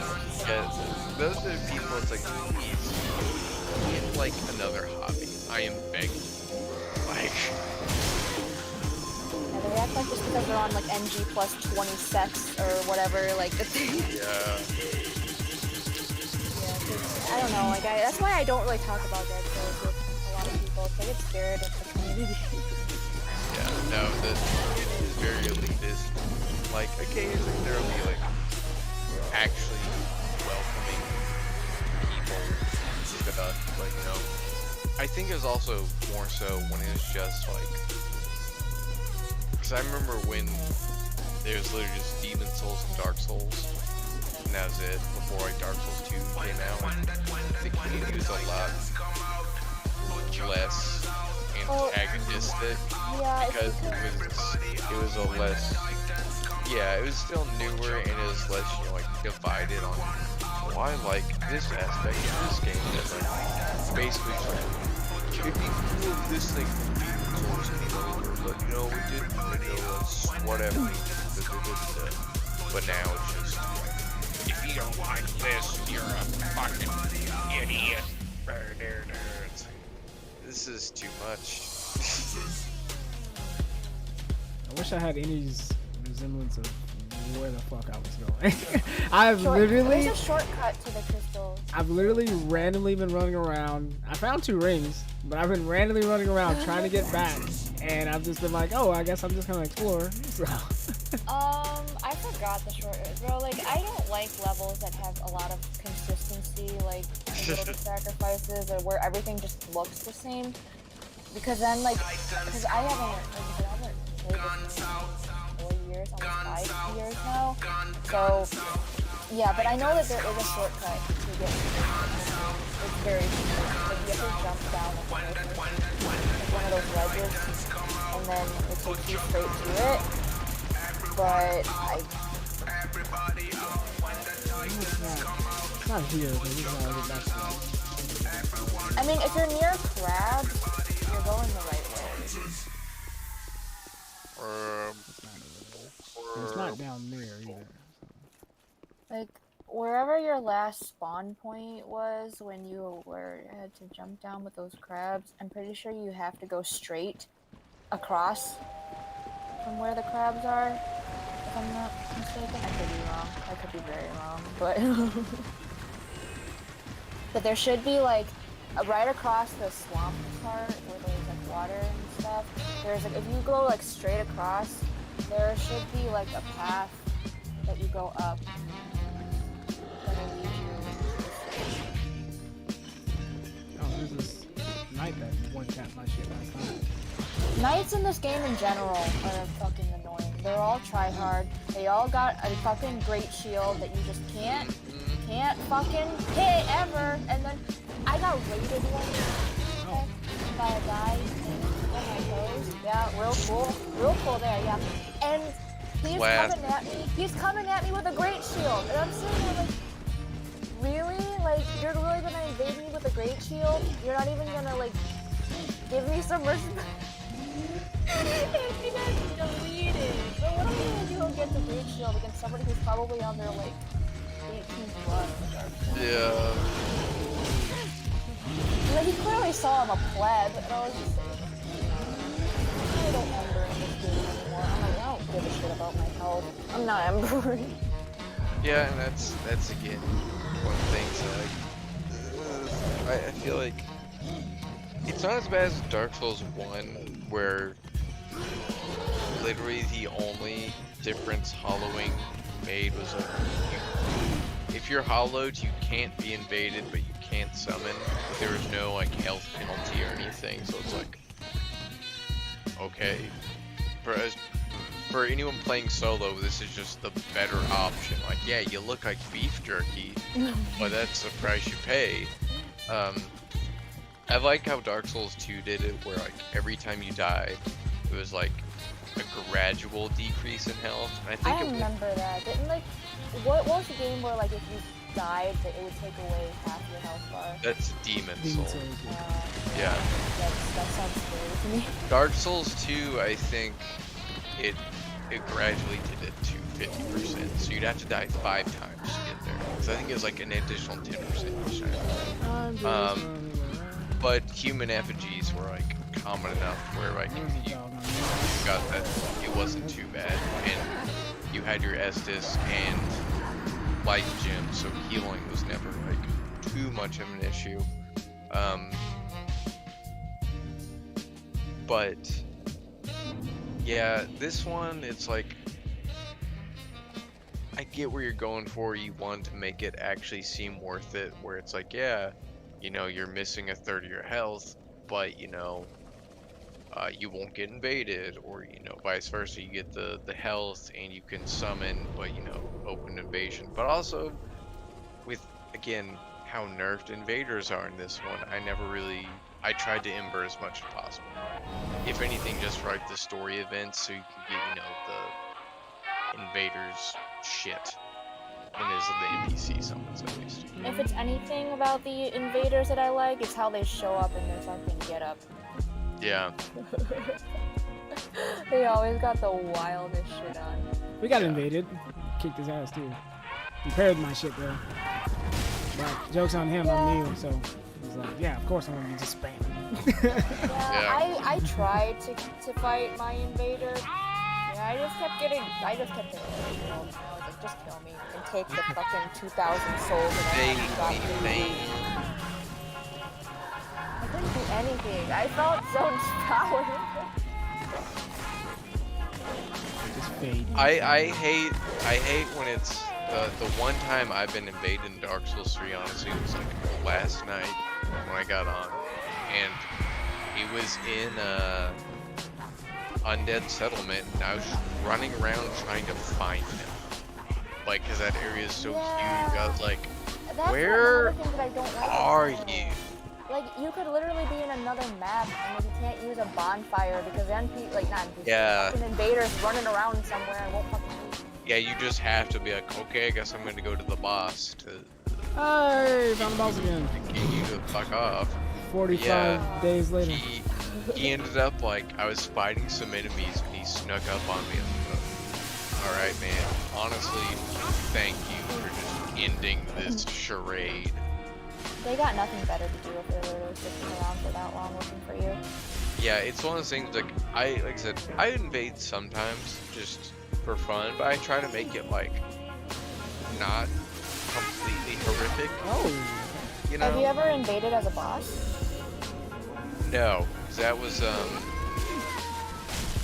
they have a boss invader thing in this one? Oh no, because it was two. Was it? It's before Pontiff.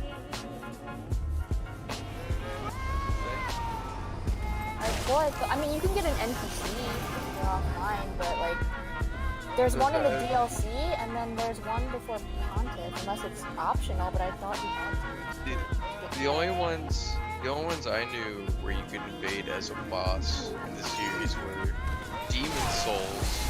The old monk boss fight is just a PvP fight, which I think is really cool. And then the second one was Dark Souls 2, the Mirror Knight. If you do the red eye orb or whatever, down his hallway, he can summon you for the boss fight. Because I know in the DLC, before you can even get to that bitch with the egg or whatever, you have to fight a invader boss. Man, like I said, I saw a playthrough of the DLC, but I honestly can't remember. But that's starting to ring a bell. Yeah, it's the one in the fucking church. There's too much in this. But That's our second phase. Because I think I looked at that literal boss like just a bit ago, because like I don't know what this is, and didn't actually read the article. Because before you can even enter the ladies' bedroom, I think it is whatever that was, it's being gated by this giant, and you have to kill him. He's really easy to kill, and then a PvP boss spawns, and you have to kill him, and he shows up with two other just normal enemies, and you have to fight him before you can get through the doors. Yeah. Okay. And then I know there was one in before Pontiff, like it's by I don't know exactly everything in that level, but I know that it happens like right when you first go up the stairs and you start seeing like the phantoms of the Pontiff Knights. Yeah. It's like right near that there. effect. It's right near there, like right after that. Yeah, that one I don't remember, but no, I'm looking at the DLC, and it's Half-Life Fear of the Church that the Fear dude, of the Church, yeah. Yeah, he summons players.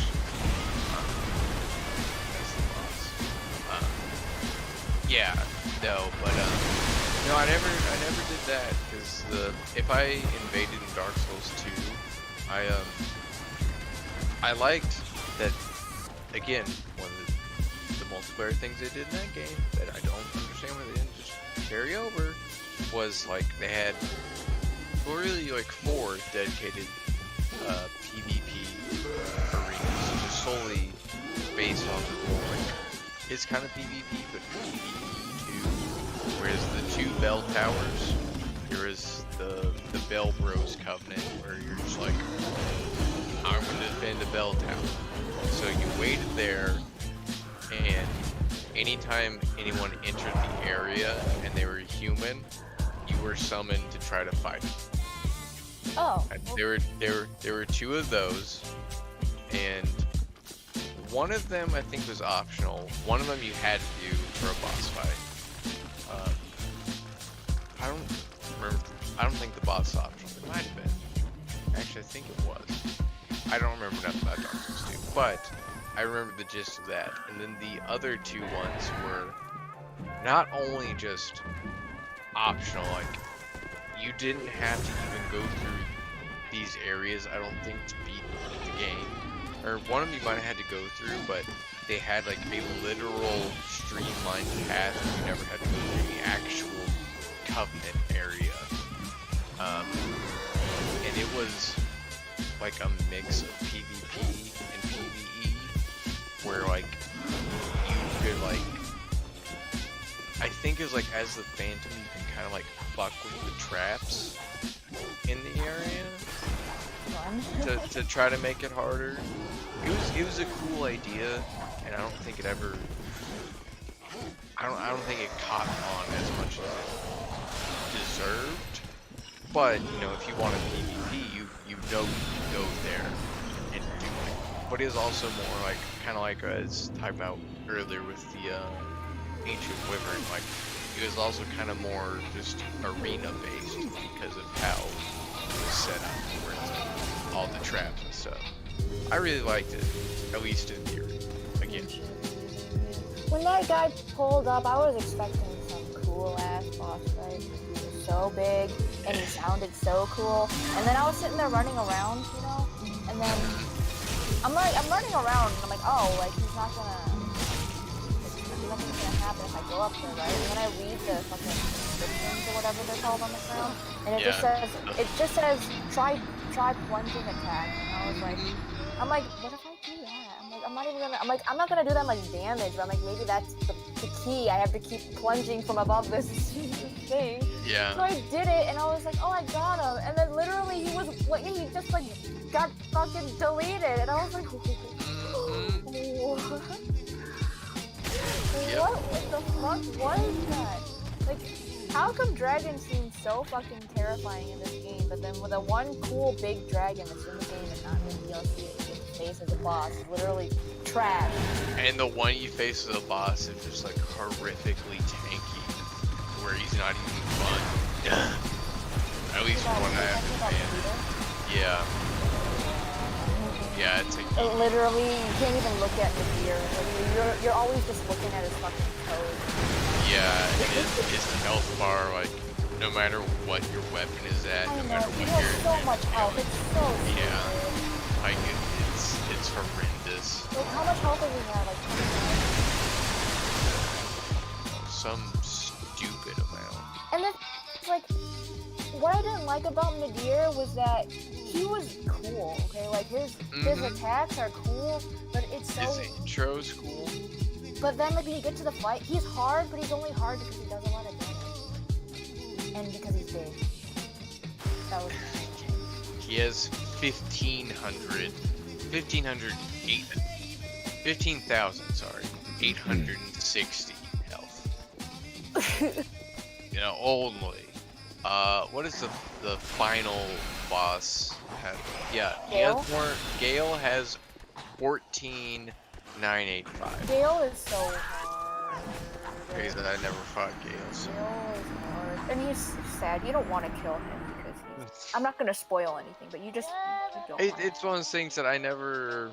He's Like I a said- By the time I get to him, I want to kill fucking everything in this game. No fucking. No, prisoners. you won't want to That's- kill Gale when you meet, cause I No don't want to fucking spoil, but like when prisoners. you find out more about Gale and who he is and like how I you don't give a fuck. I Everything in this game is I- gonna die. Like if I can I kill am- the people in the fucking shrine, they can come get it. I don't care. I mean, you can't. can, Other go for than other than the level up lady, she'll just come back. I will give them all the fucking work. You give them the gap. I just need to consistently know how to get back to this fucking boss. You can kill Onion Man too, but don't kill Onion Man. Like I said, I never even like. I don't think I finished this quest. Anyway, was a Gale like? I someone only did like half his story. I'm like, I don't get how you ended up being like the quote unquote final boss of this shit. But also, I'm kind of wishing like, I don't really care, man. You're about to just get it. So Yeah, knock you off do Artorias' ass. You meet him in the beginning of the DLC, and he's Yeah, talking that's. to you, and then- And he's just like, here's the painting. I'm like, all right, man. But my niece is working on it. Yeah, I was like, okay. Like, she's got ridiculously long hair that literally touches the I floor, feel- and it's on yeah. fire, and she's somehow not being I incinerated. mostly just feel bad for her, honestly. Yeah, that's why I felt bad. And she said that she's like, Okay. I hope Uncle Gale likes it. I'm like, oh yeah, I'm sure he'll love Uncle it. Gale ain't. Oh, Uncle Gale dead, bitch. Yeah. And she's so sweet and very quiet and stuff. And when you find out, yeah, when you're like, what, Uncle Gale, huh? I don't know. I just think like badass old people are cool. Duly noted. And, like people like Gale, like you think, like especially when you meet him and he looks so feeble and small and just weak. That's And a you're bitch. like, oh hello, traveler, welcome.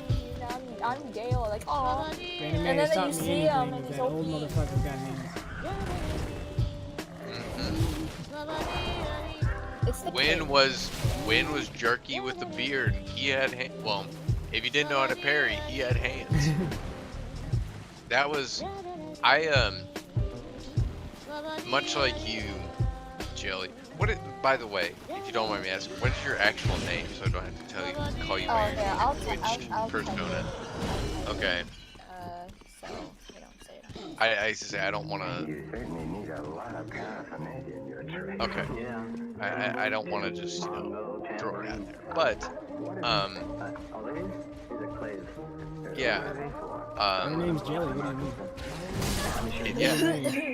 Last That's name- all I read. I mean, I Last have so name many Buns X. But where was I going with this? I had We're talking about Gwen. yeah, no, with the parry thing. Oh yeah. I didn't get it until I fought Gwen, because I know everyone's like, yeah, like the last boss of Dark Souls is just a complete joke if you know how to parry at all. So, I don't know how to parry. Well, let's see how this is, and then like through that fight, I forced myself to learn. It's like, oh, I get it now. And then the only other game I even kind of used it was Bloodborne, but Bloodborne, the timing is completely different. You're not doing the shield parry, you're, blasting them with a shotgun. Oh. But yeah, Dark Souls 3, I don't know how to parry for shit. But also, Everyone told me about Pocket Shooting. Oh, you just know how to parry and you stupid easy. Yeah, Well, I don't. I'm sorry. yeah, I'm this old school. yeah, I don't know how to parry for shit. It's all about that timing, bro. Yeah. The timing is so gimmicky. Yeah. Because it doesn't. It's not like you press the button and it does the parry. Like there's like a wind up and all that kind of shit. I mean, like, well, what I saw when I was watching other people, because I was trying real hard for Pontiff to learn how to parry, they're like, they said like, it is difficult to parry because the timing is so specific, and you actually have to parry and time it. Before. No, like, so you have to time a collision That's how it works. So you have to time the collision. If you don't, and every enemy has a different animation time. Yeah. So you have to time the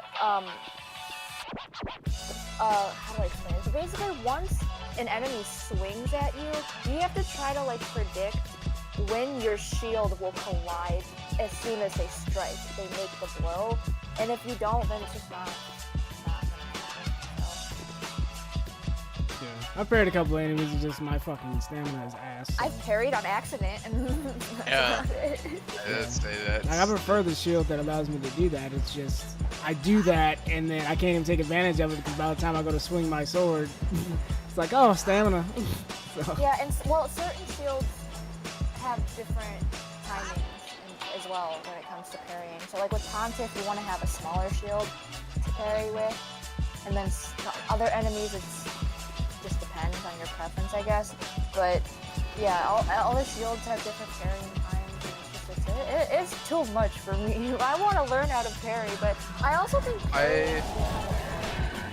yeah, it's not the most fun playstyle. I know Dark Souls 1 had a parrying dagger, which was basically parrying easy mode. I don't think it was, I don't know if it was in Dark Souls 3. But it made it so much easier because I think I don't know how exactly it worked mechanically, but I feel like it just gave you additional parry frames, basically. But yeah, that's like the only way to consistently do it. But yeah, like I said, smaller shields are easier, and they take less time. But it's just, overall for me, it's not fun to just go through and just sit around, wait for them to attack, hit the trigger, riposte them, etc. Maybe if you're speedrunning, yeah. Oh yeah, but that's a different beast in and of itself. Yeah, I'm watching a speedrunner right now. He makes it look so easy. Like, literally, like, one-tap the twins. Like, he was so OP against the twins. Oh yeah, no, I watch Ella for Dark Souls speedruns, and he, I was watching him fucking years ago when he's still just doing Dark Souls 1 attempts. It was just him resetting to like, oh, I got shit RNG on this boss. He's gotten to that point to where the RNG is, if the RNG is bad, he starts over. Yeah, but it's like, you're still on, like the 6th boss, 12 minutes in. It's pretty good to me. I mean, I have respect for people who can speedrun anything just because they've pretty much mastered anything. I don't know, I think that's the whole point of gaming, is wanting to master what you're playing. But at the same time, I'm just like, I don't know, at that point, I feel like I wouldn't even enjoy the game anymore. Yeah, like you have to like, I think it takes a certain type of person to do it, because you can't just, like, just idly, playing it. I have, what's this? I have 50.6 hours in Dark Souls 3. My brother has like 200. Yeah, like, a speedrunner has like 50.6 hours just practicing like the initial run, and then shit changes and practice that and get the new route down and all that stuff, and it goes beyond mastery. It's like you like, I don't know, it's next level shit. Yeah, I'm not personally a speedrunner. My friend is a speedrunner. He actually has records in some games, and he's a streamer himself. He doesn't stream as much anymore now because he's just been busy with work and stuff, but he does a lot of speedruns. I think he does them from, he does RuneScape, Mario Kart, some other games, but I know he's on, he's on the record, so. But man, I couldn't do that. Yeah, it's not the life for me. I know it's one of those things that at the start of quarantine, I was unemployed and had nothing to do, and I was like, maybe I'll get bored and just learn this. And I was like, no, absolutely not, absolutely not. Just because I can do some repetition, but not like the games I can do repetition are the ones that don't require like thought, like, you know, when it's just like, oh, I'll log into Animal Crossing every day to do this, or like I'll do this, but it's like when it's actively like you have to be paying attention every second. I know. It requires such high awareness. Yeah, and like all the games I'm interested in, it's like, yeah, no, not to speed run at least. Yeah, but as far as Souls game, but I don't know. I can see them making not maybe a Souls game, but more games like Sekiro. Yeah, and it's one of those things, you know, do I believe Bloodborne 2 is a thing? No. Do I wish it is a thing? Absolutely. Sure. But yeah, I could see them doing stuff like Sekiro again, and I know they have. Sekiro is so fucking hard because you have to parry. Yeah, I never played it just because the whole the samurai thing doesn't do a lot for me. Just like aesthetically. You don't like being Hanzo from Overwatch? If you said, just a second, I gotta fact check something real quick before I make this statement. I gotta using facts. I gotta control how much of a dumbass I am. I'm trying, damn it.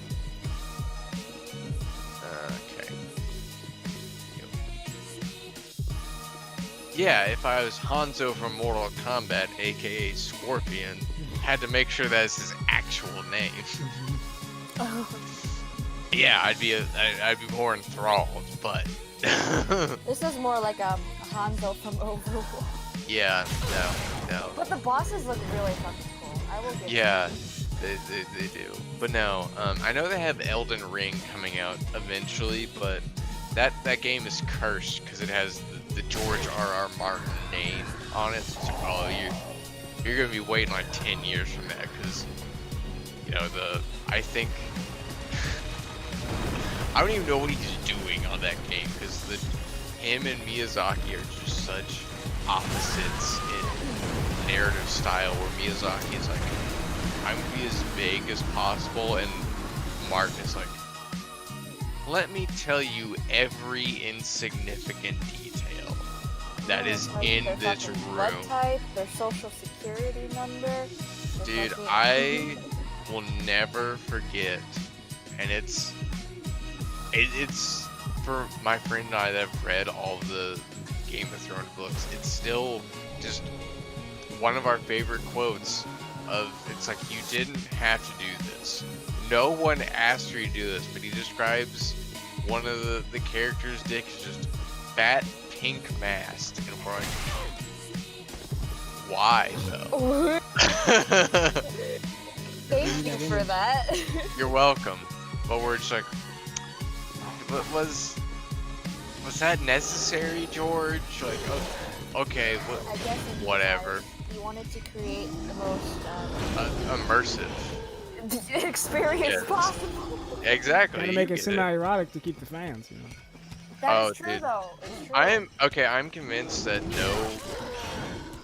no fiction writer ever should write a sex scene, because they're all, from my reading experience, they're all beyond horrific. Like, they're so bad. But that's beside the point of, yeah, Elden Ring is cursed because it has George R. R. Martin's name on it, because he takes, like 10 years between book installments to make the next one. But yeah, I don't know how that combo's gonna work. I mean, like the super vague and the super like in-depth storytelling. Well, you need to have like a hack. Yeah, if they can get it, like more power to them. Think it'll I work mean, you great. would think that opposites would come together, but no. Yeah, no. Yeah. Seldom works like that. You have to go to bed. I know, like you have early bed. At least in my eyes, early bedtime. And I don't want to keep you. I'm gonna... Oh, I have no bedtime tonight. 'Cause I normally I work on Wednesday, but even then, like it's a lot Oh, so more that's why you're lenient. drinking tonight. Yeah, I'm off tomorrow because I gotta go drive to the home front, get my car registered, and help my dad move plywood. So Yeah. instead, I'm working Saturday, which is never too bad. Like it sucks not having a weekend, but also Saturdays for me is I go to like 6 stores and I go to like 6 stores and I put wine in a cold box and pull up some displays while I listen to this shitty podcast, and that's about it, honestly. What champion demands clearly you're another sort of warrior, so It ain't much. for my teaching. But it's honest work. Detailing well. Yeah, hey. Very well. I'll be You're right back. no fool. I am Orbeck, the unkindled Just one. met Orbeck. We will learn together. Oh yeah. I remember the Beck. I was like, hey, what's up, Shouty? And dude, Shouty had a penis. Mm-hmm. That he does. I cannot consistently get back to this boss, which is the only thing I've been trying to do this entire time. You want me to swing in? And then I don't know what the difference between the boss when I first fought her or it or whatever it is, and now. But it was like at first it was like I was hitting her and stun locking her and she wasn't doing anything, and so I was like, oh, this boss ain't shit. The third time that I get into the area finally, oh, I'm back there. The third time I get back in the area, she's pushing my shit in. Like this purple shit. Like I feel like I'm supposed to just kite it the entire time because I can't like do anything with it. I'm supposed to like run into the wall. I don't think that's the thing. Oh, okay, it is a thing. Hit the wall, bitch. It's like, how the fuck am I supposed to get near her?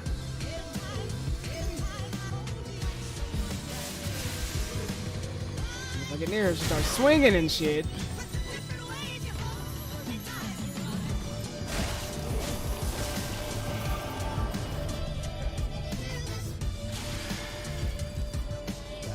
Crystal meth all over the place. Alright. See, and I feel like I like Dark Souls for the bosses. Fuck all the shit in between.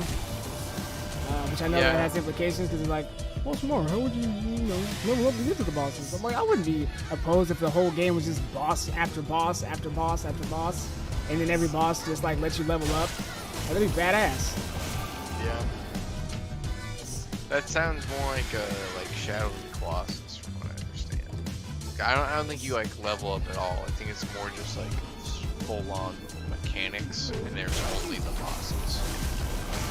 And like you explore like stuff between then obviously, but you know it's not like yeah.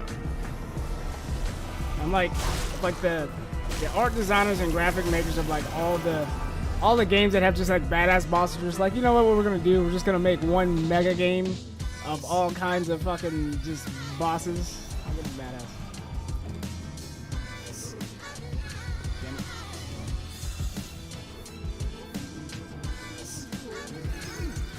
What is that?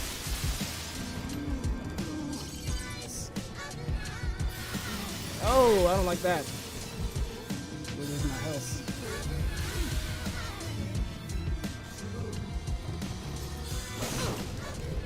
Hey, bitch. Get the fuck out. Oh, step on the bitch like. I'm the one the bitch like. Oh.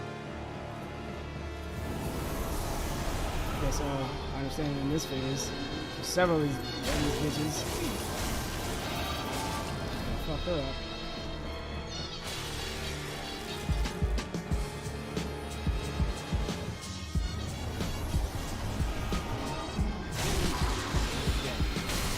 Take that shit.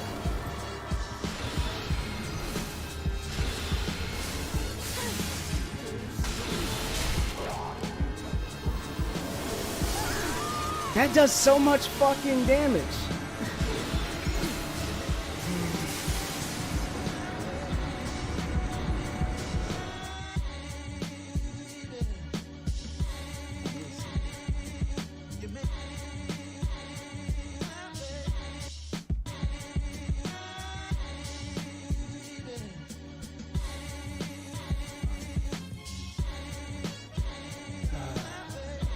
Now to figure out how the fuck to get back there. Which I actually think I understand. I believe in you. That's been the real boss. It's the fucking map. Can consistently get back to where I was trying to get back to. But I feel like that boss would be a lot easier if you were a magic user. I don't think so, because I feel like I don't know for sure, but I think it resisted magic. I mean, it makes sense being a mage and all, but I think it's best as a melee build.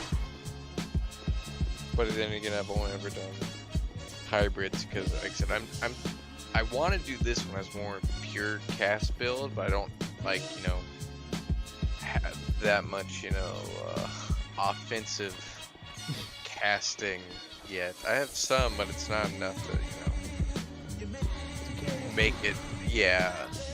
So okay.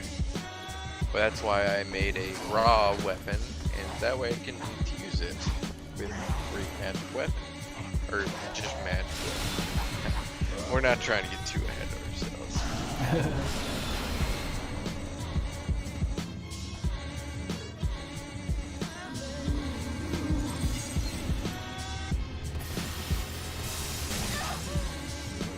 Shit does so much fucking damage.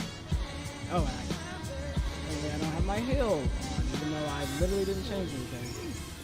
Okay,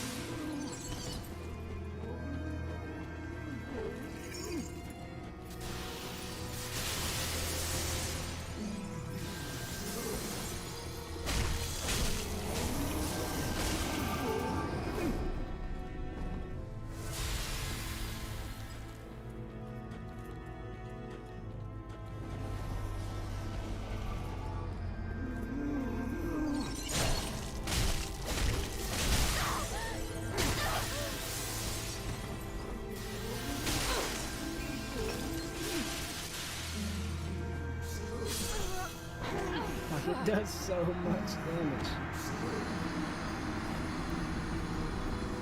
It's like she hits me twice with one of those things and there goes my health.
Fort's on fire.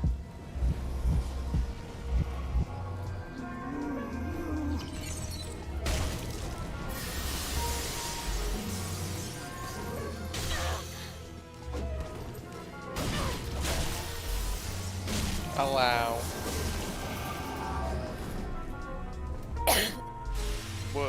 What'd you get to eat? It was just eggs. Because I am very busy with school and COVID kind of fucked my body. So literally for the past month and a half, I have been eating salads and boiled eggs. I cook, don't get me wrong, I cook. And I love cooking. I'm good at it, but nah, I'm too tired these days to cook. Fair enough. Yeah. So that's how that's going. I'm pretty sure, like, you would think I would be sick of eggs by now, but you just find ways to make them and put them in shit. And it's like, well, Do something with them. Yeah, I feel Hashtag vegan game. eggs aren't vegan. he, Oh, you're vegan? Oh, okay, yeah. I am not. Because Korean food has a lot of seafood. Dude, I mean, Korean food bangs. I love Korean food. Dude, I live in K-Town down here. Really? Lucky? Yeah. It's So real you see nice. all the hot bitches that are. Well, when you know we go out, yes. That's not often these days, but yes. But yeah, you know, we got an H Mart. You know, we're balling up here. Oh shit! Yo, for some reason we ever cross paths. I'll cook Korean food. I'm adopted, so like I don't know how authentic it is, but my Korean friends say it's pretty authentic tasting. Hey. So that works for me. That's all that matters. yeah. Do you like tteokbokki? Okay, what is that? That's like the rice cake and that red sweet spicy sauce, and like there's fish cake in there. Yes. Yeah, I can make that. I can make bulgogi. I can make. I love. But as I say, that's like the only thing I know like the name of. That's what every American knows in Yeah. Korean cuisine. Let's be real. Yeah. Bulgogi is fucking fire.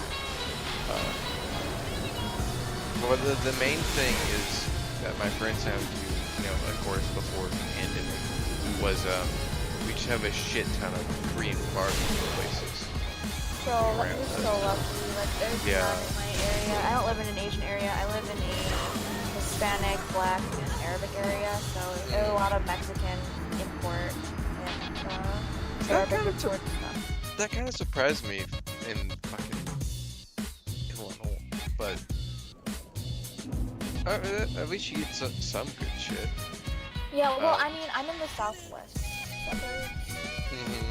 So all of the Korean and Asian shit is up north where, people have money. Gotcha, yeah. No, we have like I said, we have like a bunch of Korean barbecue places. I did try just like a hot pot place. I've never had hot pot. I've always wanted to try it though. It was cool. I like it. Sorry, my brother has really, really bad gamer rage, like really bad. He's got holes in his wall. That's how bad it is. But yeah, his is really, really bad. It's really sometimes. I'm sorry if you feel like banging and. Oh, you're good. But what was I saying? Oh yeah, you would be surprised. Like Korean people have a lot of vegan friendly food. That's when he visited me last. I wanted to find a Korean place we could both go to. I was like, he said he hadn't tried it. I was like, I want you to try something, but I can't find anything. Like, I I know can make so many things from Korean food that is vegan.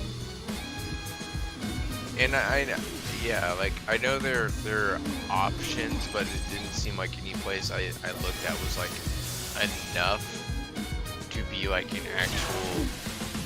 It was one of those things like, yeah, like you can get this one specific dish that we make, and if you want anything else, gets fucked. Well, most of the banchan, the side dishes are vegan.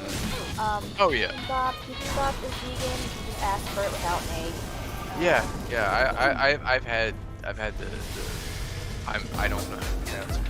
I'll have to try it, but I've had that. It's very good. Yeah, I love bibimbap. Bibimbap is actually the most popular dish in Korea because it's like the poor man's dish. We also have another poor man's dish called army-based stew. But bibimbap is like that one dish where like it was in times of scarcity, so we had rice and vegetables and we just put it all together and ate it like that. Every culture's got that dish. And then you can make tteokbokki vegan. I make it vegan all the time just because I don't have I use kelp, which is kelp and anchovy broth is like the base of pretty much every soup and stock in Korean cuisine. But you can just use the kelp and it'll pretty much taste the exact same. Same thing with jjajangmyeon. You can make jjajangmyeon vegan. My jjajangmyeon that I make is vegan because I'm not a huge meat eater. And I prefer things without meat in general, but I like fish. But yeah, there's a lot of options, so. What I was gonna say, I also like fish a lot, but I haven't had any like Korean like seafood. So there's jampong. Jampong is like a seafood noodle soup, and it's so good. It's one of my favorites. There is hue. Hue is like the raw. It's like the Korean sashimi is the closest thing that I can think of. It's like raw fish that you can eat, and it's also, if you haven't noticed, Koreans drink with a lot of different meals, and hue is one of them. So when you're going out to get hue, you're going out to get pretty wasted. Okay. Okay. There is we eat a lot of raw seafood as well, like raw crab and raw shrimp. There's that. That's more of like an acquired taste, definitely more advanced. But there is are you up for like the exotic foods like sannakji, which is live octopus? Okay, live anything? Okay, so what happens is it's not alive, it is dead. It has been killed, but you know, its nerves are still active, so when they cut it up, it's still Cut that shit up, Quay. Like, they kill it immediately upon serving it. Like, yeah, but because the nerves are still active, it's moving when it arrives. It'll stop moving eventually after a few minutes, but when you get it, it's for a little bit. That's one of those things that I would have to, independent of the situation. Like, I feel like I could be adventurous eater, so I'm out to try anything out here. Because like we have this disgusting food, which is known as like the toilet food, because it is fermented skate, which is a type of like not mantis, but stingray. And about skate do not secrete anything. They don't use the bathroom. So what they do is they actually secrete ammonia through their skin. So it's fermenting in its own ammonia. And not only that, but it ferments in raw eggs sometimes, and then they ferment the eggs in raw eggs. And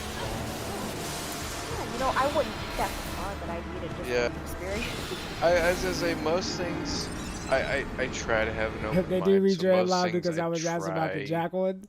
Jack noticed stands for just asking questions. Anything where you start with fermented. Kimchi is fermented. I don't know if you like kimchi though. I love kimchi. I haven't noticed Willux things that taste bad. I think fermented.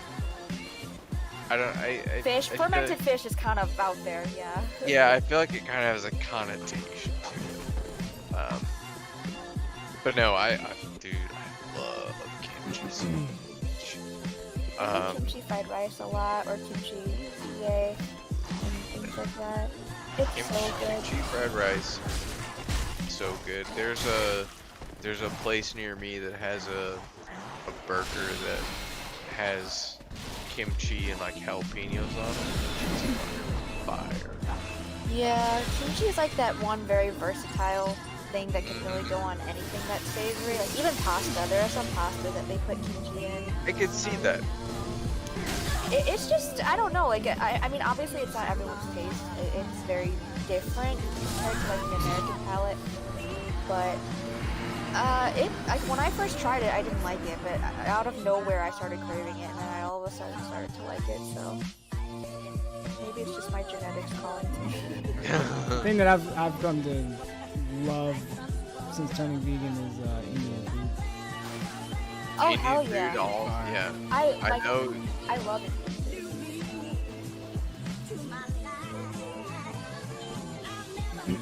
I haven't had Indian. They actually food have in a flavor long to their time. shit. Oh, It's they spicy, like mayonnaise eating motherfuckers. You don't diversify your palate. Again, you know me. I love spicy food, but I just my whiteness doesn't let me handle it well. How do you eat Korean food then? Again, not well. Oh. It's those All things. of our food is spicy. There's a lot of tears, but you know I work through it. You know. Proud of you. I you can enjoy Korean food. I can't control. Fuck, man. Like, I hate it because as long as it's, you know, like, again, with Korean and Indian, it's like spicy, like with flavor, and it's not just like what I think like American spicy food where it's we made this hot sauce where it's gonna make you fucking super fucking bleed. salty. And it's like this doesn't have any taste. It's just hot. Yeah, it's like I don't. Why would anyone eat this other than just as like a dick measuring contest? It's like, why I ate this hot? One of my friends, he ordered whatever the mega ultra hot sauce they use in the Hot Ones videos. Oh, the last dad. Yeah, he ordered that, and they made wings one time, and they didn't tell me this, and they put some on. Oh no, it was awful. It was just hot. Again, that's just me. Yeah, because you forfeit all flavor in lieu of just making it hot. Not that you would be able to taste anything over the heat anyway. Like it's just pain. And that thing lingered for like 15 minutes. And the entire time I was just like crying. I'm drinking like just a half gallon of milk. I was like, why did you do this? I was like, I am never gonna forgive you for this. I hope you know. You know what? I'll say it. He deserves that Rona that he got. Wow. Taking that back. That's too very aggressive. He just went through minor discomfort. This man's gonna have possible ramifications for the rest of his life. That's extra. I'll take that back. Boss is being a complete anus right now. It's because you're getting too close to her, him, whatever. I don't know what else we're supposed to do. I have a sword. Well, yes, but I mean, you're like it's because like they don't move out of the spot that they pop up from the ground. Like they don't really move from there at all. So once you get your hits in, you need to back up or just get out of the way from their hits or wait for them to teleport back. Have you at least gotten to phase 2? Yeah. Where there's like 5 of them? Yeah. Yeah. So then you're doing okay. But yeah, it's because their attacks in general are long range because they're mages or whatever. So honestly, your biggest threat is those because those will one-shot you.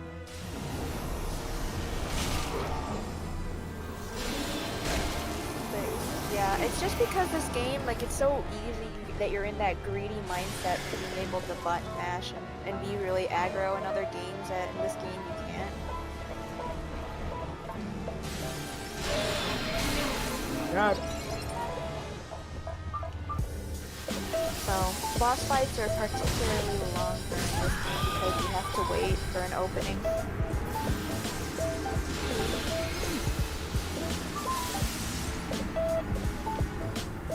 Like Gundyr, I feel like I'm only gonna have like 0.5 seconds to land a single hit on Gundyr before I gotta start dodging and running again. but I know you can parry him. Let's see again. Go back. Parry. Parry. I'm gonna go get a drink real quick. I'll be back. And not of the alcoholic variety, so don't even start. I didn't say Shamar. anything. Good for you. I could sense. You can sense it. Yeah. Interesting, through your the senses are ether. wrong because I wasn't even thinking it. So you need to recheck your senses. I'll be back. I might drink tonight too, because I literally have to do one thing tomorrow, and then I'm done with all my work for this week, so. Same. But yeah, I'm so stressed out from school already because it's finals week and all my big projects I do, and they're worth more on my grade weight. And it's big ass projects, like this 12-page project, bro. I had a full-on meltdown over this project because with design, it's harder because you have to go from scratch and you have to be creative all the time, even if you're not feeling creative. And if it's not good enough, then like, you don't get a good grade. So, like, I have like 9 different files of the same project because I kept starting over. It got to the point to where I was naming my projects like spam. I was just spamming my keyboard and putting blah, or like it was like final design project 1, final design project 1, final design project 1.2. Final for real this time. Final. It's like that's literally what I'd be naming it. I'm like, okay, this time for real. And then I scrap it, and I'm like, okay, never mind for this one. Like I'm literally having a conversation with myself and like dying. But yeah, so like that whole project took me, I want to say, hours-wise, like I put in about 30. Making this just because I kept starting over and it's such a big project. So yeah, but all I have to do is make some minor adjustments in my design and I'm done. But yeah, so, and then I have my other projects for my other classes which also require me to make things from scratch.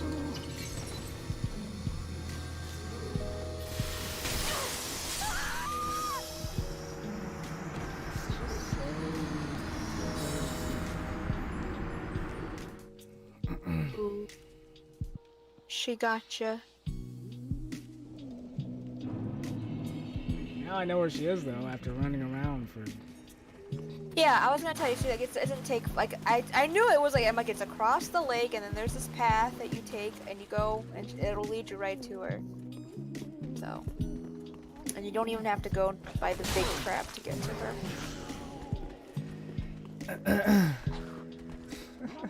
It's funny. I put in my title. Obviously, I was like, no one even reads the shit. And then my mother comes into the chat. She was like, people do read it because I had a title that said just jacking off JAQING, and then in parentheses it said just asking questions because that's jacking JAQ. Oh my god. And she was like, yeah, they do read it because they kept asking me what jacking was. Wait, who is that in your chat? My mom. Aw. Hi, Mom.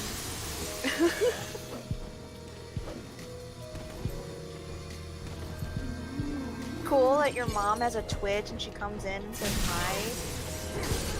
Fuck, it's like if she's not doing her bullshit, she's meleeing. So it's like I have to be all up in her shit in order to get any hits in. Yeah, well, you have to be patient. You're going in too fast and wanting to do too much damage. You gotta wait. Waiting gets me killed. Well, also being aggro also gets you killed. Well, then we're in agreement. I continue bashing my head into this until I do enough damage and not take a lot of damage to where I'm like, okay, I've done a lot of damage, now I should slow down. Yeah, like you just have to really take your time and really read what the enemy that you're doing. And when you start to pick up like what it is that you need to be looking out for and dodging, then it's gonna be really easy because you'll realize once you get the hang of this boss, you're gonna be like, wow, I don't even know why I was struggling on this boss. Okay, I'm not gonna go in for a hit until 12. So for 4 minutes straight, I'm just gonna let her do whatever bullshit is I she's mean, you doing. don't need to do that. You can go in and hit her, but like you have to realize that like you can only go in for so long, and then you have to make sure that if you go in, she's not gonna strike. Oh. Well, so much for that. Because it's like, I can stop her doing all that shit if I'm stabbing her. That's why I'm like, go in, stab her, make her have to teleport, then she has to put up her magic ball again, then I can beat her ass again, and then she has to go down into her little portal again. So that was kind of my rationale as to why I was so aggro. Because I got to the second phase consistently doing that. Yeah, but I mean, when she goes in the second phase and then you have to deal with all the other ones, you kind of have to be a little bit more patient. And you can also do damage to her if you hit the clones, I think. I don't remember. Well, it's like a one hit and then the clone goes away. Yeah.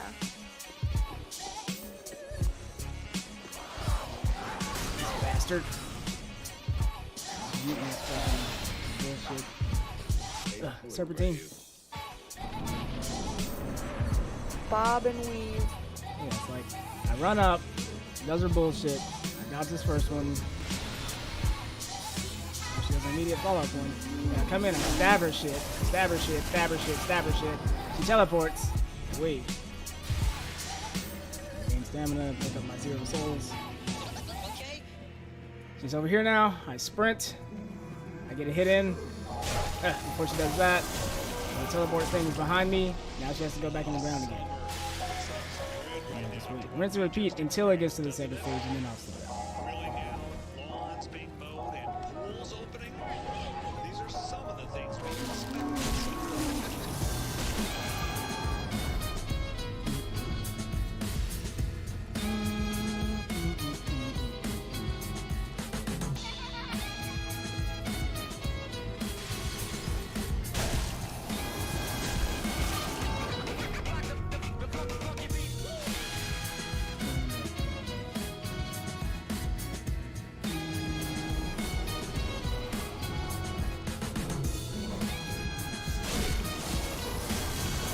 I'm so sorry if you heard that. I didn't hear you. Okay, yeah, my brother is yelling. He was really fucking loud.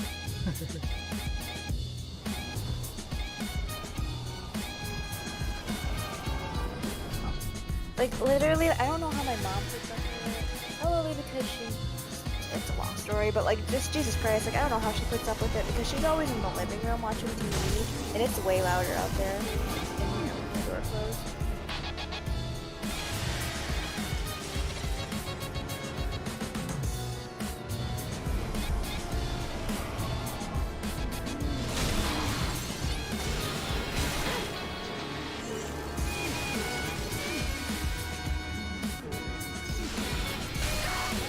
Into that. Dodge into that.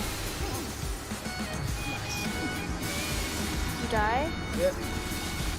You'll see me dodge into. Oh. And then the other one just came from the other side. So it's just over. But yeah, so I definitely have to rush to get her to the second stage. So, and then from there, I can't just run around with the chicken and egg.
Okay.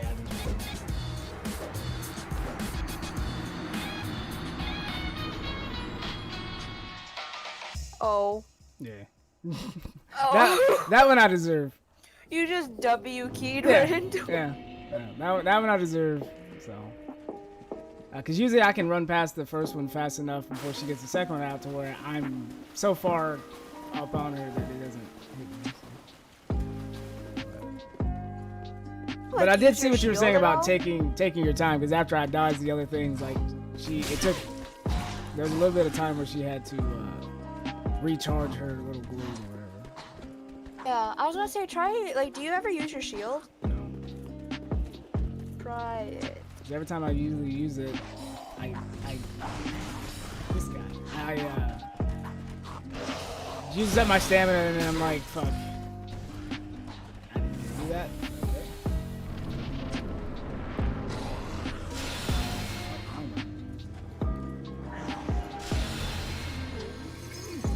Have you not gotten an extra Estus Blast yet? Nope. You didn't get any Estus Shards?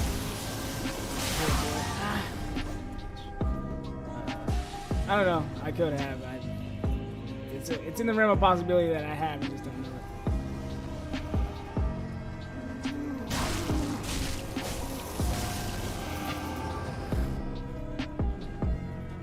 Dang, we'll take an extra long to get that drink.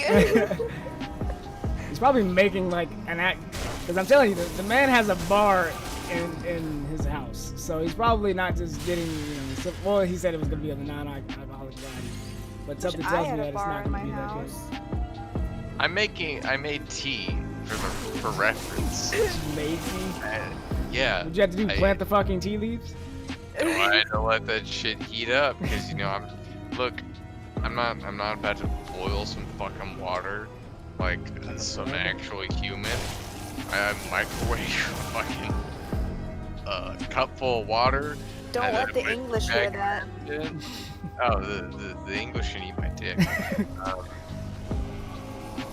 So yeah, no, I was doing that, and, so again, I leave drunk. I wasn't gonna say you were an alky, and then I come back. Oh no, Will's a total alky. See how it is? I see it. Kind of Just some Earl Grey. Oh shit. Well, that's a very English tea. Yeah, but hey, fuck them Anglos. I like Earl Grey tea. It's good. I like jasmine. I like oolong. Oolong, I never got into. I like jasmine. And I like regular green tea. Yeah, green tea I feel like is like the most like basic. Chamomile is the best one. I like chamomile. I like chamomile too. Yeah. I feel like I like most. It's one of those things like oolong is one of those things that I haven't got there yet. I love I'll oolong drink tea. I'll drink I it. also drink my tea unsweetened. I don't know why people put sugar in their tea. It's weird. Oh, I don't sweeten it either. I think it ruins it. The only tea I sweeten is when it's just generic. Lipton iced tea, Southern sweet tea. when it's Southern tea, I don't even consider that tea though. No, it's not. It's iced tea. It's not. Yeah, because my granny also makes sweet tea. So she's Southern. No. So. When it's that shit, it's like it has no flavor in it of itself, so you kind of have to put something in it to make it just earthy sugar water. Yeah. Kind of. Yeah. No. Yeah. Like when I make tea, like I either drink it black or I'll put like a little milk in it. I'm not doing anything fancy with it. Oh, tea drinkers in the house. That's very cool. I also I'll put milk in it every now and then, but that's rare. I usually just drink it as it is. Yeah, no, that's like a I don't even know, because I haven't done it in a while. I like black tea as well. I like black milk tea. I really like there's like a tea shop too, so I go to that sometimes. They have a good rose milk tea. That shit's real good. Boba. And see the boba stuff, like I never got into, just because like. Boba makes me Whoa. it I've tried it before and it didn't. Yeah, it's definitely didn't weird because click it's with like, you know, me. you have stuff in your drink that just. Yeah. Yeah, I understand that. T-balls. I get Yeah. when like it's flavored, but like It's tapioca with like a syrup, like a sugar syrup. yeah. I know I like sometimes Thai it's tea like though. Thai tea is one of my oh favorites. Oh god, Thai tea yeah. is so good. yeah. Let's see, what's the other one? Will is white, but at least he's a man of culture. I try to diversify. Shamar can attest to that. Which is interesting considering where we grew up. You would think the complete opposite. But I think that's what drove us to want to be as diverse as we are, is the fact that there's Yeah. no diversity where we were. That's true. So are you guys from the same parts of Texas then? We're from the same Neck of the woods, same town, town, same boy. school, same hell yeah, and same brother. Oh hell yeah, brother for life, baby.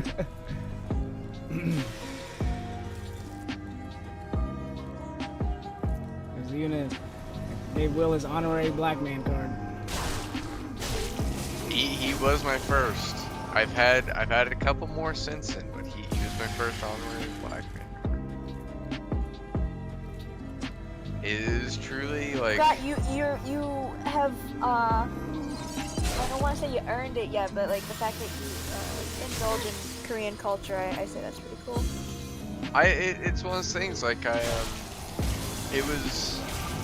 didn't really before I moved to where I am now, just because to give you an idea, the one of my friends used to live in this area, and he was like, it used to just be, you know, uppity white people, and then out of nowhere, just I guess a bunch of Koreans migrated here, and they just like completely took over like the strip mall, and literally the only thing that remains of before is there's an IHOP in it, but everything Wow. else is like majority like Korean stuff, and there's a few like there's like a couple like Japanese places, but like it's basically like an IHOP and then a bunch of Asian stuff. I wish I was there. It's cool. I like it a lot. But I don't get along with Bob Asian. Not to like hate on them, but they're kind of not my people. They're kind of assholes, and they're kind of very materialistic, and they talk a lot of shit.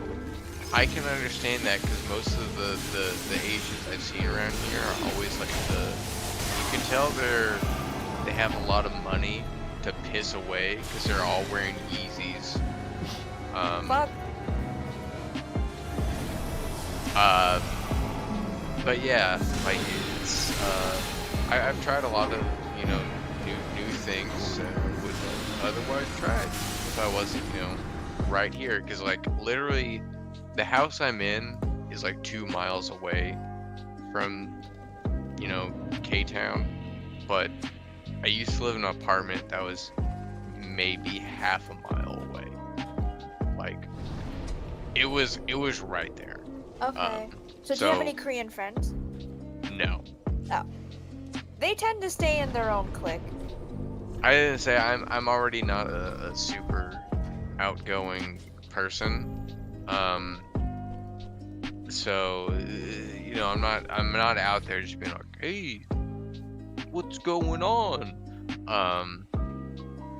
But yeah, no, I at least try all the stuff, and I know another Asian thing that's big and hip with the whiteys is pho and Vietnamese food, and I like pho, but if I'm eating Vietnamese, I'm getting some banh mi's, cause dude, that shit's good and it's cheap, and there's a place right next to my house that has Man, it. y'all got all the good shit. Wait, Shamar, are you in that area too, or? No.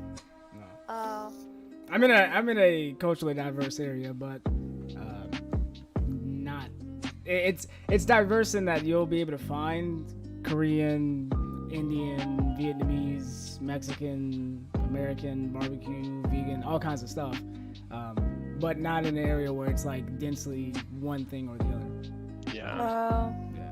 Yeah, I mean, I also live in a culturally diverse place, but because I'm in Cook County, which is Chicago County, but there's no Asians here, so yeah, I mean, like, so I had a friend come to visit me, my gaming friend from Rhode Island. I've known him for 3 years now, but he came to visit me last summer, and I was always telling him stories about how I get stared at a lot, and like people approach me a lot, and people tend to treat me like I'm the, you know, exotic animal in the room. Yeah.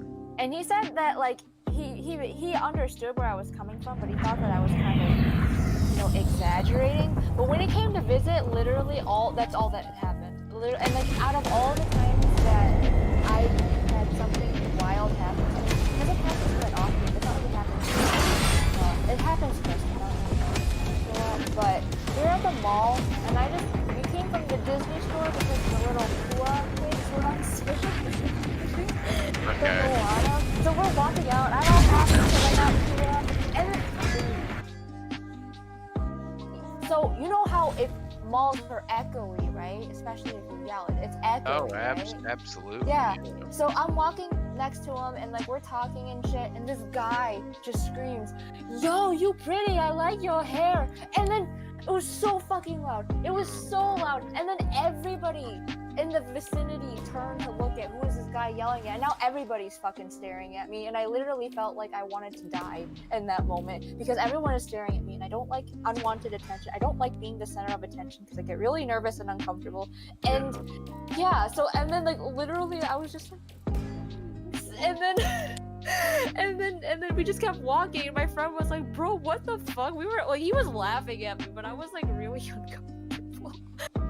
And then we just fuck out of there because it was just, I don't know, it's weird. Like I literally was trying to have a cute date with my friend Callie as we were just catching up and shit, and the waiter kept fucking hitting on me, and it was making me very uncomfortable. And then and then like he kept saying, "Oh well, look at her hair," because I have really long hair. Like I have very long hair, and sometimes I wear it in pigtails because if I wear it in a ponytail, it gets really heavy and it ends up hurting my head. So I usually wear pigtails, and I had blonde hair back then as well. But I basically had like the Misa Amane look type thing from Death Note. If you know Yeah, no, I got you.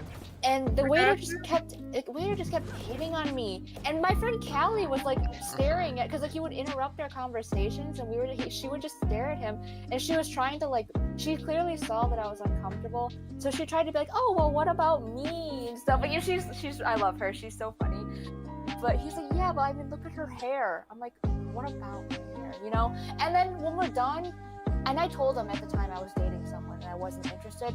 When we were done, I was literally out at the parking lot, and he chased That does not stop horny waiters. He literally he chased me out to the parking lot, and he was like, "I know you said that you have a boyfriend, but here's my number anyway." And I literally just like let it fly and said, just walked away.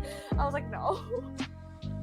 That reminds me of and Shamar can attest to this because he was unfortunate enough to meet her. I had an old coworker who was just a garbage human in general, and she was trying to give me dating advice. Do you remember Katie, Shamar? Say again. My ears are being blasted. Katie, the one that argued with you about, yeah, you know who. Her brilliant advice was I should follow this girl. We worked at a liquor store, and there's a cute girl came in, and she's like, you should follow her out to her car and tell her she has a nice ass. I was like, maybe joke, right? no, this was serious. Shamar can attest this. This is just how much of a trash person she was. I was like, yeah, maybe if I want like HR to come raining down on me and fire my bitch ass. No, it's like, well, like, as long as you don't make it weird or creepy, like she's not gonna mind. Like, It's like, how do you make say that. non-weird or creepy? Yeah, I was That's like, the real question. what do you want me to do? Like, how do you approach that as in a classy manner? It's like, oh, hello, milady. Your ass looks divine today. It's like, whoa, what? Like, Quite exquisite. quite exquisite. But yeah, and she's like, well, no, you just don't have to make it weird. Just go follow her out to her car. It's like, no. It's like, maybe you say this because you met your husband when you both were doing fucking meth. And that's why, that worked for you. I don't think it's gonna work. For logic. Yeah, I was like, I don't think it's gonna work for us. Can't be about doing blow. What do you mean? Yeah, If somebody did that to me, I would literally pull out the mace. I'm not even shitting you. Like, I have like, I've almost absolutely. I've almost been kidnapped before, okay, by someone who's trying to traffic Asian women. And that dead ass, like that was. Yeah, I believe it. So I carry a screwdriver and a hammer in my car. I carry a knife in my purse, and I wear a mace around my neck every time I go out. Doesn't matter where I'm going. Even if I'm going to a party where I know there's gonna be people I know, I still wear a mace around my neck because I'm so. Yeah. But that would be a red flag for me if somebody did that shit. Yeah, because it's Walk around not. with the whistle around my neck. Yeah, like, no, I don't blame you. Some crazy people out there, like, they don't know boundaries. Like, the guy who was trying to traffic me, I clearly caught on, like, and I was only 18 at the time as well. I'm 24 now, so that was a while ago, but it was at work, too, and it was at night.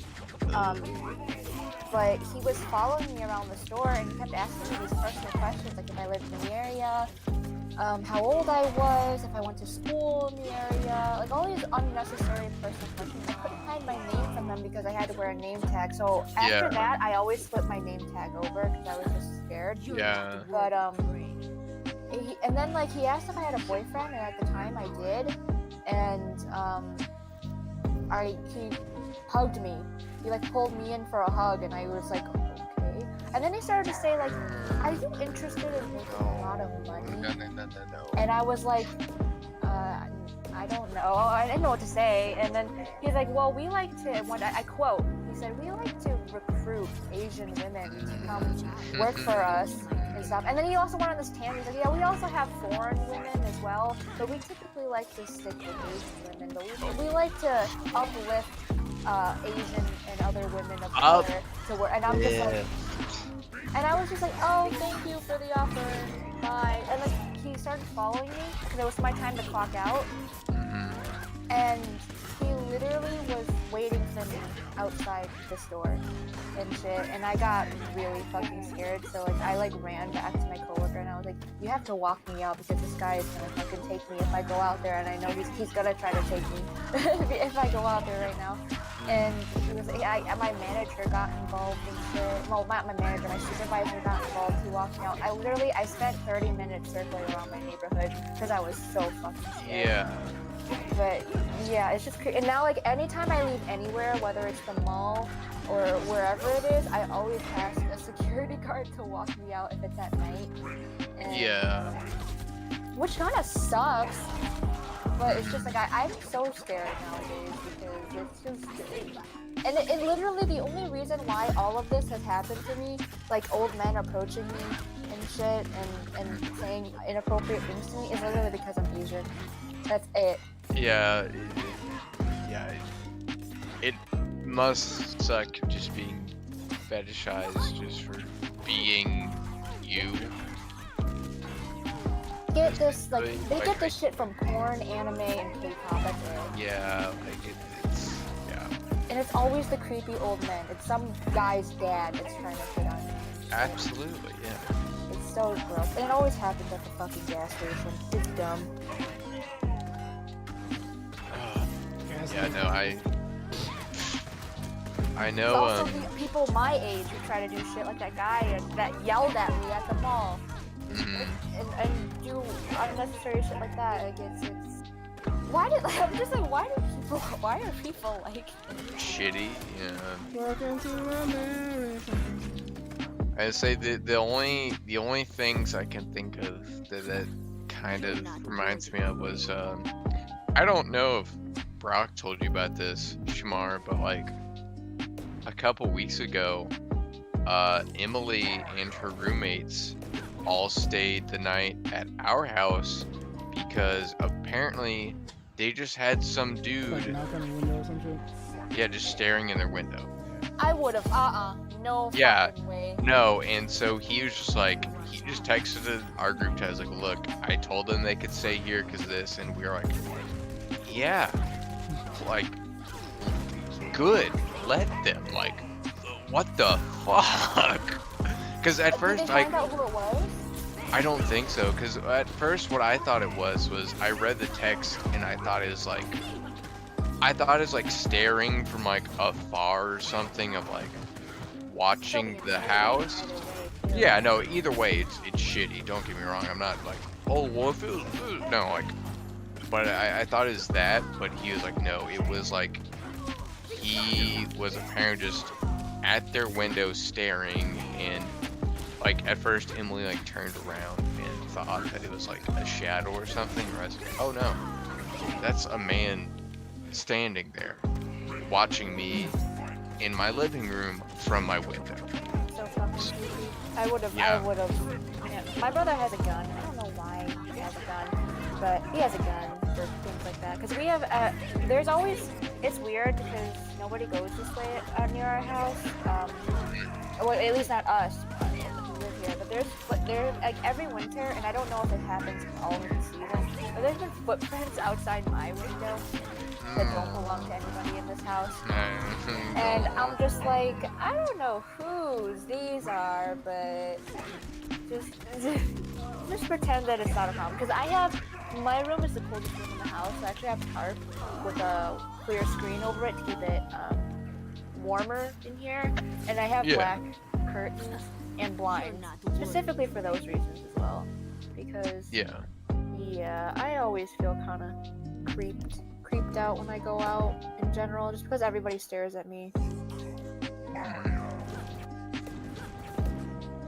Yeah, and it's one of those things like it's weird hearing you say that people stare at you just because of where I live, where it's, again, most of the people, the area I go to are Asian, so it's just, you know, normal, standard. yeah, like, you know, no one looks at, if anything, like when I went with LQ and Shamar and Ulysses, people were looking at us because it's like one white dude and 3 black guys. That's how it was when I went to the side, it was like that too. Everyone's like, this girl's on the wrong side of time. Yeah, people were just like, what is this group? Like, we don't understand. Like that, but even then, it wasn't like people were staring. It was like, I think I caught like one glance and just like, what the fuck? But double take, yeah, I get it. I mean, I also have dyed my hair before, like the Asian girl with the blonde hair. How often do you see that, really, you know? And then I also had green in my hair, like the ends of my hair at one point. Also, my hair is very long, which is another story because people come up to me and touch it without asking me, and it makes me really uncomfortable. But I hate it when people just touch my hair without, You're touching anything on me without getting fucking legal written consent. Yeah, that's anything like that is just a no. I've quickly learned anytime anyone starts a conversation about hair, it's no is always the answer. Yeah, because it's people act like they haven't seen long hair before, but okay. It's like that with my fucking beard. Like they're just like, oh, you know, oh that's cool, and they push their hand. I have slapped away so many fucking hands so fast. I'm like, first of all, I don't know where the fuck your hands have been. Second of all, I don't want your fucking hands on my face. Have 100% of them been white? Yes. Yes, because that's I think I told you about this, Shamar, but you know, LQ and I, one of our friends, Kim, she's sweet. girl. But like, she's the one I think I've told you about. Like, she describes herself as a coconut because she's Hispanic, but she's brown on the outside, but white on the inside. And you know, she's the one that just straight up asked LQ, "Can I touch your hair?" And we're like, "Please stop. Okay, We are there's a difference between begging asking. you." There's a difference between asking and then going up and touching somebody with just out of the blue. Because I wouldn't mind if someone says, "Can I touch your hair?" and they don't touch me because I have the opportunity to say no or yes, which is always no, by the way. Yeah. Then I'm fine with that. But it's people that literally who will come up to me and like sometimes I'll wear my hair like in pigtails or a pony and they will just like grab it. Like I remember I was trying to watch a play with my grandma because that's kind of been the thing that she's done with us since we were kids. I went to see like Mary Poppins with her and I was like, we just got in our seats, like ready for the play to start. I literally leaned down to put my bag under my chair and I just feel this hand slide down my back. And I literally like jolted up and I looked over and this lady was like, "You have such beautiful hair," as she pet my hair and I was like, "What the fuck is your problem? Please do not touch me." Like that shit triggers the fuck out of me. But back when I was saying before, like I definitely don't look like a fob Asian. I don't have. I used to be like keep up with like Asian makeup trends and stuff, but I am fully decked out in piercing. Like I have 10. I think I had 11, but I took one out. Yeah, so most of them are in my ears though. But I have a septum, a nostril. I did have a center lip piercing, like just a really dainty ring in, but I took that one out because I got bored of it. And then a whole bunch of my ears, and then I have my tongue pierced. But like, I guess like people just aren't used to seeing that as well on Asian people in general. Or I don't know, and maybe it's the way I do my makeup. I don't know, but I definitely don't look stereotypically Asian. I think that's also another reason. I also don't dress like one. Yeah. So. But the nice thing is that every time I go at the mall and I'm at a nice clothing store, they always ask me to work for them. Hey, you got that going for you.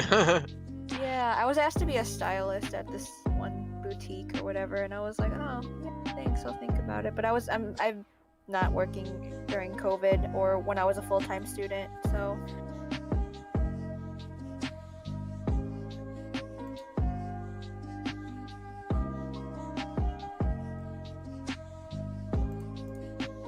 I thought you were playing a game. I was. Oh, that was fast. I just wanted to win something, so I played. I was playing Killer Instinct. I had to feel my soul again. I was like, I just need to win at something right quick, and Dark Souls wasn't gonna be it, so. I had to make sure that I'm still good at games. I had to reassess my entire existence. So. I feel that. I'm like, don't call me a creeper, but I've been scrolling on this Discord because I'm just curious about the content that's in here, and I just see like a cute little dog. I was gonna say, I think this one should be fairly tame. Other than the toe picks and the random dildos, you know, yeah. I don't remember.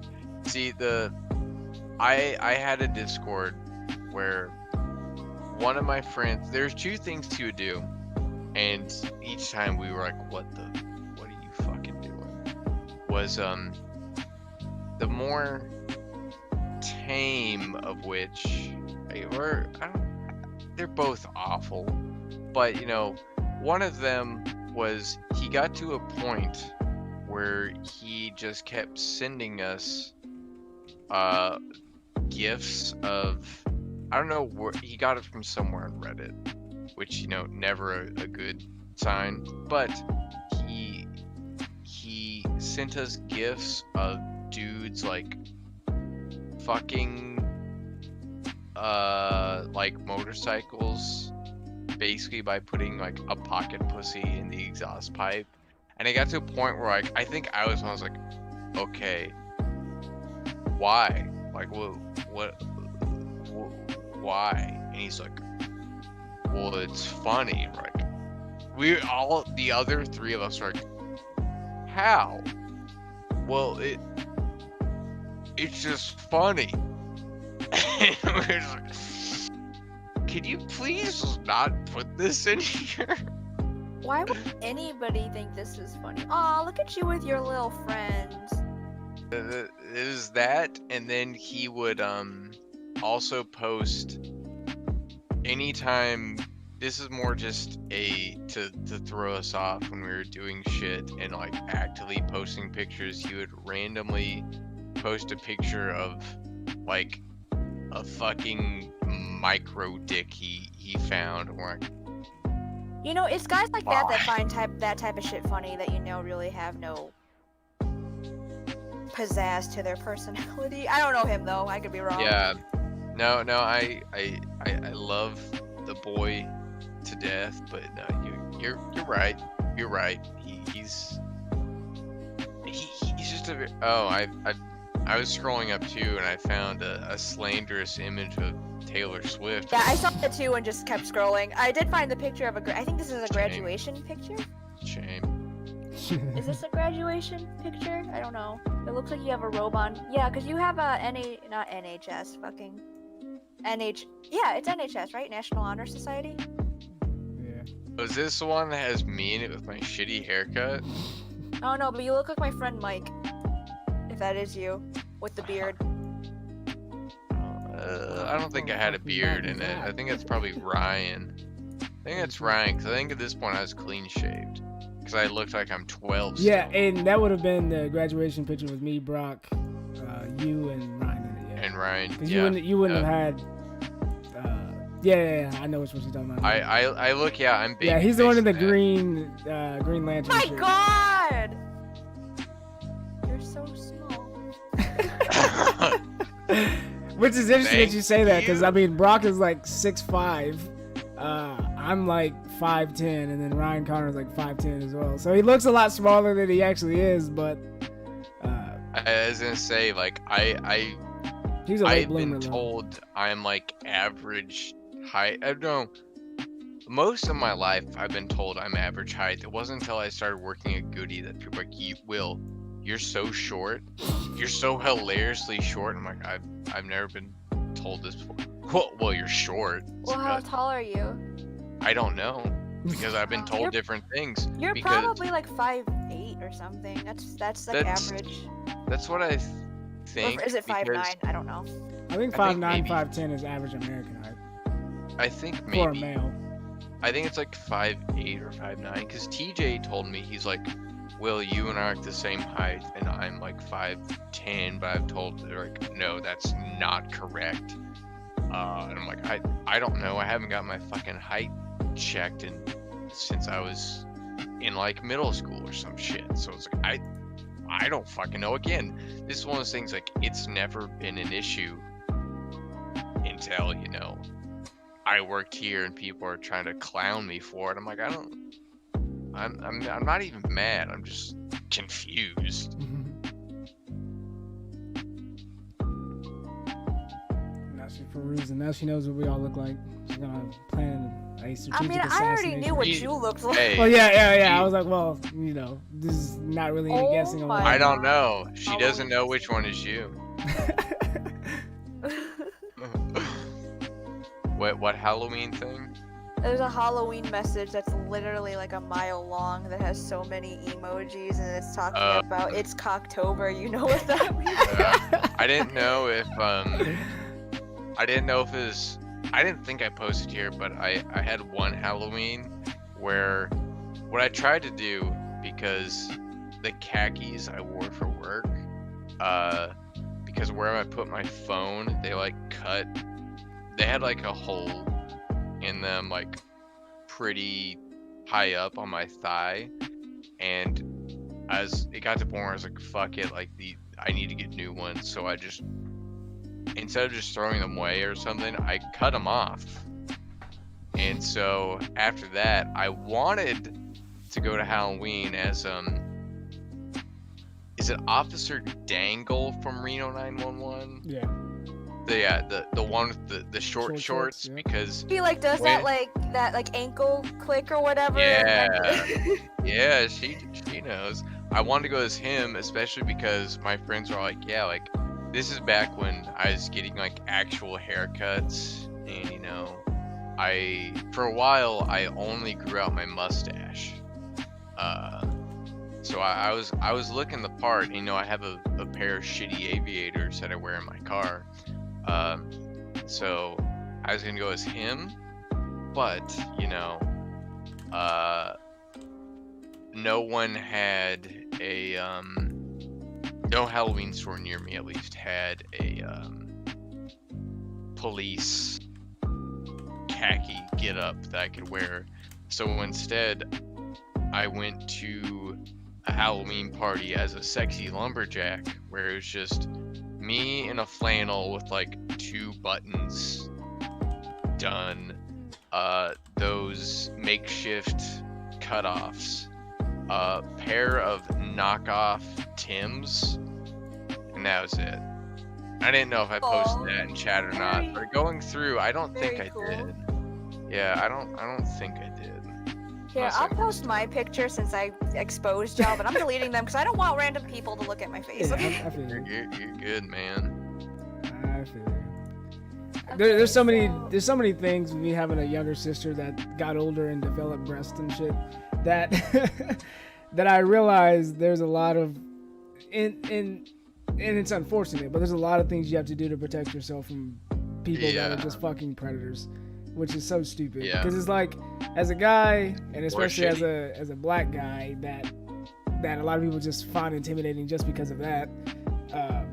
I always kind of walk the road as like, oh, I don't have any real issues and don't have to do this or do that, or I can wear basically whatever I want. But then it's like when I had a sister and being around them, like the boldness of guys, even when she's with me, I'm like, bro, do you want to get your fucking shit pushed in? Like Male friends all the time when this shit happens. I was with my friend who's also a male, so literally going right next to him, and that guy yelled at me. You know? Yeah, it's like they just don't give a fuck. Yeah. Yeah, that's me. When I don't really do anything special. But I like this picture of me and my best friend because we look really cute. Okay, so I'm gonna show it because I like this picture. But yeah, this is me and my best. This is also when I have my lip piercing as well, so you can see my lip piercing. I like the aesthetic. Okay. That's me and my best friend Kiki. I love her. She just got married. But yeah, Congrats. that's it. Interesting. But yeah, no, I still remember the story Brock had of. I like how LQ, he's like, oh, what's going on? Like I literally saw his little phone thing pop up on his message. He was just like, oh, what's this? Oh, it's gone. Oh, well, good thing that he did. Good thing he didn't see anything, because that'd be awkward. Just some random Asian girl posting a selfie. I think you'd just be like, who the fuck is this? I think it'll turn into kind of what you have come to learn about this Discord. There's just random shit in here anyway. Like, yeah, this is Brock claims he's the moderator, but it's no man's land. It's truly just here. But no, it reminds me of what we were saying earlier of guys just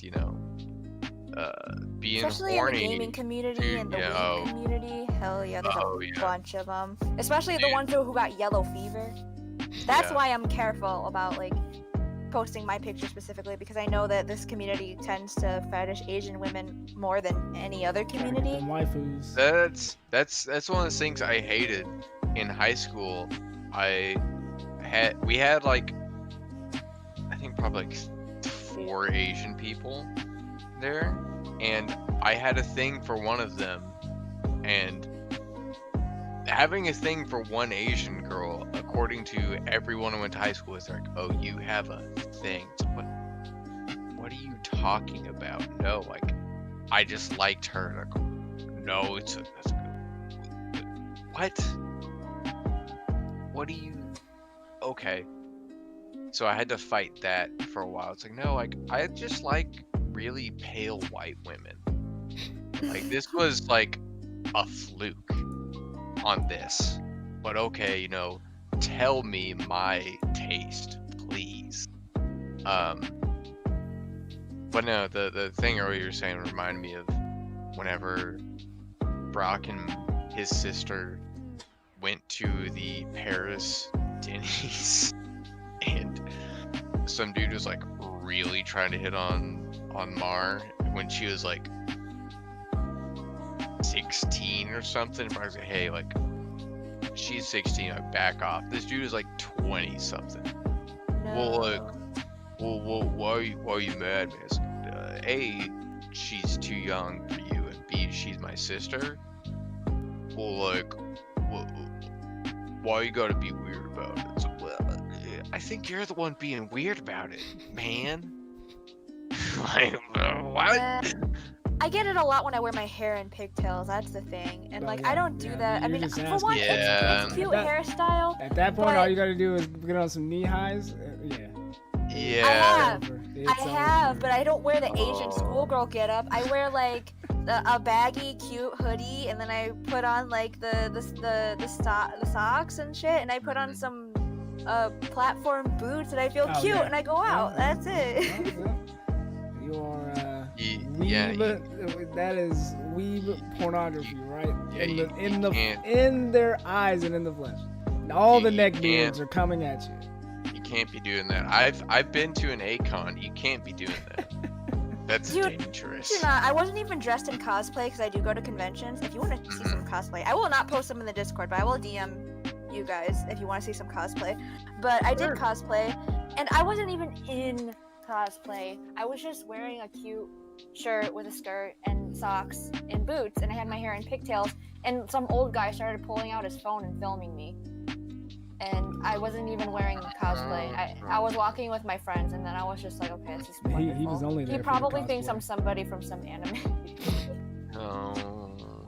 It's one of those things, like, I've been to one con, and, you know, everything there, and it's one of those things, it's pretty common sense shit, at least from my experience, like, oh, you want to take a picture or something? Just go up and ask them. Like, hey, is it cool if I get a picture with you? Like, if they're in costume, and if they're just fucking weird about it, like you said, where you're not even, it's like, let them say no and reject your bitch ass. So that way you know and you feel your shit. Oh, that looks disgusting. Oh god. I love going to conventions though, you know, back when conventions were a thing before COVID. But yeah, I went to a lot of conventions in my day, so. I would say the one A-Con I went to, like, it was honestly, I didn't go into it with a good state of mind, because this was, Shamar, the week that Brock and I went to visit you, we visited you for like 4 days or whatever. We came back. I had to do inventory at a warehouse, and that was, you know, like in the middle of summer. There's no AC in that bitch, so it's like 110 degrees. There's a lot of body heat circling around. Yeah, I had to do that, and then the next day we like got up, not like even super early, but we got up and went to A-Con, and I was just so fucking pissed, like the entire time, just because I was like, what the fuck, god damn it. So like I wasn't in a good state of mind, but it's still like it was a good time, cool stuff. A lot of cool costumes. Yeah, they're really fun. There's a lot of creepers there but as long as you're in a group, you should be fine. But I've had my experiences, and it's Oh yeah, and it's one of those things, like I can definitely get it, like it's, especially seeing like some of the costumes there. It's like, yeah, you're gonna get a lot of unsolicited. Yeah, because like I had a K-pop phase where like I was really into K-pop, and I did like my hair like Korean idols do their hair, like you know, the really long like wavy hair. I did that, and then I had people who were like really into K-pop give me some type of weird treatment. They still do, but like now that my look is a little bit more aggressive, I'll put it that way, I definitely get more Americans now treating me that way more than like the like Koreaboo community. And then like when I don't wear a lot of makeup, I literally look like I'm 12. There's a Yeah, lot. I feel that because again, that's why I will never go clean shaven again. It's because I look like Yeah, like so well, like with bangs, because I used to not have bangs. It would make me look so much younger. Like without bangs, I literally look like I'm just a baby. I don't know what it is, but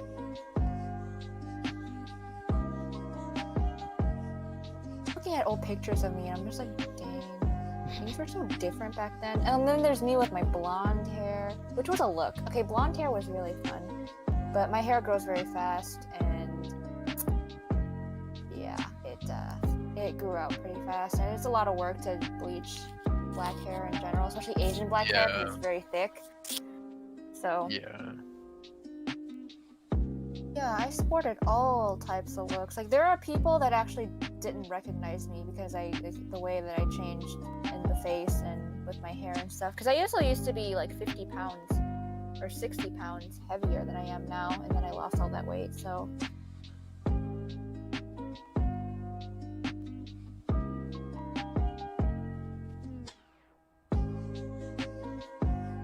Yeah, no,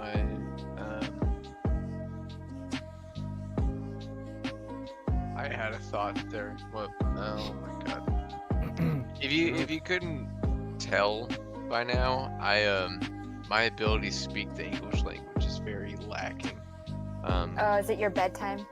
No, it's just I have bad Grandpa- brain like Grandpa Will. 24/7. Look, I'm Change your honestly name from Shazam to Grandpa Will. Pap Will. Pap. Step peppers. No, this is just how I am most of the time. Occasionally, like during the day, my coworkers will find me, lucid, and that's a rare treat. I'm sure they fully enjoy. I hope they do, at least to know how privileged they are to see it. Like you get dissociated? No, I just like I don't want to just be like, I'm not all there most of the time. But most of the time, I just kind of go on autopilot, and so I say and do just a lot of stupid ass shit. No. Like, look, actually, like that's not even weird at all. Cause I actually do the same thing, and that's because I have you might not have it, but I do in my case. So I have a disorder that makes me feel like I'm dreaming all the time. So I'm in that state 24/7.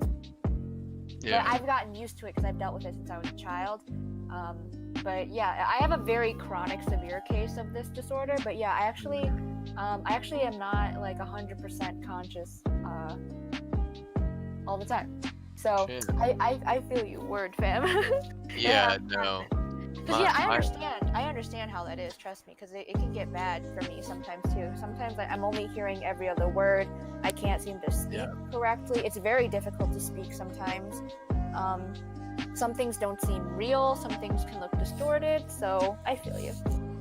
I don't have it that bad, but I'm gonna start using that as an out for when I'm just Yeah, like you just feeling very associated. That's it. Yeah.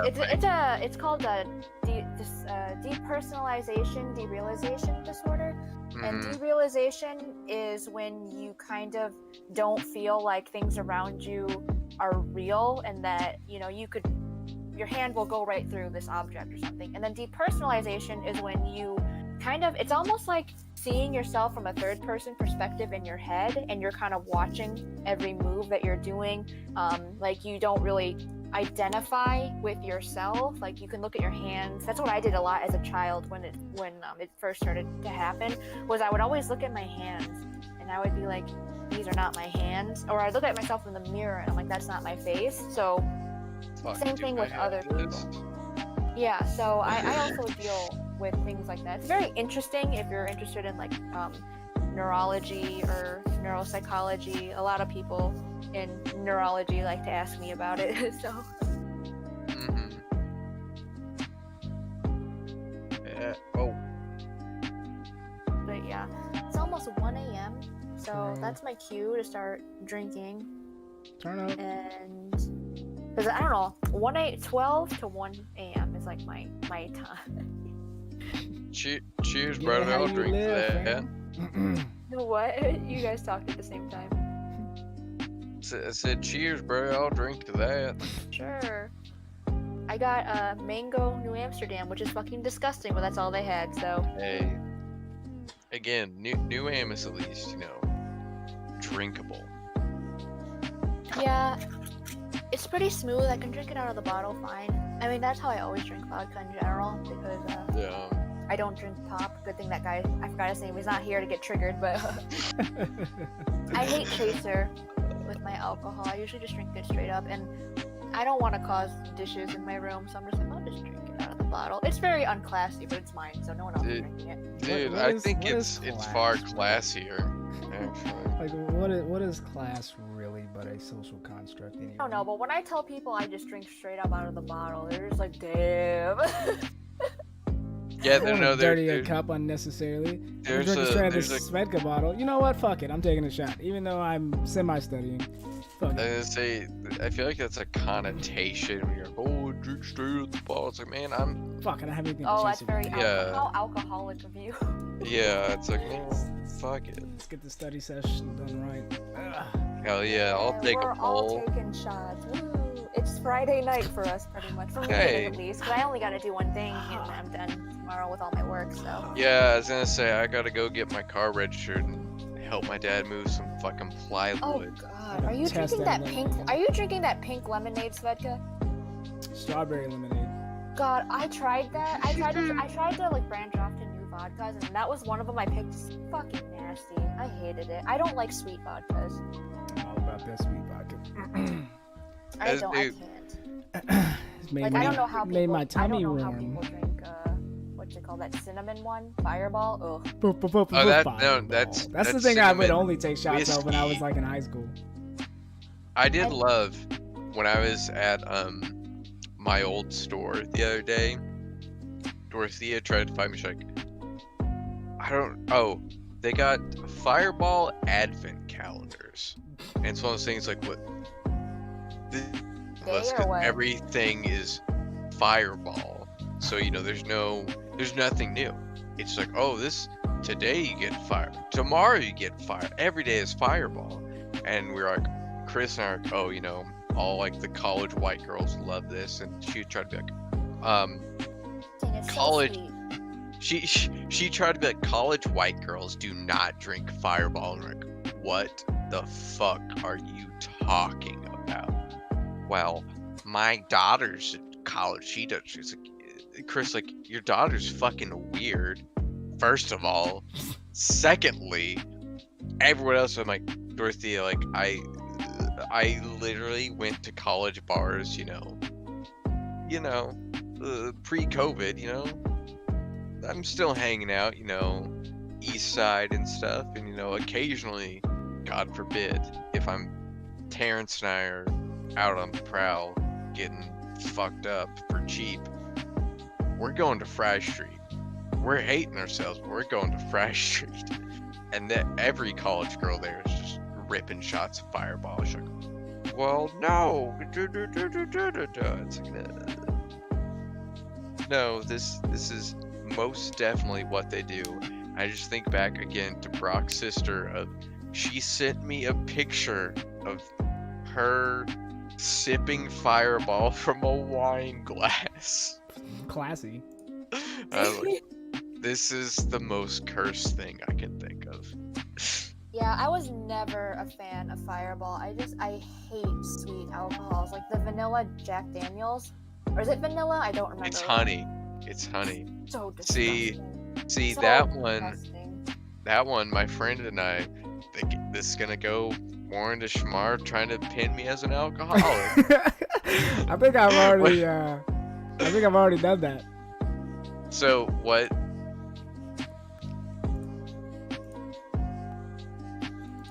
So I'm glad you asked what I'm studying for. I just kind of pulled this up and I was like, fuck it, I'll keep the stream up. But so I'm studying for nutrition in a lifespan. I have a test literally in about 12 hours. And it's specifically nutrition and lifespan. So we're talking about maternal nutrition and pregnant women. So, but it's a semi-study, I'm just still up, I didn't really prepare for this, let's just go with it type of. Oh god. Even thinking about the taste makes me like feel a certain type of way. Because also Jack in general is that alcohol that I really fucked up on, and I had that moment where you thought you're gonna die, so I never drink Jack anymore. If anyone offers me, I'm like, nah. I can understand, especially with the honey, because that's a flavor that it's very, it stays with you. For me, I don't have like a particular type of alcohol like that I've just got like so fucked up on. It's the main story I have of just getting like super fucked up was it just wasn't even entirely the alcohol. It was my friend and I, because we're old men trapped in the bodies of like 20-something-year-old dudes. His favorite bar to go to was a cigar lounge. So we're going there and we're hanging out, and, you know, we have a couple beers, and he's like, hey, I know you don't really smoke, but you want to try a cigar? I was like, you know what? Fuck it. Sure. So I do, and I was like, you know what? Like, you know, that was, you know, pretty cool. I like it. So we keep drinking, and then he offered me another one. And then this one, because I was so fucked up, I was not paying attention, and I inhaled that shit, which if you don't know, you don't do that with cigars. So I got probably coughed a lung. I was horrifically sick that night. I've smoked a cigar once, and I'm like, this is not my thing. Fucking like sucking on a dirty sock. Yeah, it is. It does not taste like cigarettes at all. It's one of those things that, for whatever reason, I liked it. I completely understand why it's Haven't we already horrific to established most that people. your taste buds are already fucked? They are broken. We discussed this. Yeah. I mean, again, by the fact that I drink bourbon tells you that, you know, like half of my taste bud layers are just burnt off the get-go. So it's probably something to do with that. But, you know, Which is interesting because looking at you versus Brock, like just from a snapshot glance, if I didn't know the both of you, I would assume that you would be a avid smoker before Brock. People think I am a smoker, be it, you know, cigarettes or the Mary Jane. But that one's mostly because of my monotone voice and generally slow speech patterns. I was and like, now that I have cigarette smoking, but I guess I get the weed smoking. So. And now that I have long hair, I look the part more too. Me too. It literally goes past my butt. It's one of those things that it's. Long hair is in right now, anyway. Hey, it's the only reason I have mine this long is because I told myself whenever things started ramping up with COVID, I was like, I'm gonna get my hair cut, you know, just to be safe. You know, I didn't, so now it's been like a year since I've gotten it, and for the most part, I used to keep it short, and now I have it back to how it was like in high school, and I kind of hate it, but at the same time, like, fuck it, we're in here. I still don't want to have to go get a haircut at this point, so fuck it. Supposed to get a haircut a long time ago, and that never happened. So my hair is already long, and I like it long. I actually had my hair all different lengths, at like bob cut, shoulder length, and then super long. Yeah. but I never ended up getting it cut. So now it is just like Rapunzel hair, and it gets everywhere. Like I've slammed the car door on it. I've had it get caught in the door. Like I've sat on it so many times. I've elbowed myself. Like it's just ridiculous. I really need to get like a good 5 inches cut. So it's over like 35 inches. Shit. Yeah, it is super long. That's, as I say, that's. I mean, like, it's cool that you grew it out that long. But yeah, that's pretty. Yeah, cool. Asian hair never stops growing, according to my barber. She said that my type of hair just never stops growing. So. Damn. Yeah, I think I'm gonna get like a good 5 inches cut off, so it's not so fucking obnoxiously long. Yeah. I keep telling myself I'm gonna cut my facial hair, and then I'm like, but it's made me who I am. It's become a part of my I also face feel now. that way. Like when you've had it for so long and you've gotten it to a certain point, you kind of grow attached to it. And then you get that like that immediate, you know, when people first see it and they're like, "There's something different." Go back to whatever it was, and it's like, well, bitch, that's not how hair works. Like I can't just when I cut it off, I can't just do it back. Like it's gonna take time. So, and then I just know like my face is gonna be like slightly discolored because of all the summers I've gone. And it's gonna be lighter than the rest, and yeah. And then with like my hair, like I can't clean shave, like, cause my hair literally, as soon as it grows in, like the stubble grows in, just literally, just a little bit after that, it curls, and then it hooks back into my skin, and then I get fucking hair bumps all over my face. So. Yeah, your hair type is really, really curly, right? Yeah. So like even if I were to cut it, I couldn't even do like a clean shave. Like I'd have to do like a shadow shave. So. Oh, jeez. That sounds fun. Yeah, because I tried it. I tried straight razor, and for all of 24 hours, I had smooth baby skin. And then literally the next day, my face was more bumpy than a fucking Nestle Crunch. It was awful. Worst thing I've ever done in my life. Yeah, I have a picture of my hair when it was at a really nice length. Even this is quite long though. I am not gonna post this in the Discord, but I will send it to you so you can see like how long it is. But this is when I had just gotten it cut not too long ago. Like I got it trimmed up to make it look a little bit more nice at the ends. But you know, I'll just make a quick group chat because it'll save time. You know what? No, I'll just send it to both of you. Okay, hold on. So I already have Will's. I just wish I can grow a stash like Will though. Like my stash doesn't come Dude, I've got the stash power. But I feel like that for most people, it's like thing either I've you got can have a going for. good stash or a good like just overall, you know, facial hair. Because like mine is like all the hair is concentrated on the chin. My cheeks don't really grow out that much, and my mustache doesn't.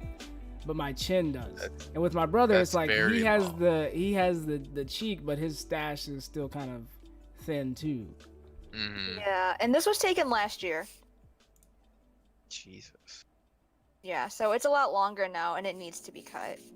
Like it's not that as long as you might think it is, but it is definitely past my butt now. Yeah, that's. It was like one of those. What is it? Silent Hill or like that's what I imagine coming out of like a lake, just drenching wet and just creepy AF. Yeah. I get a lot of compliments on it though because it's so long. Yeah, because it's a lot of work. Yeah, it takes a lot, and then to keep it untangled and all the stuff you have to do, like it's crazy. And then they also assume, you know, like there's TV show. I brush it 1,000 times every day. Like, what? Twice a day, in the morning and then before I go to bed. So I just throw a do-rag on and go to bed. Because I also have really healthy hair, so it doesn't really get that tangled. Yeah. But back when I had blonde hair, and my hair was not long when I had blonde hair. My hair was actually to my shoulders. Mm-hmm. But my hair got so damaged from that. Because the bleach just completely fried it. Because I had to use like 40 volumer, which is like the strongest bleach that you can use to bleach hair. It gets used to bleach my type of hair, or really, really thick curly hair in general, just thick hair, and it burned. My scalp was on fire, but it came out really nice. Hold on, I think I have photos of when I had it. I do. Oh, I got the Misa Amane hair. This is taken by an iPad, not an iPad, fucking iPod Touch, so that's why it's so fucking grainy. Dude. But that's how you know it was a long time ago. Yeah, old school. Okay, Like, this I respect was- it. Yeah, this was my first years of college, just before maybe, which is like 2014. There's my blonde hair. And it looked good. I liked it. It was really nice to have. It was fun. But it was definitely different. Yeah, see, and with what I'm noticing, which I know you get it a lot, but like the I guess you would call it China doll. I don't know why it's specific. Been called China doll but before. the China doll, like the eyes, because that's usually what the eyes, and then like the lips. Because I was watching, I think I was watching it with Will, My Strange Addiction, and and it was a girl that literally like she was addicted to looking like a China doll, even though she wasn't Asian. I know you're talking about Venus Angelic. Yeah, she's this very sweet girl. I really like her. She's not like that anymore, but I know exactly who you're talking about. And it was always like, you know, the rounded face, the eyes were really, you know, rounded with the really big iris in the eyes, and then the like the kind of small lips. So I can definitely see how your target audience, if you will, would definitely be the ones that have like that traditional China doll kind of fetish. Yeah. Yeah. And then you go with the long hair, and and then you add the edginess of piercings and stuff, and people are like, oh yeah, you know, she rebel with it. You know, she didn't go traditional. I'm like some quirky girl. Yeah. Like I was literally. Like she's probably down for all kinds of chains and whips and stuff. Yeah, like I get stopped a lot when I go out. Like I went to the 2 different thrift stores, and I got stopped every time by somebody asking for my number or asking to like add me on something, and I'm just like, no thanks, bye. But yeah, I get a lot of people who, but just because of the way I dress, my style can be very versatile. Sometimes I'm wearing like cute oversized sweaters and socks, and sometimes I'm wearing like, you know, black jeans, black shirt, chains, and things like that as well. So my style is very versatile. I used to be very girly. Like I used to wear a lot of like sheer tops and like ruffle stuff back in my K-pop phase and shit. And that has changed drastically. But yeah, I definitely get the best of both worlds on each side.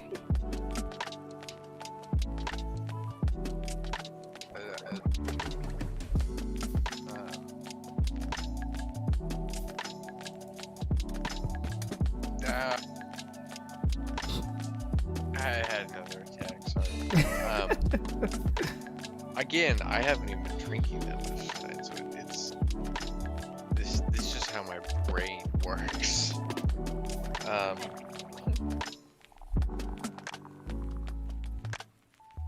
lost it, sorry. I was reading something while I was thinking. That's never the brain juices don't have enough power for that.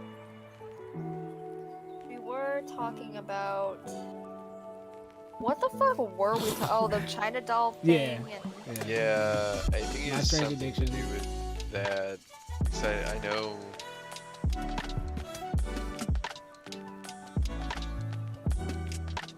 I'm just studying pregnant women Cool. for class. Fun. Are you studying the episode of My Strange Addiction where they're addicted to getting pregnant? It's scary. It's gotta be weird. I'm not. I don't. I just made that up, but I'm not gonna be surprised if that's a real episode. I feel like the human body just couldn't go through that for that much. Like, mean, they're the people that have like 18 kids or something. And my next door neighbor had 11 kids. Yeah, that's excessive. And I'm pretty sure by the third, they were like, you probably should stop. Nope, not Yeah. for her. Well, I know that they obviously didn't take the, medical recommendations, but I think from a science, medical science, standpoint, they were probably like, you probably should chill. But it's like some people don't know what, I don't know, pulling out or contraceptives are.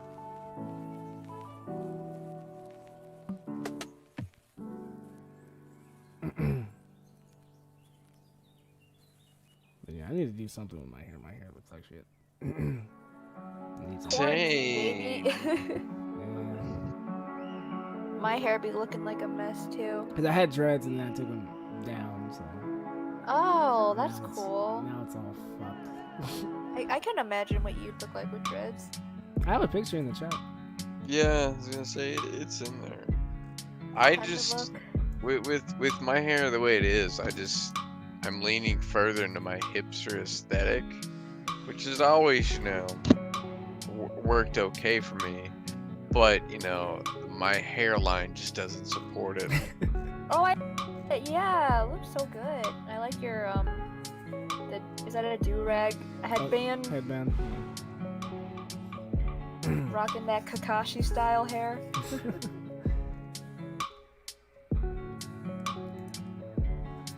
Yeah, but now I wanna get it out of this nappy fro and straighten it, see how long it is, and if I need to grow it more, then I wanna get braids. Oh, sweet. How long are you going for? I don't know, because originally the style that I wanted was the braids that like kind of create the crown on the top of the head, and then with a little mini bun at the back, and then have the sides cut down and faded. Oh, I think I know what you're talking about. Yeah. Are you going for like box braids? I'd rather have cornrows, but if I need to have extra hair in my head, then I won't be opposed to it. But I think I can find a picture of it.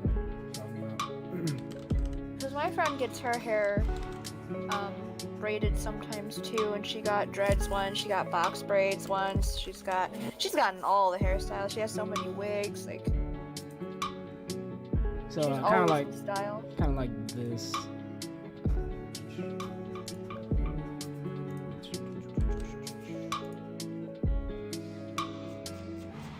Oh, that's so cool. Yeah.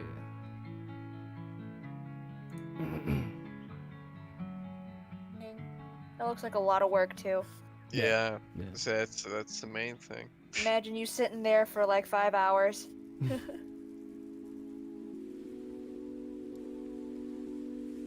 I'm very fortunate to not have hair that has to be braided so precisely.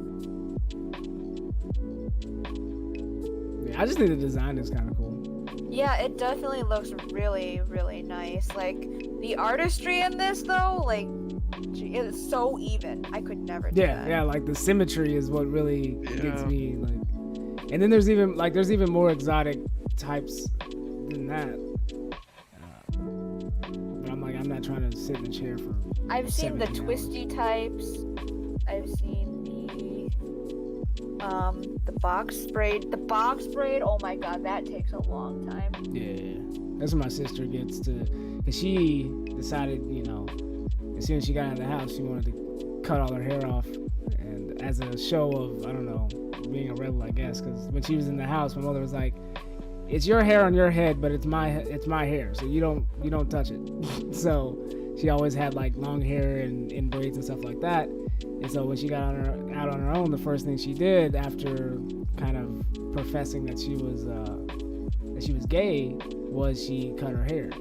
And Oh, good for her. shortly after, she regretted it. But Wow. yeah, but it was one of those things where like, well, it's really no turning back. So then she started growing it back out, and then she was like, oh my god, like my hair is always nappy, blah blah blah. And it's like, yeah, you got to put it in a protective style and get box braids again until it starts to sprout again. And so she had a little mini fro that she was rocking with and drawing on her eyebrows. I shaved her head. So But she looked amazing with the shaved head. Oh my god. yeah, there's definitely like, cause Because I think, okay, what the fuck? Let me get this out of here. Just have this random dude in here. Yeah, I think that a lot of hairstyles and just anything that anybody does in general, I always say comes down to the confidence of the person before a lot of other things. But then there are certain styles that I'm like, you know, you could probably pull it off, but if you had a certain like head shape and stuff like that, because like my brother, like I have no fear if the time comes where I go bald, because my brother started balding early in his mid 20s, or even before that, his hairline started to kind of creep backwards.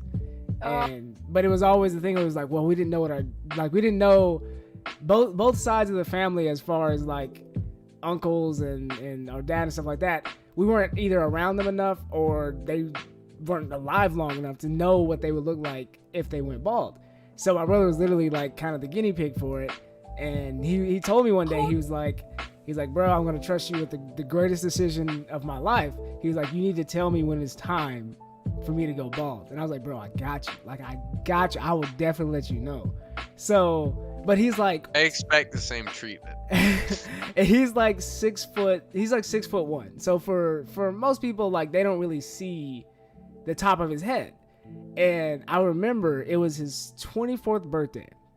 And he had came to Austin, and we had drove to some mountain range to go to ride 4-wheelers for his birthday. And he like, cause he was always big on wearing he was always big on wearing like Nike fitted hats and stuff like that. He really got into that. And and he hadn't got, like, he was one of those guys that would always get a haircut basically every 2 weeks. Like, you would not see him without like a fresh haircut at any given time of the week. And so when he had skipped an appointment to go to this, and I had gotten out of my car and we were getting briefed on what we needed to do, and he took his hat off, and when he went to put on his helmet, he leaned down, and when I saw the patch of hair on his forehead that extended in the right and left corners of where his temples were, that the rest of that shit was pulled back, I was like, bro, I need to tell you something. He's like, what's up? What's going on? I was like, look, I say this because I care.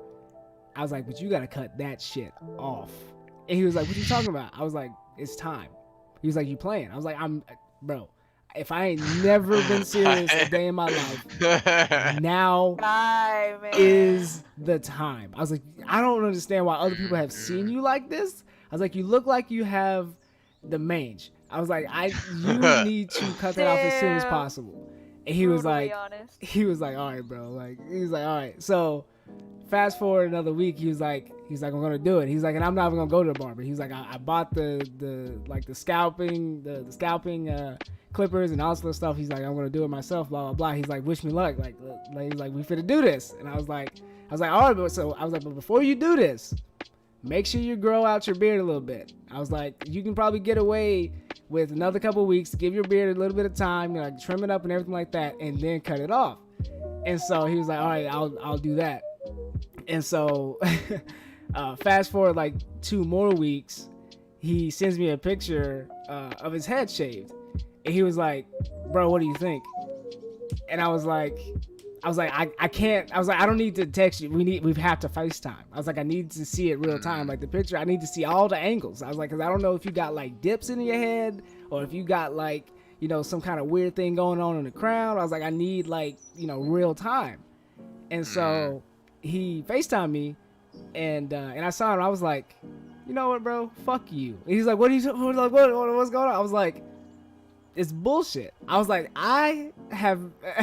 ever since we were little and you would always call me a nappy head little boy, I was praying that you would lose your hair. Cause he was one of those guys who like, oh yeah, I got the 360 waves and always wanted to do rag shit like that. I'm just like, I got hair on my head. I don't really care. I'm not out here combing and all this other shit. I just let it grow.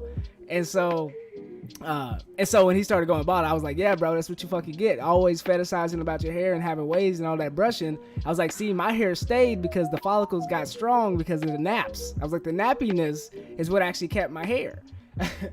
And so he's like, what do you think? I was like, this is bullshit. I was like, I'll tell you right now, you're gonna pull more bitches bald with your beard than you would with your hair and you trimming your beard. I was like, I think now, because you know that your head hair is gone, you focus more on the potential of how far your beard can grow out, which he has like a fucking like Islam god beard, like full and every fucking thing, which I was so fucking pissed. And I was like, bro, like, I was like, yeah, like, I was like, you look fucking good. Like, I was like, I can't even lie. Like, you look probably better than you did when you had hair. And sure fucking enough, this man, he goes on like, he catches like crazy deals from this girl that he messed with, like on flights and stuff that are really, really cheap. And like basically travels around the fucking world. He's been to Jamaica like 2 or 3 times. He's been to Iceland and Norway and all these other places. And he was like, yeah, bro. He was like, ever since I went bald, I've been getting so much play. I was like, fuck you. Like, I was like, fuck you. Like, I mean, like we were saying though, like looks will get you places. Yeah, that's true. And I mean, like, I mean, you know, my father was a rather handsome man. As far as my mother not being the only, you know, biased camp, but people in the city were saying that he was a womanizer, so to speak. And my brother favors him a lot, and then I look a lot like my brother too. And I can't just be out here being like, I look good, and then can't be like, oh, you do too, because we like, besides our physical attributes, as far as him being 6'1", which no one knows where the fuck he got that from. My dad was like 5'8" max. My mother is 5'6", 5'7". So, and then my great granddads and all sort of stuff were like 5'8", 5'9" on both sides of the family. So no one knew how he broke 6 foot. But outside of that, like, I literally can unlock his iPhone face scan with my face. Like, that's how much we look alike. And so I was like, bro, maybe you'll look good bald too. Fuck that. I'm not even giving that an that's opportunity. my domain. But I told, because this is the bargain that I thought we had to make. I was like, bro, you get the height, but it comes at the expense of your hair. I get to keep my hair, but my hang up is that I'll never reach 6 foot. I was like, that has to be the trade-off. But then it became unfair when we all learned that he can grow the beard that he can grow. I was like, it's fucking bullshit. You have everything. You get everything. I was so pissed. So. I didn't say I haven't gotten any perks because I'm an Asian girl, you know. Well, we both get the perk of, you know, our gene pool allowing us to look young well into our old years, unless we just do drugs. So. Hey, I will say, my dad's looking good for a dude that's like 80 plus. Yeah, he I mean, white like people like tend 60. to age differently than white people age black like and Asian people. No, white people do age like fuck. White people age at like 25. And it's like, Hey. damn, you look like you 50. Sir, I'm 22. Again, dude, this hairline, I'm there. No, I just get random calls from my mother at like always the most inconvenient times, and I think it's important because she never calls me, but it's like, what do your hair, like, I don't understand where you get your, you know, hair on. I'm like, from you. What do you mean you don't understand? This is genetics. Do you think I'm just fucking this up on purpose? Like, no. And well, you do this or that. I'm like, look, like, when this shit's gone, it's gone. I'm not fighting it. She's like, well, I don't think you look good bald. I'm like, well, guess what, Mom? Some drunk girl from a bar like 3 years ago said I would look good bald. So who am I to believe? You'd look fine bald. Which I don't think because your hair's not thinning. Your thing is your hairline, right? Like, it's not like you're like you're actually losing it in places. It's just your hairline just kind of creeps. It's kind of thin, like in the back, but it's mostly the hairline. Yeah, but again, the thing about your hair type is that it's not like with my hair or like hair types like mine where your hairline is prominent and always kind of there. Like for Yeah. your hair type, you can easily do styles that don't, show your hairline. Oh, again, when I was going to an actual barber, he was making that shit look good. Yeah. But I don't Like it's those the protective last- styles.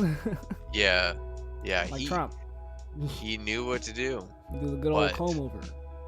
And then for me, I just grow my hair out, put some bangs on.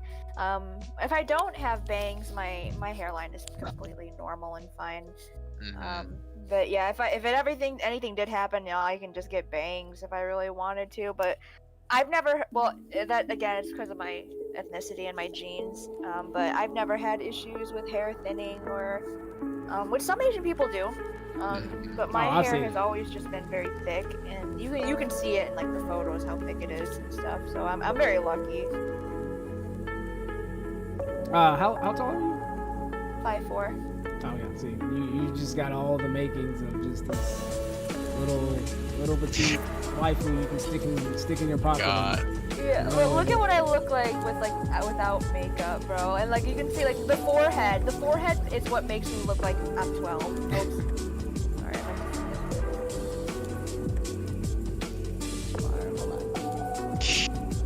but you can see I look 12. Okay, yeah, no, I can get it. I look 12. Yeah.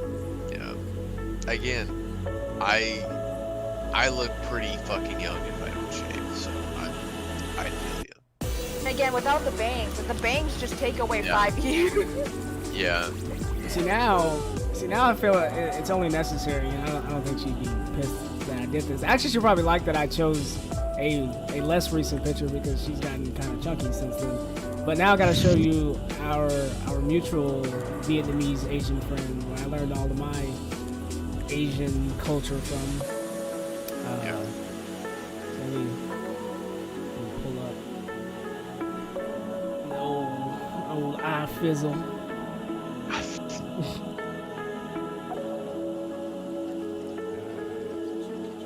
I still remember the last time I interacted with her, or tried to interact with her in person, was she texted me when I was going to Friday Night Magic. And she's like, "What are you doing tonight? You want to go to the bar?" I was like, "Well, I'm doing this, but if I have free time afterward, I'll hit you up." And I did. So she's like, "Oh, I'm here." I was like, "Okay, I'll be there in 20 minutes." And I got there, and I was like, "All right, I just parked. Where you at?" Oh, I left like 10-15 minutes ago. I was like, oh, what? No, thanks. Thanks for making me drive 20 minutes the opposite direction of my house. Wait, where are you posting this picture? Uh, Oh my god, she's so beautiful. And damn, look at her. She's got her leg out. she's sitting on your knee. She's got the bling. This was prom. I never went to prom. I never went to any school dance in my life, so I don't know what it's like, but that's Hell because yeah. no one ever asked me to a dance, so I didn't fuck the prom just because. no one asked me, so I was like, I don't want to go by myself, and I don't have friends, so yeah, I'm just gonna not go to any dances.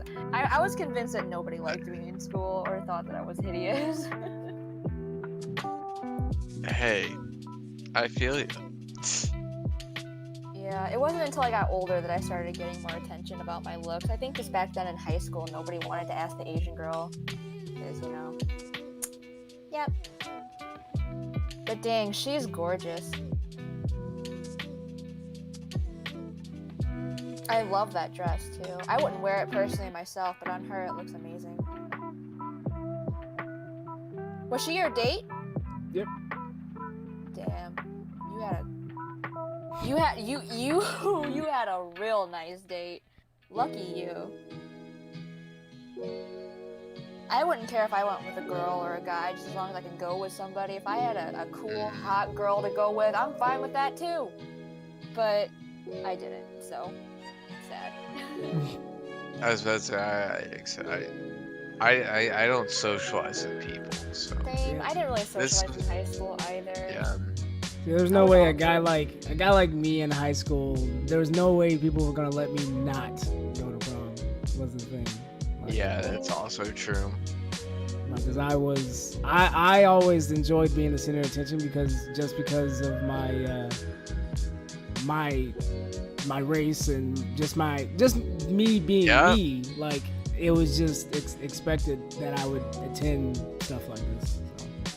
So I didn't have that option. It was more like other people were like, I don't know if I'm gonna go if Shamar says he's not going to go. So and I was like, it's a big thing, you know. It's a big small thing. Like it doesn't become big until after you get older, and then when you realize that you didn't do it, it becomes a big thing. And so I was like, I'm gonna do it. I'm gonna go through the whole rigmarole. I'm gonna do that shit. So you know, I did all that.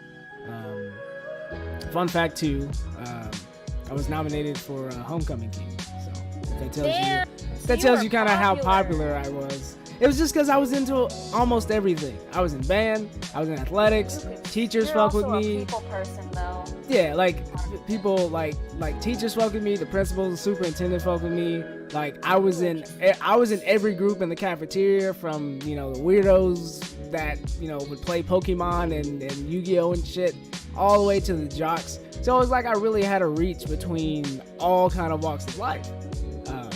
So, because school was my social life. School was my escape from home. Because I didn't, in the summer, I didn't go anywhere. Spring break, didn't do anything. Holidays, in the fucking house. So, school was my chance to get away and get out. So, I took every chance that I possibly could get. Good for you, though. Like, that's impressive, the fact that you can, be so versatile in your friend groups and mingle with just about everyone. I can do that, but the thing is that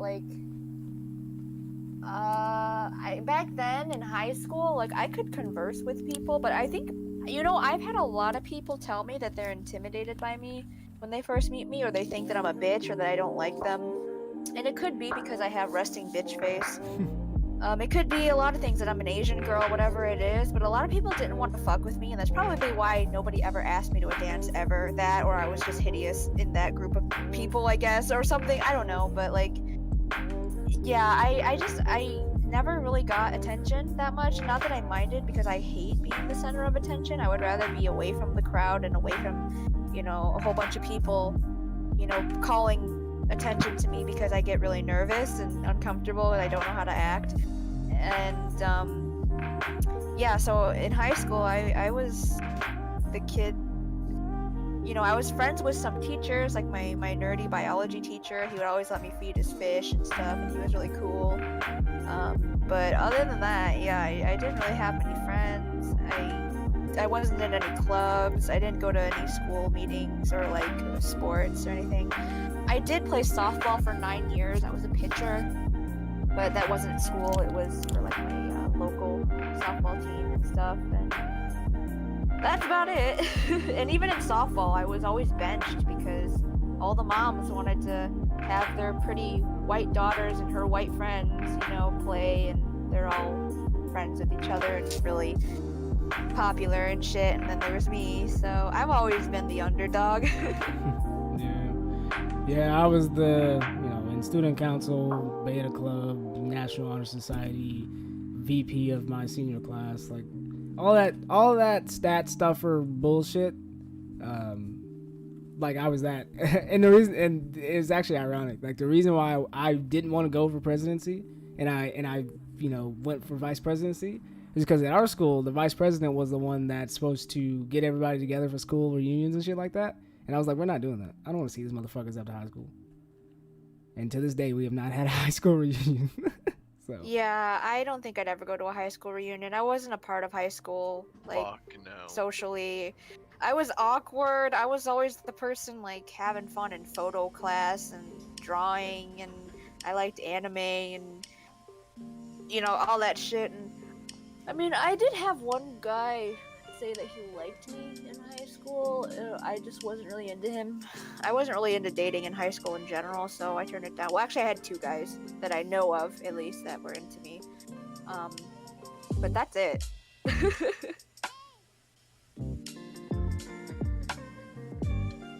Yeah. Which is interesting, because all my siblings are really kind of like me. Like me and my brother, I don't believe it. I just am just like, because I think it's because I think that there's like for me, there's like a slight negative connotation to it. But my mother's always kind of like, you're very charming. And I don't know why, but when I think of that word, I think of like, you know, this handsome guy who only gets things because people find him attractive and he can persuade people with just kind of his swagger and his persona. And I'm like, no, I'm literally the clunkiest, weirdest, goofy, fucking weirdo nerd. People like you though. That is your charisma. That is why people gravitate towards you, is because you're very outgoing, you're easy to talk to, you're open, and you kind of just don't really discriminate against others who are different, and you're just a very likable person. And that's why people gravitate towards you. People like me and Will, who don't socialize and are kind of more outcasted and, you know, are awkward and shit, nobody gives a shit about them. But it's crazy because I'm like, because to me, the most interesting people in the world to me are people that I don't know and that I have the chance to get to know. Because it's like, once I know everything there is about you, there's little, you know, spontaneity about that. It's like, okay, I kind of know everything. Not that people just get boring, because again, like the true friends that you know, stick around for the long haul are the ones that you know, inside and out. But then those new experiences are also interesting as well. But I've always been that guy. It's like, you know, I want to get to know the shyest person in the room. I also want to get to know the person that's the loudest person in the room, because I want to be the loudest person in the room as far as like drawing attention. And then I also believe that the people that are quiet or whatever are the most interesting and outgoing once you get to know them.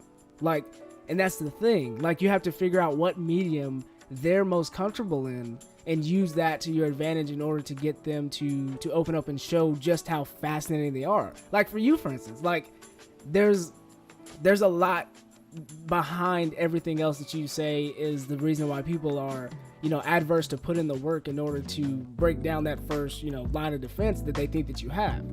But for me, that challenge is interesting. It's a way to let those other people that don't feel like they're in the in group, or that don't have, you know, all these expressive things that are great about them. Like, I feel like it's my job to kind of be the you know, in-between person. And I would honestly go as far as to say, like, Will, there's a lot of interesting things that I've learned about him that he would just be like, oh no, it's just weird and quirky or whatever. But then it's like, if I were to explain out who I am to somebody else, I'd be like, I'm weird, quirky, you know, shy in certain instances as well. And I just, like, that to me is what's exciting about meeting new people, and then especially people that are, you know, a little more reserved, a little more timid, a little more shy. And it frustrates me too when, like, you know, because I try to take an approach that doesn't make them feel uncomfortable, where I'm not like, you know, imposing on them or, you know, throwing my, you know, loud persona onto them. But I think the reason why I'm also kind of accepted by both courts as well is because I don't, like, I only engage as much as they want to engage, and then I leave it alone. Like, I won't just continue to pick and pry if somebody's just really uncomfortable or, you know, or what have you, because I felt, I even in high school and going to a school where everyone knew my name, I still continued to feel like an outsider just because of the color of my skin. And so I know how it feels to, you know, be seen as one thing, but then when people get to know you, they understand you as something completely different than what their preconception of you was, and trying to impress upon as many people as you can to have a more positive outlook on not only me, but my culture. Because I think that was a lot of things too. They thought that I wasn't a part of that culture because I acted so much differently than what they thought that I should be acting like, or the examples that they had been given from the other few black people that went to our school as well. And I'm like, well, that's more of a bad representation or a small pull that comes with the rest of it. I was like, but no, I'm not that guy. Like, I'm me and I do what I do. So, and I don't think I do anything special. And maybe that's what makes it special, is that it's not special. Or it's that, you know, I'm my own, you know, worst critic and most harsh critic. So I don't think that I'm that. But then when I think back on the jobs that I've had that I've been very successful at, have been jobs where I am interacting with the public on a large scale. Because my first job was working at a 24-hour fitness in Houston as a service representative, literally at the front desk, greeting people, interacting with customers as they come in. And then my second job after that was a leasing professional. So literally, you know, people coming in all the time, answering phones, talking to people, talking to families, growing that connection and what have you. And I literally have worked my way up the ranks to being a assistant property manager from being good at that. And I've grown lots of relationships from doing that and everything. So it's actually kind of interesting when I now kind of lay it out there. It's like, well, yeah, everything that I do or have done has put me at the forefront of needing to be somebody that can't afford to be shy or can't afford to be not kind of outgoing and take the lead when it comes to stuff like that. Because I remember when I was in middle school, I was in the 7th grade, and we had my math teacher had gotten interested in robotics, and there was a college in a town fairly near to us where the college was that was looking into robotics and stuff like that. And he got interested in it so much so that he wanted to try to bring the curriculum to our school. And he really asked me, he was like, you know, do you think that this will work, and you know what the curriculum looks like and stuff like that. Because he was like, what we're going to have to do is present this to the school district to get it, you know, approved and voted on and stuff like that to become curriculum. Now, again, I'm in the 7th grade. And this is a grown-ass man asking me about an education curriculum on how we're going to do things. And he was like, you know, I'm not really big and good with speaking and stuff like that, so you're probably going to have to, you know, get in front of literally the entire faculty and staff of my school from high school all the way through, you know, all the way back with superintendents and principals and all this kind of stuff. And I was like, wow, that's crazy. I mean, I guess I'll do it. and so, yeah, I got up in front of literally probably a crowd of 600-700 people and kind of went over the curriculum and stuff like that in the 7th grade. So I guess you could say I'm built for it. I mean, so, and then now I'm streaming on Twitch, but I do that because I think like, oh, you know, I try to be funny sometimes, and I think somebody will get a cackle here and there. So you haven't elicited. No, the feet pick thing did elicit a goblin cackle. So you got that. You got that. I totally forgot that was in there. That shit fucking hurt though. Dude, like, my toe was fat as fuck. But I've been told by girls IRL that I don't have guy feet. I have more akin to girl feet than guy feet. I don't know what that means, but I disagree. But like, cause I don't have like blisters and shit. Like, I don't have any of that. Like in that picture, obviously my toes weren't like my nail wasn't clipped and shit like that.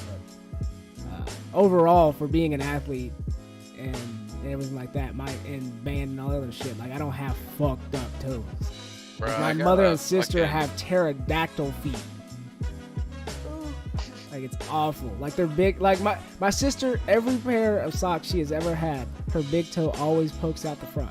And I'm like, you don't get those fucking claws under control. Yeah, you're Asian. Like, you wear probably like a size 2 in toddler.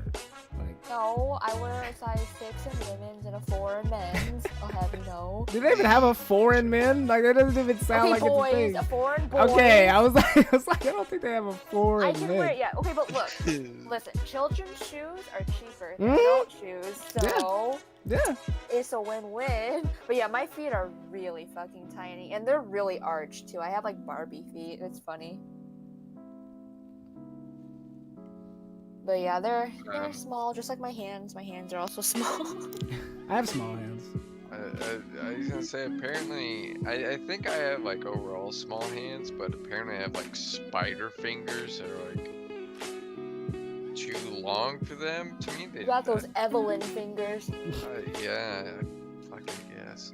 I don't know. But what I was gonna say earlier when you're talking about personality types is I think with me, I have like such. I think I have negative charisma, but so much it's like a computer program where it like overflows and then it becomes positive. Because people, when they meet, they think I'm so charming and charismatic, and I'm like, I don't know what you're on about, but I mean, like, sure, whatever, man. I think I take a lot of stock in the ability to laugh too. Like I feel like I laugh a lot. That is one. I'm the same way. I laugh a lot as well. But I also don't smile a lot in general, which is the thing with me. Like I get that. I get told that a lot. Do you guys know your personality types, like the Myers-Briggs personality test? I think I did it once, and then I don't remember. I am an INTP. I'm guessing that Shamar is a Shoot a link. Shamar, are you a more organized type guy? Like you like to plan things, or are you more like you just do shit? I just do shit. Spontaneously. You don't have no schedule. Like, there's not a set. Literally, my brother was like, "You want to go skiing?" And I was like, "But what about you as a person? Like in general, like when you're going about a problem or you're doing things in the daily life, do you need to organize it, or are you more just on the fly, whatever?" Oh, I'm on the fly, most definitely. So you're probably a ENFJ. And I used to be a psychology major, so I'm just guessing.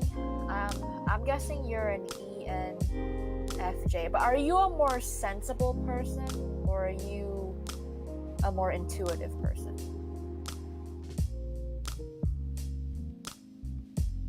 Like, do you have a little bit more emotion when you make decisions? Oh, hell no. Or are you a little bit more about what your intuition I'm more literal says? and to the facts and science behind it, and that emotion. So you're probably an You're probably an ENFJ, I'm guessing, which is extroverted, intuitive, feeling, and judging. That's my guess. But I will send you guys the link so you can take it, so you can see. You ever send her that link you sent me a while back that you had me take? What is you remember? You as soon as I start prying in, you're gonna know exactly what you sent me, and you bullied me into taking it. Was it the kink test? Because LQ and I made like everyone take that. Yeah, you bullied me into taking it.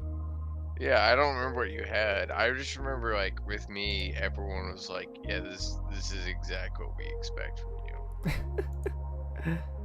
And I told you that the thing I was gonna get from it too, because I was like, whatever this thing is steering, I know exactly where it's going. And it's not that I tried to cheat it. I was like, I'm gonna answer it honestly. I was like, but oh yeah, you know, it is what it is. But take that test. It'll take you like maybe like 10 minutes or something, maybe less, probably less. But take that test and then see what it is. I'm pretty sure that Shamar is a ENFJ. Will, I'm not so sure. I think Will might be an IN. Will, are you a more sensitive feeling person when it comes to like comforting people or approaching situations, or are you more a logical person? I feel like I'm the first one, if anything, because I tend to I have to be the group therapist for most. Alright, so what Shamar about can attest to this because I get to be his therapist. Dr. Will. What about are you a more intuitive person or a sensible person? I don't know what that means. Like, do you follow your intuition, or do you have more of like you stop and think and get a feel of things? That one is very like. It's niche. It depends on the situation. Well, then you are probably an ISF. Are you more organized, or are you more on the fly? Oh no, I give me that organization, baby. Okay, so you're definitely probably maybe an INSP.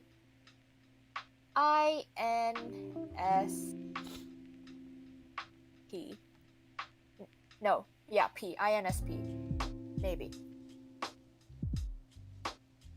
Or you could be an INTP, with like me. Or you could be an wait.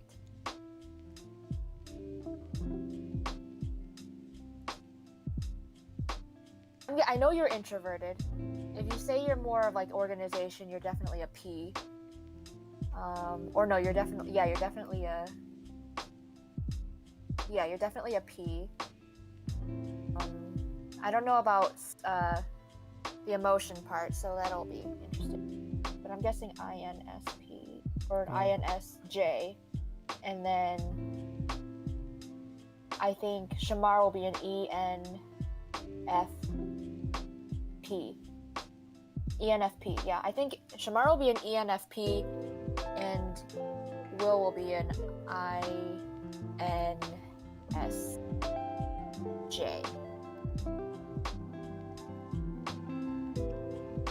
Well, according to me, Will's a BITCH.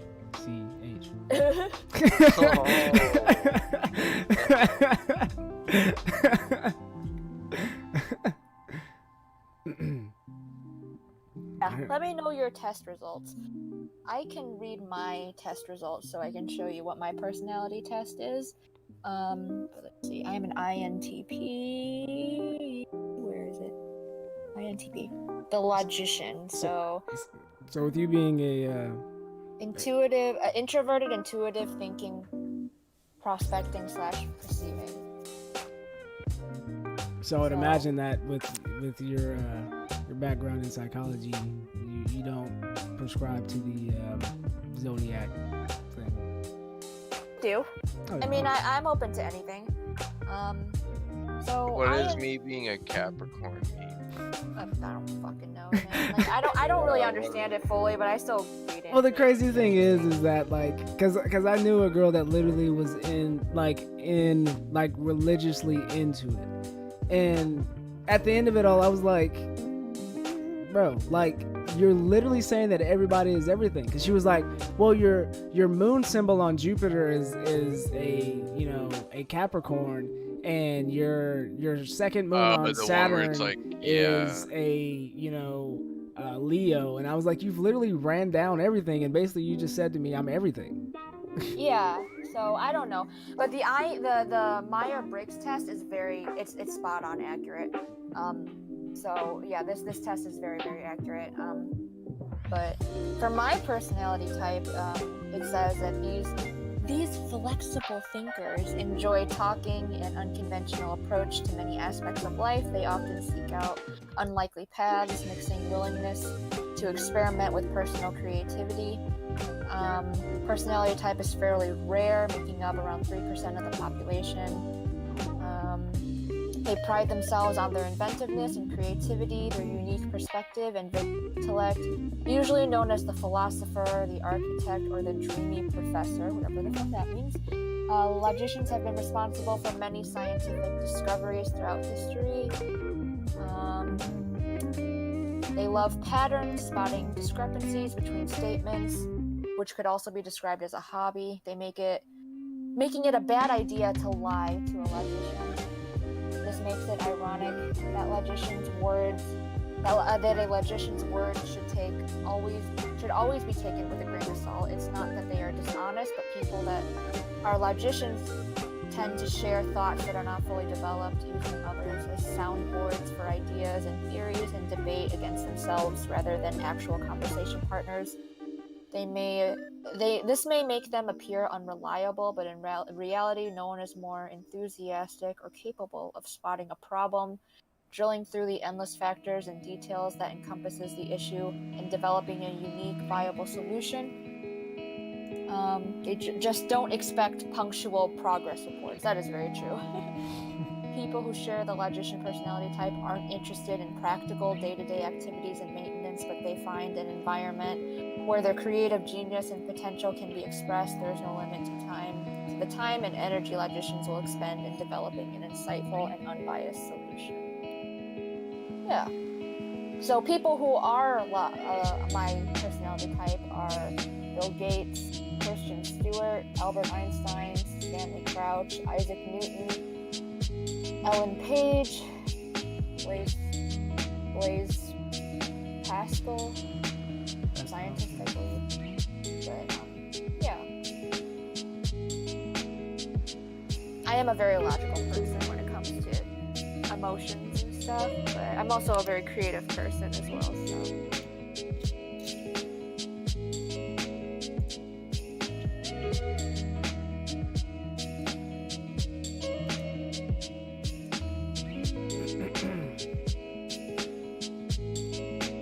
So I'm curious to see what y'all are.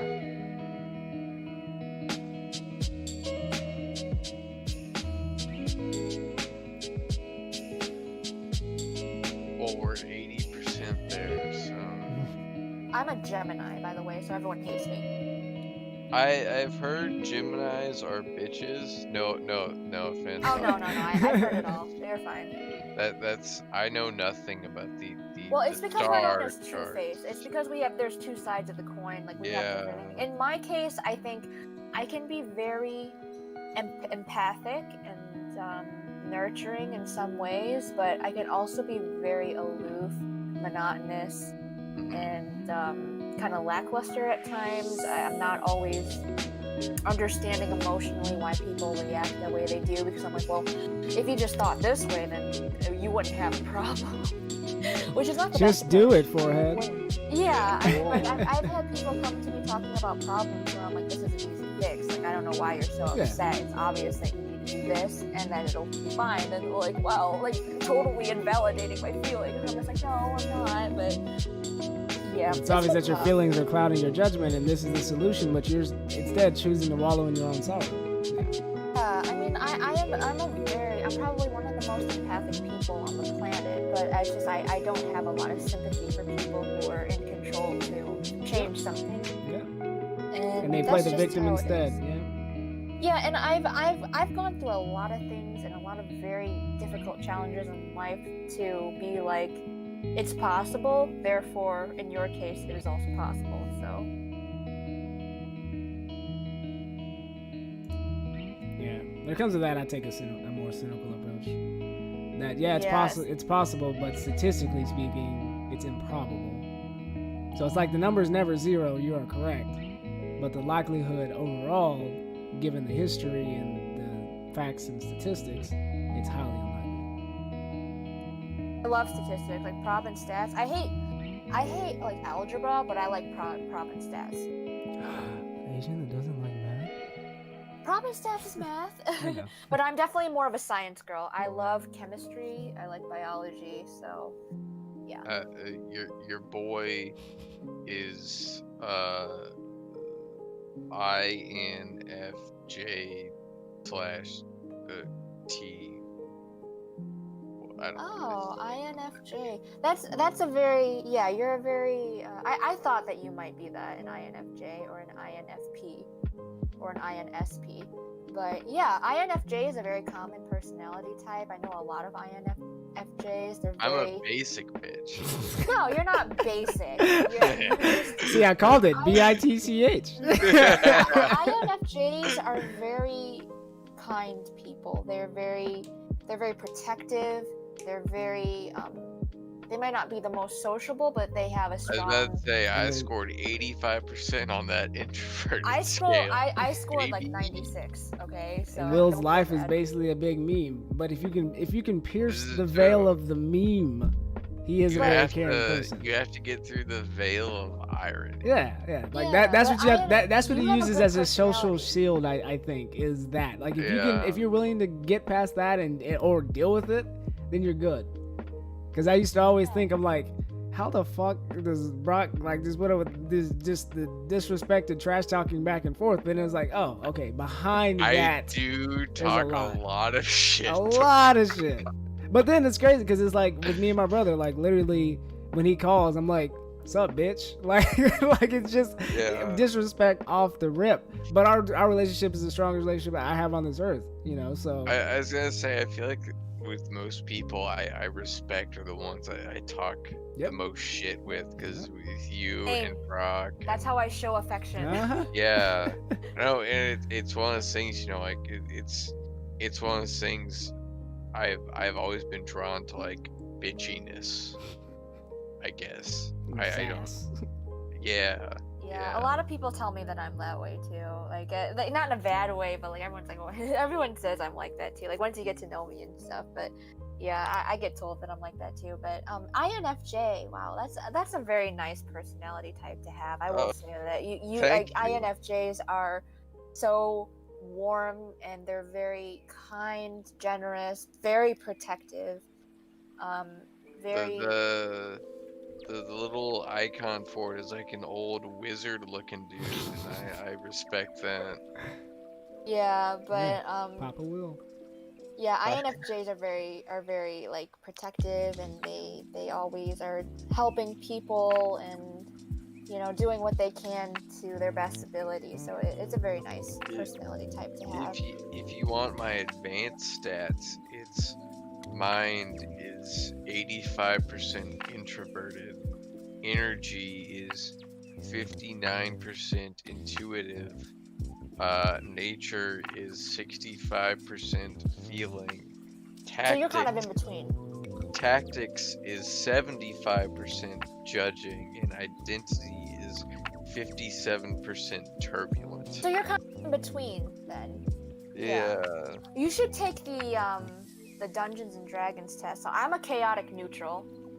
I'd say you're gonna have to give me a further linkage. It's the alignment test. It's used in Dungeons and Dragons, but it's also known as like a personality test as well.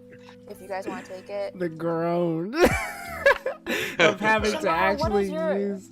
Shamar, what's your personality? I haven't taken mine yet. I've been staring at this. I've been staring at this PowerPoint presentation for like an hour and a half. I'll be back in a second. I gotta get more water. Okay. But yeah, I really want to know what you are. I'm pretty sure you might be an ENFP or an ENFJ. ENFJ. I'm pretty sure you're an ENFJ. Take the test.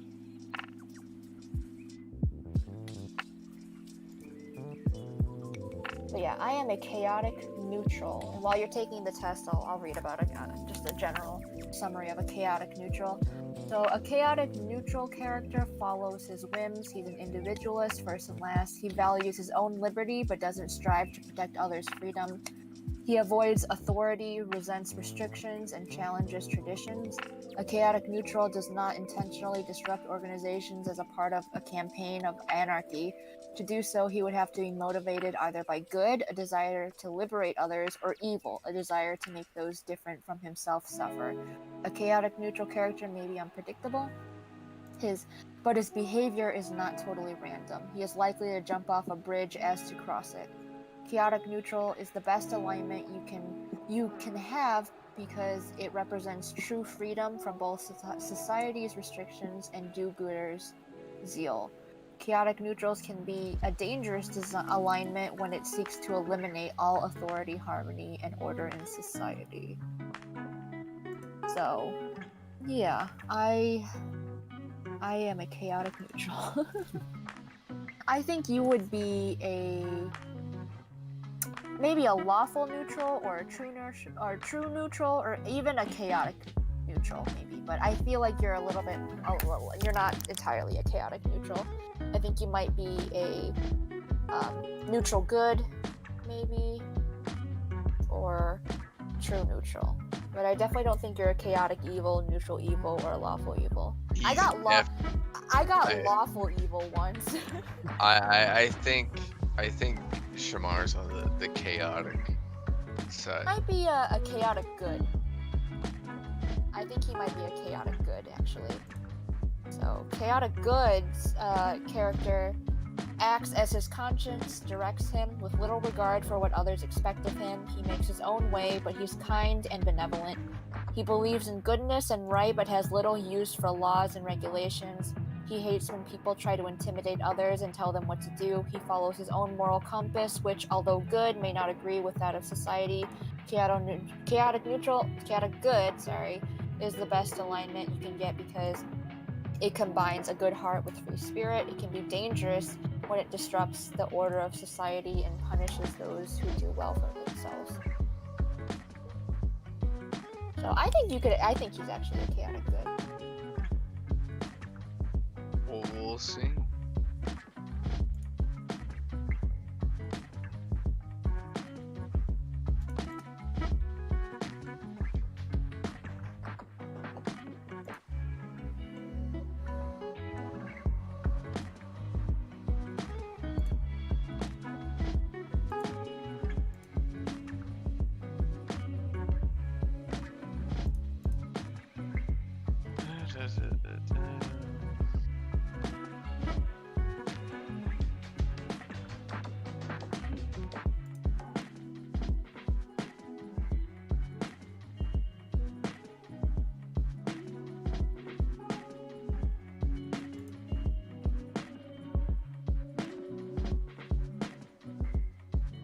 watching him answer his responses to kind of get an idea. Read in real time to see how off your judgments are. Yeah, because he's picking some things that are more of an ENFJ than an ENFP. I still don't know if any of the Extroverted, intuitive, feeling, perceiving, or or extroverted, intuitive, feeling, and judging, which is yours. You're an INFP, and that's basically the same thing but extroverted. I thought it was not the P, what other letter it was. If you couldn't tell, I already don't remember my test result. Well, if you want organization, that you're definitely a J, so maybe it was INFJ. I think that, yeah, it sounds more right.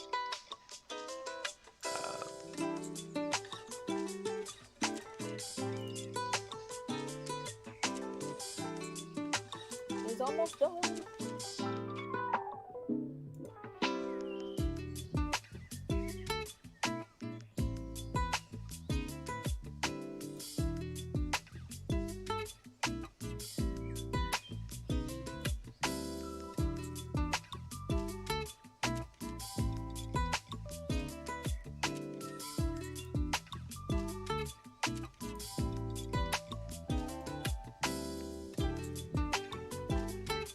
An ISFJ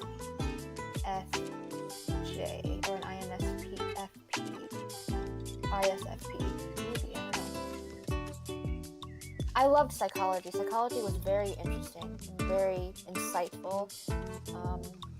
I really enjoyed the field, but I wasn't entirely as passionate about it as I am with creating and designing.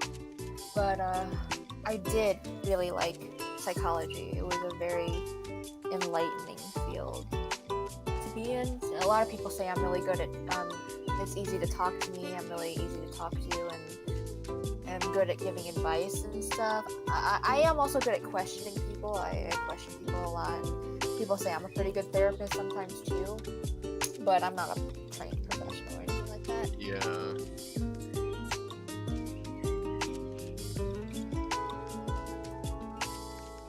And I think therapy is good for people, whether you have depression or not. Therapy is just good.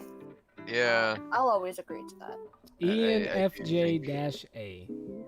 I knew it! I said ENFP or ENFJ.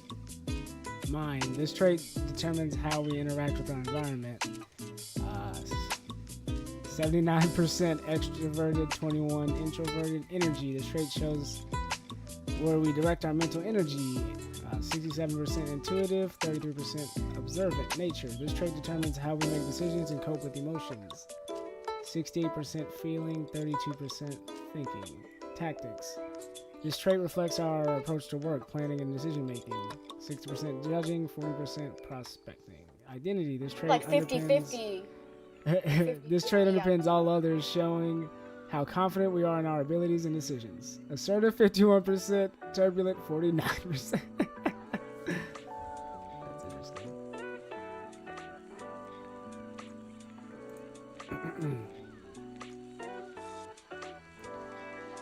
Protagonists. Protagonists are natural-born leaders full of passion and charisma. There's that word again. Charisma, forming about 2% of the population. They are oftentimes our politicians. Oh, God. Hey. I'll be an AOC, but I won't be those other dirtbags. Our coaches and our teachers, reaching out and inspiring others to achieve and do good in the world. With a natural confidence that begets influence, protagonists take a great deal of pride and joy in guiding others to work together to improve themselves and their community. Firm believers in the people. People are drawn to strong personalities, and protagonists radiate authenticity, concern, and altruism, unafraid to stand up and speak when they feel something needs to be said. Oh, God, am I that? Almost to a fault. They find it natural and easy to communicate with others, especially in person, which is why I hate Zoom class.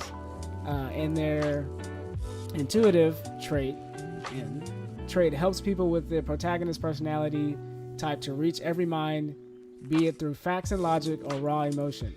Protagonists easily see people's motivations and seemingly disconnect and seemingly I literally was talking about this too. Protagonists easily see people's motivations in seemingly disconnected events and are able to bring these ideas together and communicate them as well as them as a common goal with an eloquence that is nothing short of mesmerizing.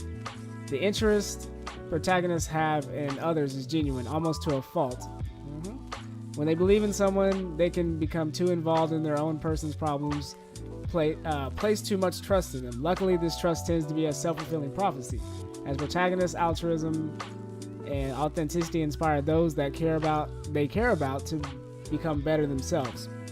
But if they aren't careful, they can overextend their optimism, sometimes pushing others further than they're ready or willing to go.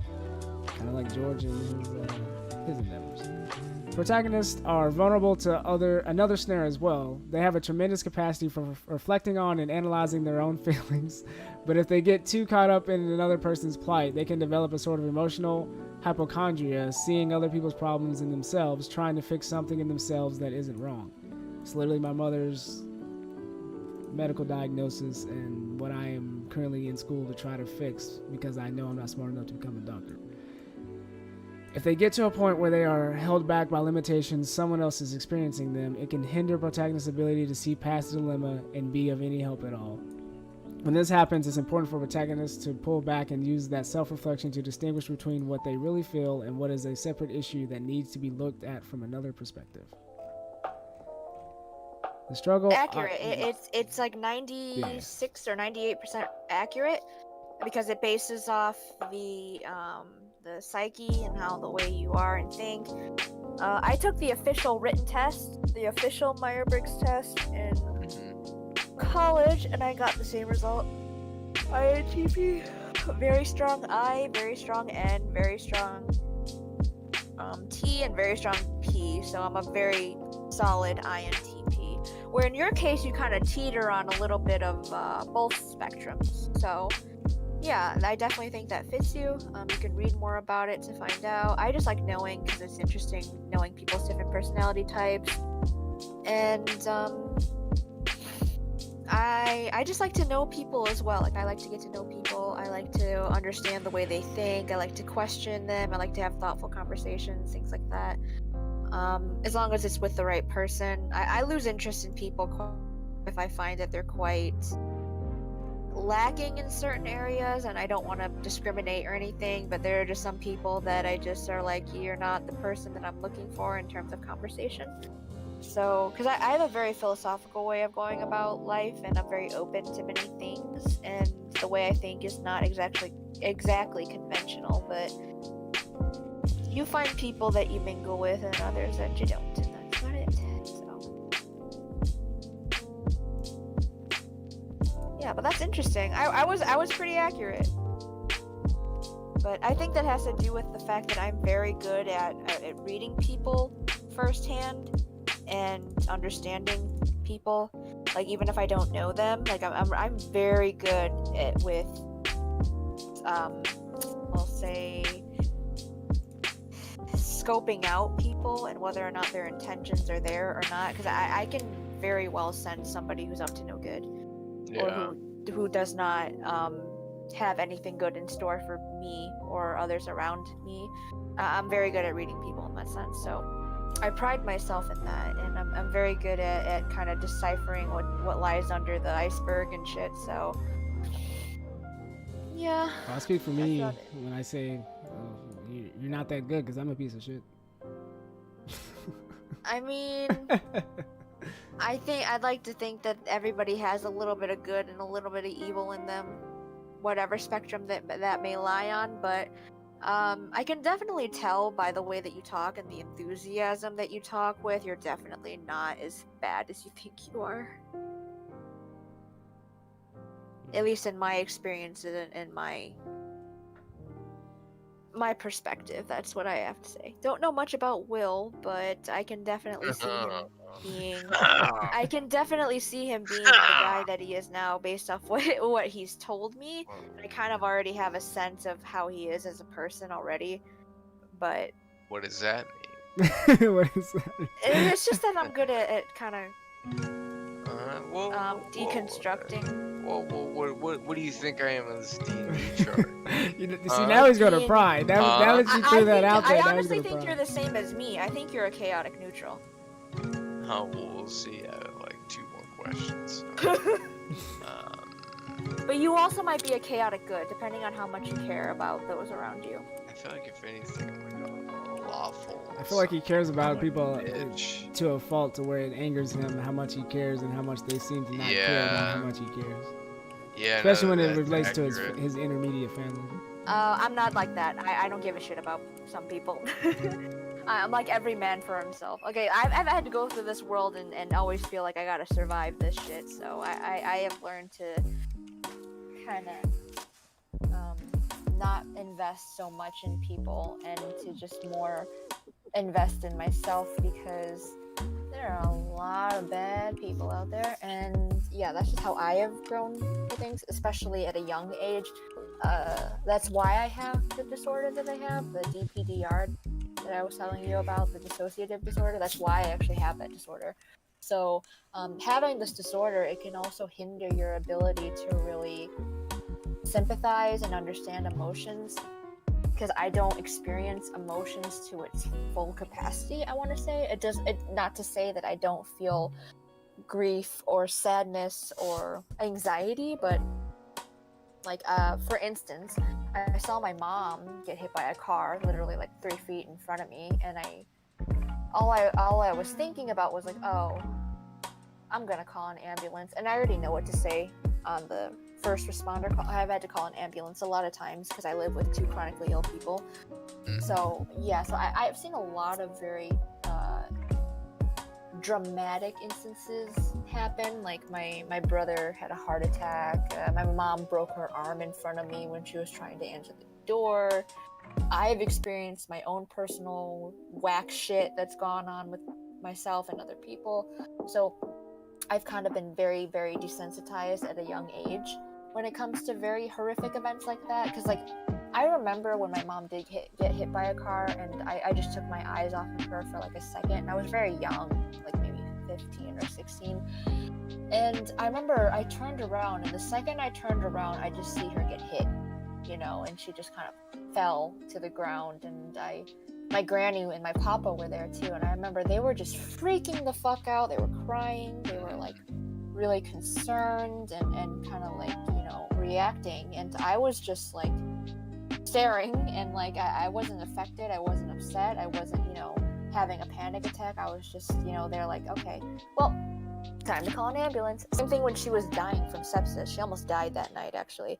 And my brother was the one that was very emotional. Like he was, you know, outside slamming on his car, yelling at me. I remember him telling me specifically, you're not doing anything, you're not helping, you're just sitting there and you don't care. And that wasn't the case, but that's how he saw me. It wasn't that I didn't care, it was just I assessed the situation and I realized she's not accepting medical treatment, she's not accepting me taking her to the hospital. I can't do anything, so I'm not going to do anything. But it wasn't to the point to where she was literally gray in the face and half slumped off her bed, just repeating the same sentence over and over, where I literally, dead ass, I walked in her room and I'm like, look, we don't know what's wrong with you. I don't know what's wrong with you. I can't help you. So I'm calling an ambulance, okay? And she's like, okay. And I'm like, okay, problem solved. Let's go. Things like that, you know, like I don't show it. I may not act like it. I am concerned, but I'm very good at handling things under pressure. Yeah, you're not frantically concerned.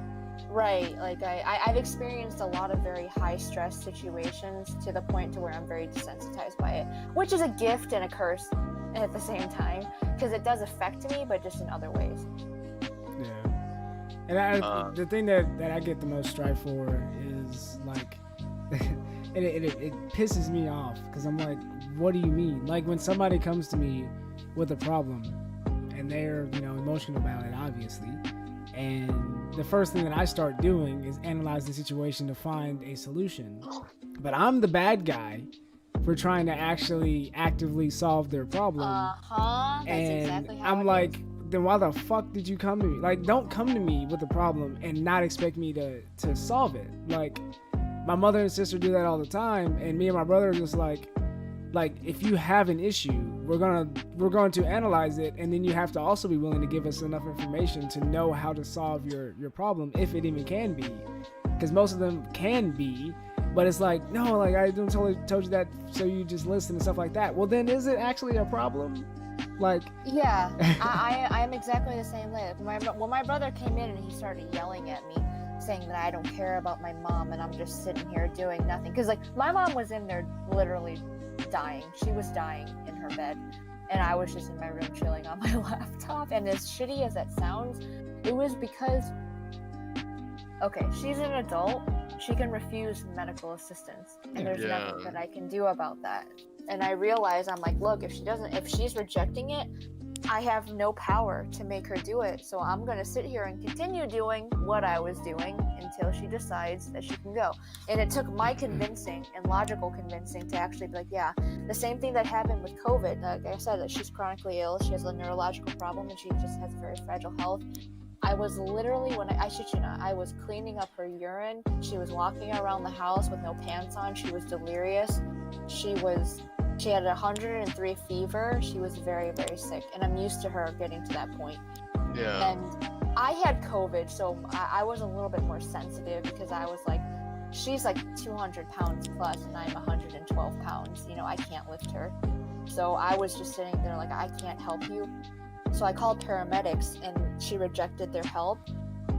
And I couldn't do anything, so I started to get really mad and frustrated because I had no solution. So I called them again because she was half slumped off her bed again, and she was mimicking the same exact sentence she mimicked me when she was dying from sepsis, and that was, I just want to sleep. So I called paramedics again, and I made them take her by force. But that situation, bro, that was so stressful, bro. But that's just what I deal with, you know, with people who are chronically ill, who are stubborn. They don't want to work with you.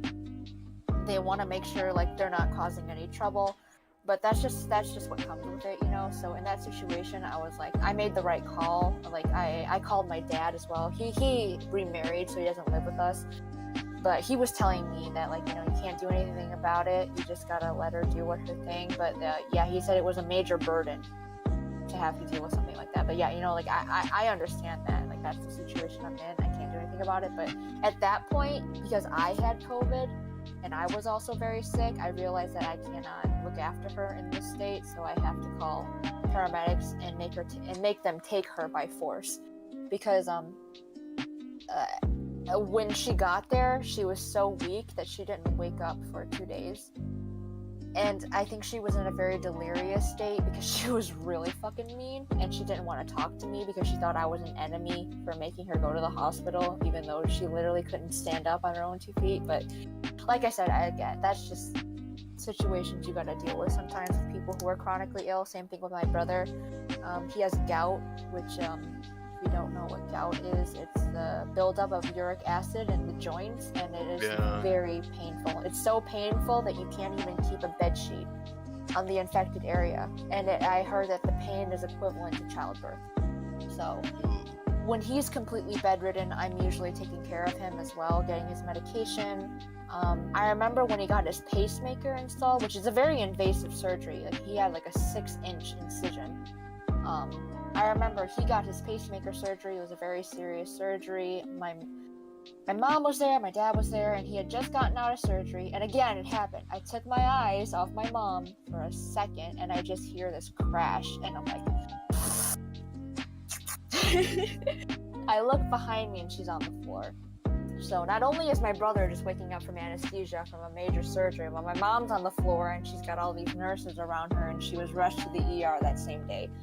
So I'm like, great, this is wonderful. I went home alone that day.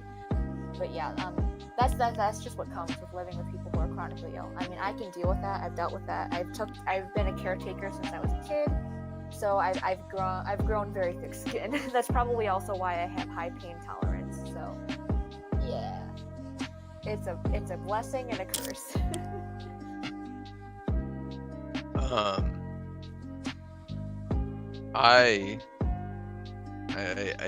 I feel bad for leaving on that note, but me tired. Me gotta go to bed. Don't worry about it, bro. Like, this is just how shit is, you know. So I'm a degenerate. I don't sleep until stupid hours, so you're totally. By the way, I'm neutral good, so not the Oh. most boring, but still pretty boring. But yeah, I'll probably be able to get on tomorrow. I won't be able to stay up as late, but it's still decently. But all right, good night, guys. Later. Where is that? Good talk. Yeah, that's cool.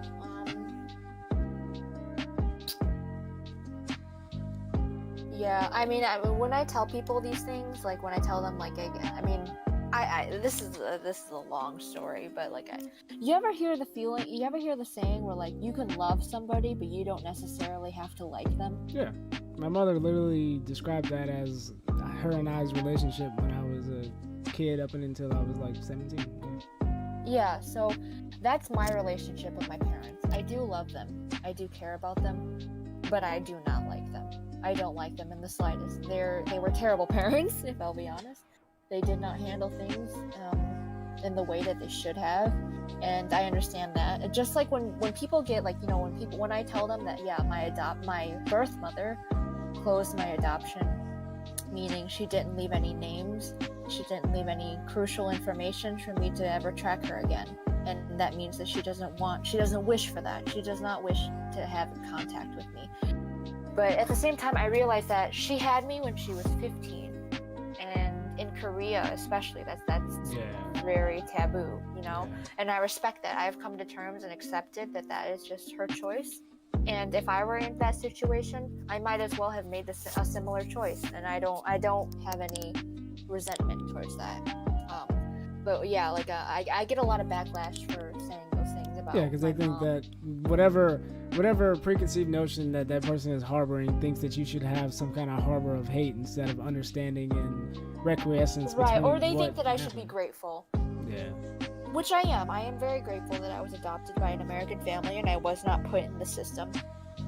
However, with that being said, my parents were not the best parents, and I understand that they're just human. They dealt with things the only way they knew how. However, as a parental figure and as a figure of authority and guidance, it's their job. They signed up for it, especially in adoption. You chose that. Mm-hmm. In adoption, you choose that child and you take that child. I was very expensive. I was a $15,000 child, as my dad likes to constantly remind me that I was $5,000 more than what they had expected.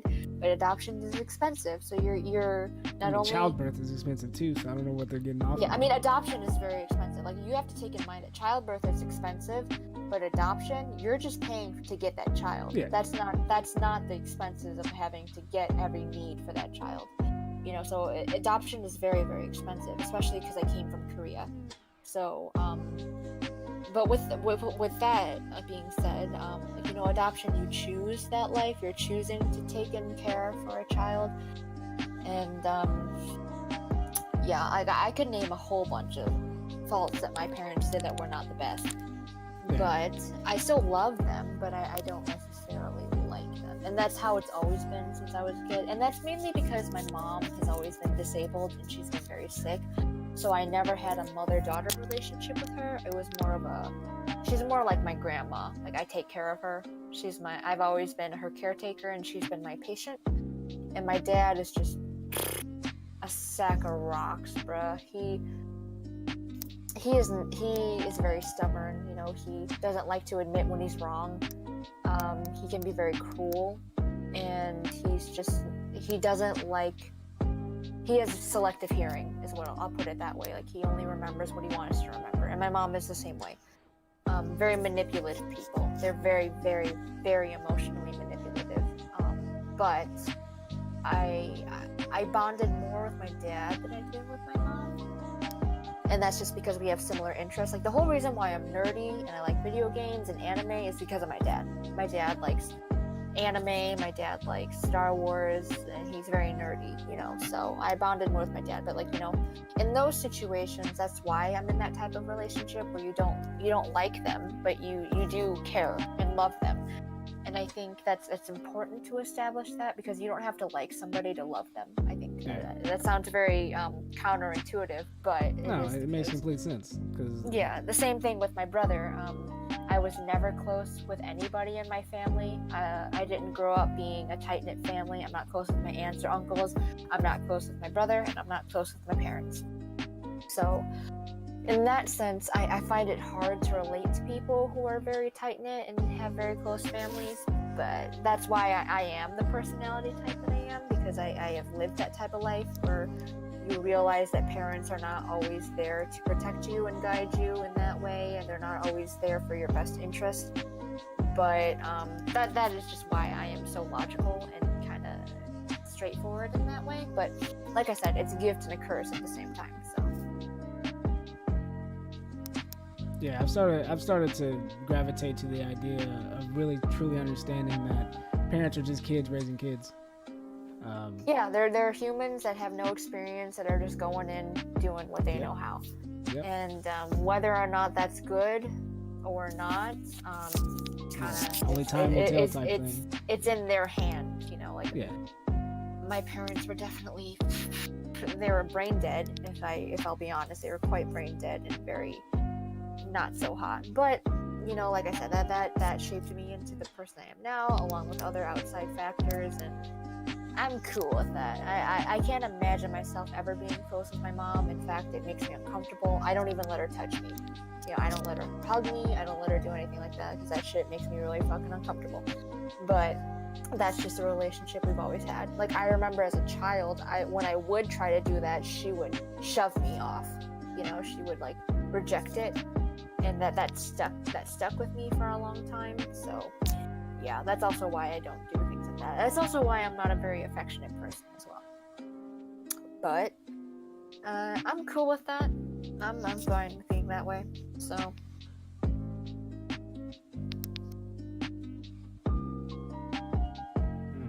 yeah, that's kind of how my mother, and specifically as it relates to myself and my brother, she was molested at, I think, like the age of 7 or 8 by her, I think it was her step granddad, something like that. But it wasn't until like I turned 15 and 16, like around age 15, 16, that she explained why she was never physically affectionate with my brother and myself, who are 5 years apart. And she was like, just the feeling whenever you started to develop male features, she's like, it felt wrong. She's like, I felt like I was, she's like, I felt like I was, you know, touching you inappropriately or anything like that, just from like hugging and stuff like that. So hugging was never like a thing, like it was never a thing between my siblings, you know, stuff like that. Saying I love you was never a thing, like, and it just became so much the norm that, you know, when I'd see other people do it with their parents, it was kind of like well, that's interesting, or like that's you know what it kind of is what it is.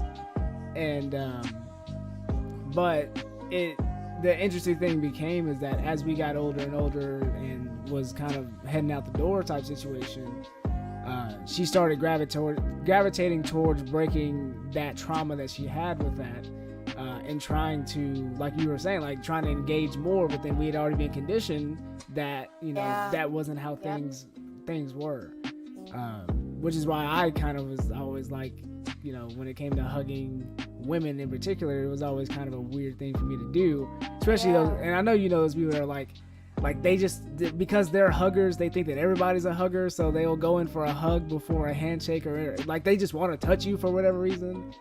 And like, I just hated that, because I worked at a place and she, like the manager there, she was like this older lady, like in her like late 50s, early 60s, and she would literally hug everybody. Like, it did not matter who walked through that door, she hugged them. And so when I first met her, like, she laughed hysterically and then hugged me, and I was like, what the fuck are you doing? Like, like, what are you doing? Like, what? But like, it's interesting because all of that. Things really changed when she was diagnosed a couple of years back with sarcoidosis, which is a autoimmune disease that is very highly prevalent in African American women. Yeah, that's too bad. I'm sorry to hear about that. Yeah, and there's not a lot of like knowledge about it or medical research. Things like that are there. My mom also has a disease that's like that. It's very rare. So yeah, I get that. And so it was like, you know, just looking at the circumstances and stuff like that. Like I never. She is the one person that I'm just like, why is life just always just beat her ass like at every single stage that it possibly could? It was like, you know, her mother had her when she was 16. So that was a struggle. She didn't really grow up with her mother. She grew up with her grandparents. And then she was expected to take care of, you know, the other kids that came around from her uncles and aunties and stuff like that had kids. So, and then my grandmother went on to have 3 more kids post, you know, my mother. And so she was kind of stuck with help raising them. And so with her brothers and sisters are like 10, 15 years separated, you know, from her. Hell, my grandmother, her youngest, my grandmother and my mother were pregnant at the same time. Like my mother's first and my grandmother's last. Wow. Yeah. That's unique. Yeah. Also, I have to mute, but I can still hear you. So Yeah, I got you. Keep going. Gotcha. So like that dynamic was kind of interesting too, and it was like, you know, my grandmother's kind of interesting journey through life and struggle, and then her father being in and out of jail and on all kinds of drugs and alcoholic and all sorts of stuff. And you know, she's one of those people that I always knew and always told her, I was like it's interesting that you got married, because I was like, you definitely look like a, you know, whoever's the one is going to be the one. Like, you're a very interesting individual. And, you know, for her to lose her husband after having 2 kids and all of this, I'm just like, wow, life has just fucking just continued to just be, you know, unrelenting. And then to get this diagnosis, and then because my sister was kind of not even kind of, she was like explicitly a whoopsie, no in the eyes of all kinds of rights, wrongs, lefts, spirituality, all this kind of stuff, a no whoopsie. And then her dealing with all the emotions and stuff that go along with that, and her, you know, debating whether or not she should terminate the pregnancy and all this other stuff. And so it just, you know, just to kind of come to this point and have on top of all of this an underlying condition that has been, you know, showing itself here and there, but no one really could pinpoint what it was until recently. I'm just like, it just fucking sucks. Like, I was like, it just sucks. But at the same time, it's like her pride and joy and excitement comes through her kids. Like, she was a firm believer in starting a family and raising a family, and she had that in mind, that she wouldn't be the only one to have to do it. But then when met with the challenge of having to do it, she took it, you know, head on, and explained to us along the way that she wouldn't have all the answers of, you know, manhood that we may come up to her with. And she understood the role that the few men that were in our lives, how they played out, and how shitty they were and non-existent they were, and all of those other things. So it's interesting that, like, my brother has become the man that he is, and I'm becoming the man, or I guess I am the man that I am, in lieu of all these obstacles and barriers. And how, like, literally for my sister, my brother and myself are easily the most positive male role models that she will have in her life. That's great. So, and I'm very glad that you can be that type of role model to her, because a lot of people will not get that, unfortunately. So I definitely understand that, especially, you know, when your mom has an illness like that, because, you know, growing up, like I said, my mom, like, she got hit by a car, she broke her arm, and now my brother is sick. And my dad has MS. So, very sick family, and I'm the only physically healthy person. So I definitely understand how difficult that can be and how challenging it can be, especially as a child, to have to deal with that. That's actually why I have DPDR, dissociative disorders, which is what it is classified as, are brought on specifically from trauma, especially in children, because the brain is not fully developed. So the whole reason why I have the disorder that I do now is because that was my child's brain way of dealing with that type of stress. Because when a child experiences a lot of heavy events and traumatic events that it's not prepared for, it creates ways to where it can survive. So if a child feels like what is happening to me and what's happening around me is too much to deal with right now, I need to do something that will help me survive what I am dealing with, and it will create that way. So in my brain's way, it chose to not completely, but partially detach from reality, and it decided that this is the way that you will be protected. It's a protective disorder. So when I was dealing with a lot of things, because police came to my house quite often when I was a child, and it got to the point to where they said either one of you leaves or we have to call child services type situation. So my way of dealing with those incidents that did occur was to partially detach and dissociate. So that's why I'm very creative. I've always been very artistic. So that because my brain was not fully in reality, it was always in a state of unconsciousness. And when you're unconscious while dealing with a very stressful situation, you remember bits and pieces, but you don't remember its entirety. But you have figured out a way to make things less bad, less traumatic, if for lack of better words. And that's why I have the disorder to the degree that I do, which I'm very fortunate, because it could have resulted in a much more severe situation, but luckily enough, despite the fact that I cannot experience life to its fullest, I can't experience emotions to its fullest, I'm still very grateful that I have this disorder, because it can be very convenient, especially if I'm dealing with a very high stress situation. That's why I'm able to handle these types of situations, like with my mom getting hit by a car and things like that, my brother getting very sick, or with the experiences that I have personally experienced from outside my family. It becomes much more of a schedule, like this is how things are type of thing, because I'm programmed, my brain has been programmed to deal with things in a certain way.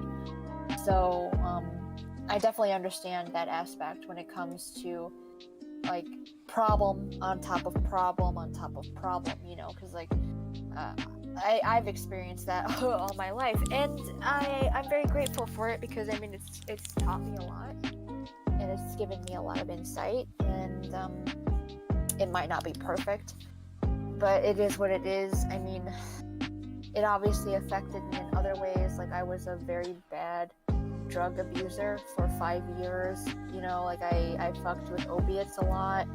It got so bad to the point to where the doctor told me I was going to die. I was very sick.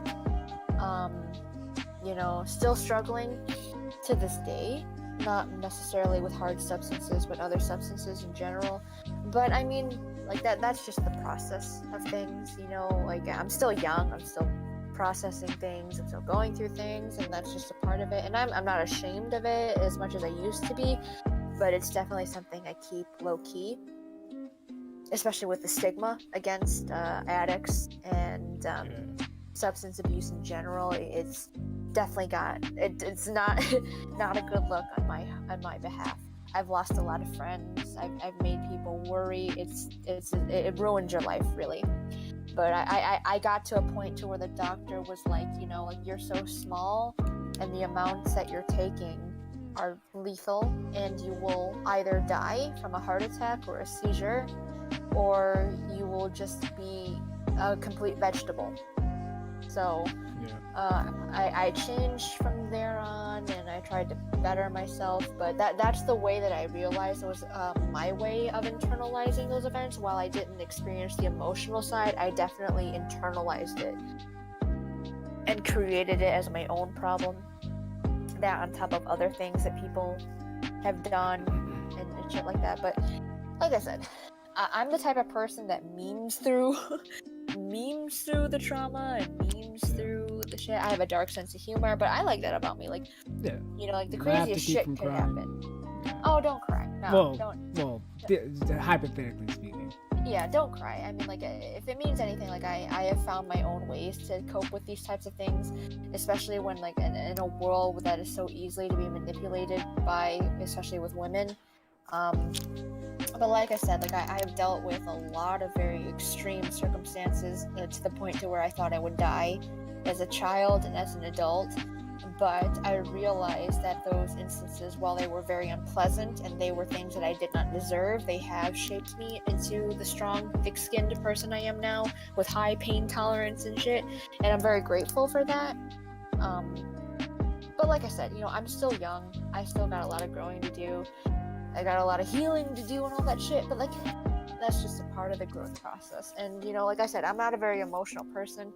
Like when I tell people about this shit, they're like they are crying. They're crying. Like they don't know what to say because it's I don't go into explicit detail for my own sake and for others' sakes. So it's just a very deep and very uncommon type of thing, especially with substance abuse and things like that.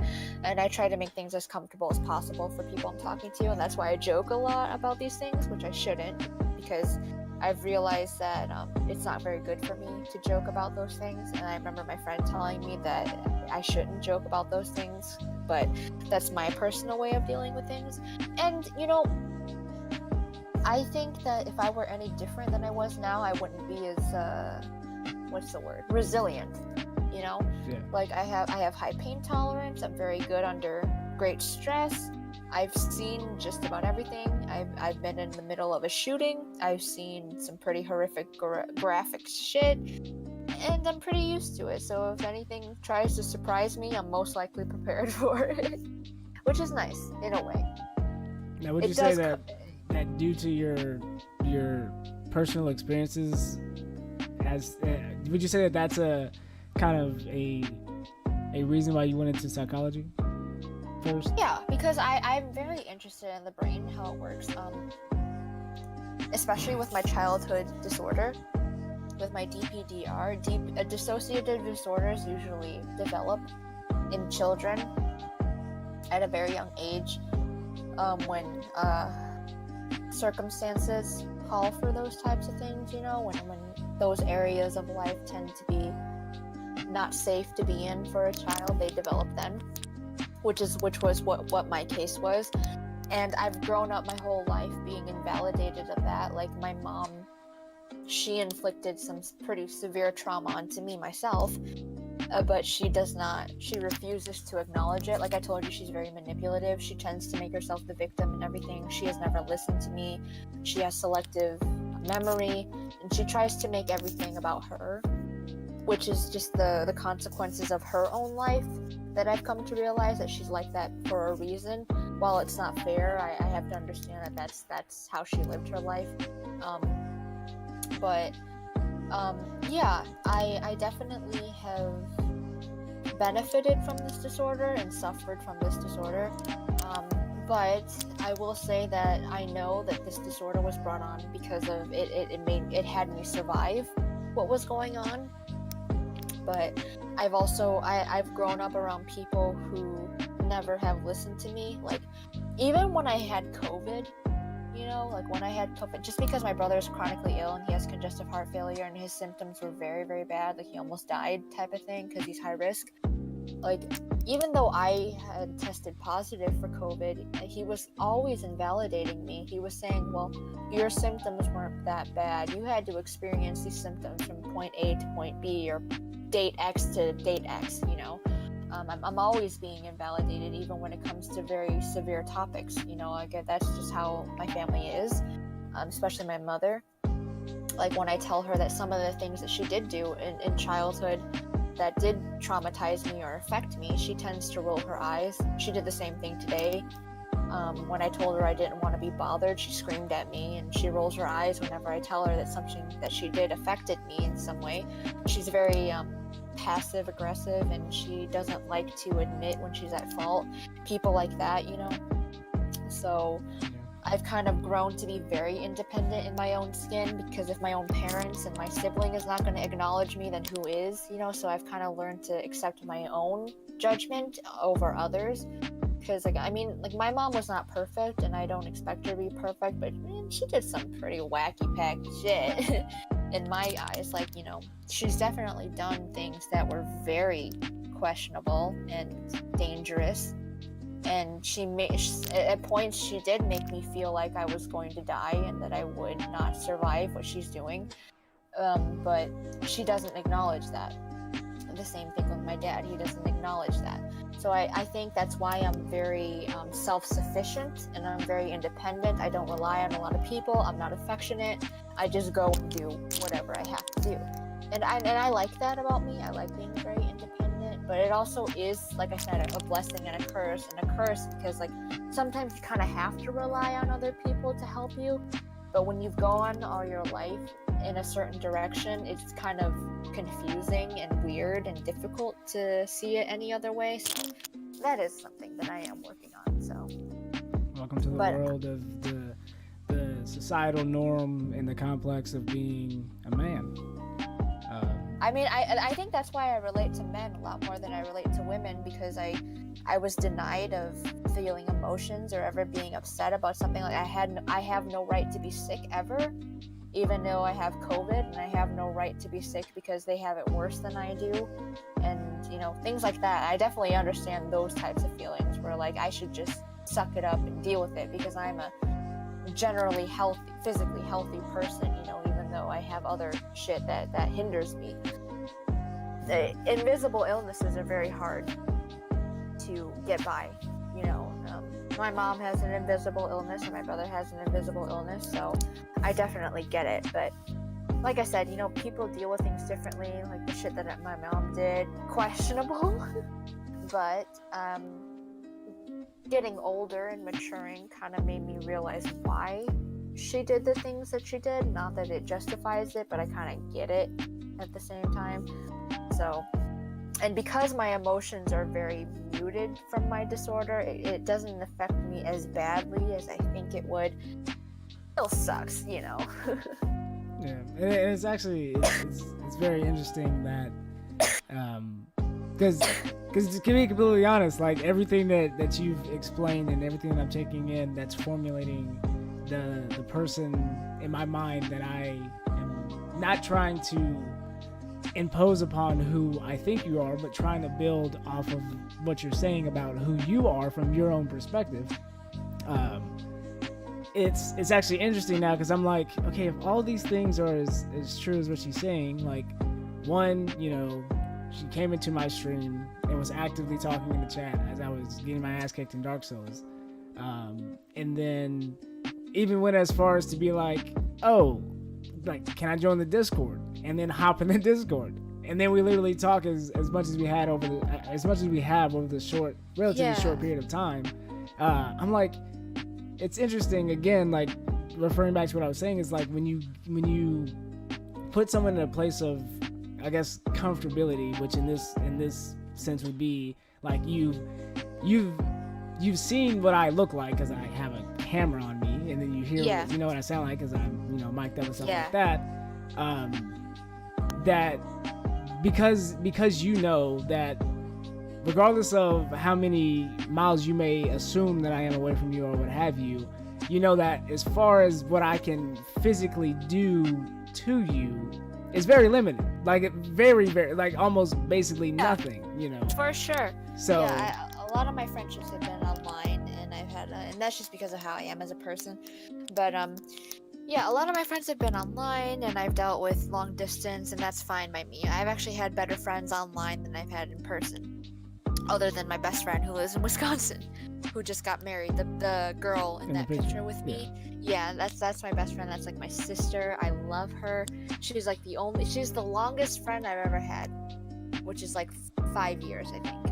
And I'm very grateful for it. But yeah, that's just how I am. I'm a very distant person. I'm an open book. I'll talk about my life and what has happened. And again, that's because of my disorder. I don't emotionally relate to it because again, I don't see myself that's what happened to me, because that's my brain's way of protecting myself, is that was not you that happened to you, that was somebody else. And that's my brain's way of protecting myself, is not relating to that person that experienced that difficulty.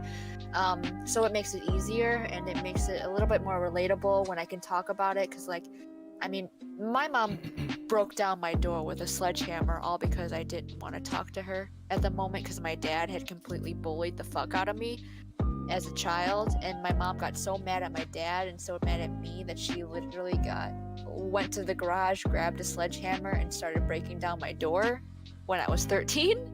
And I legit thought that my mom was going to come in once she got in. I genuinely thought that once she got in, she was going to beat me to death with that sledgehammer. And I remember how loud it was and how scary it was to be in that situation. Because thinking back on that, I think no child should ever fear their mother, or a parent in general. No child should ever feel that they're in danger from their parent. But that was just the life that I had.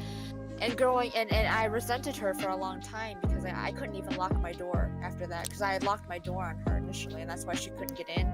But I kind of have a PTSD complex with that, where I no longer am able to lock my door because I am in fear that she might do that again, even though I know she's not physically capable because she's disabled. But it left that impression.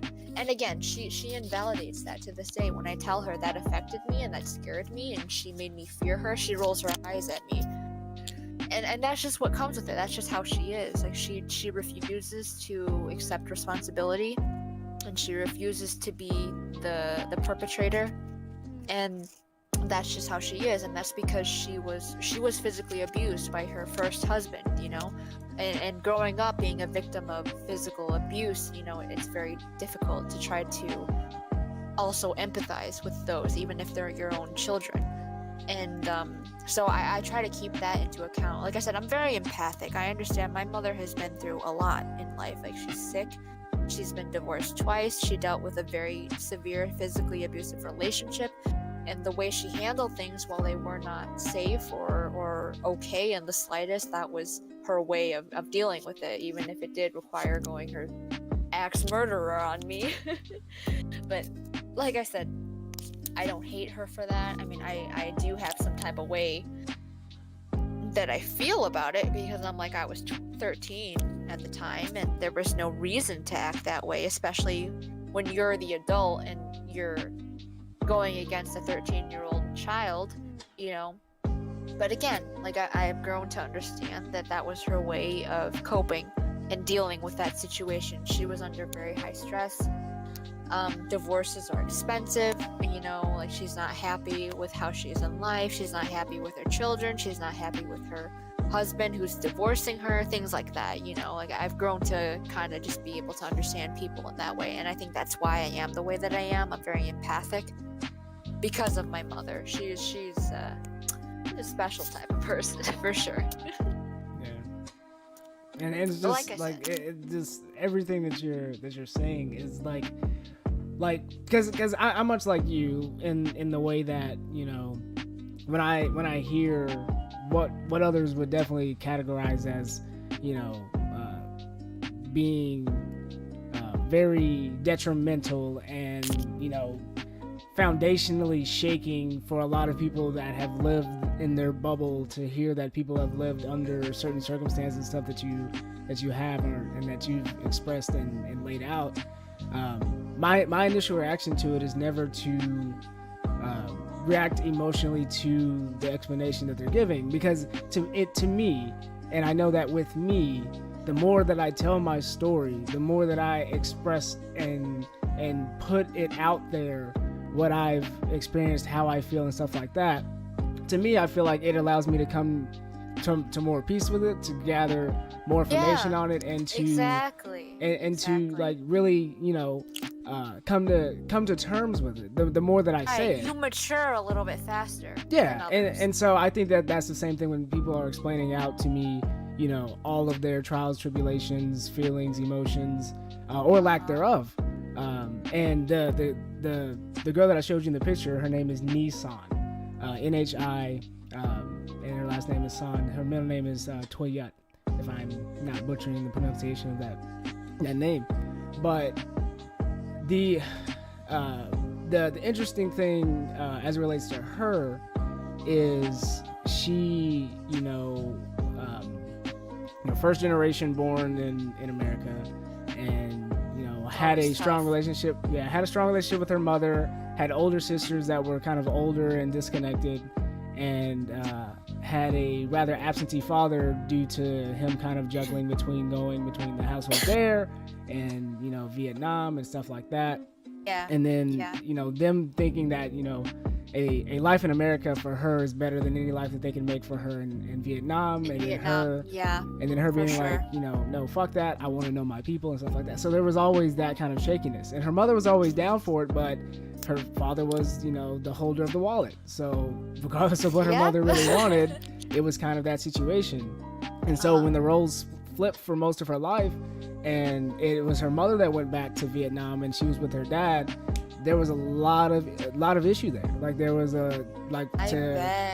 from his standpoint, she was kind of on her own. Like, she bought her own first car. She had to buy like the dress that she had on. She literally worked quadruple shifts to be able to pay for that dress, to which her asshole of a boyfriend at the time, who became ex. Oh yeah, I can relate to that. Yeah, like who became her ex very swiftly, stood her up on prom night. And I was the guy and she was very emotional about it and stuff like this. She was like, about this fucking dress. Like she was emotional like in a I knew that her anger was her expressing her disdain and her true sadness. Her hurt, yeah. Yeah, and so me being the guy I was like, I was making prom out as, it's gonna be a night out with the guys, and Shamar, good for you. I'm proud of you for taking that step up. But you are always one step ahead for people. I can definitely tell that you care deeply about people who need it, and you're very, very supportive and caring about people around you because you understand.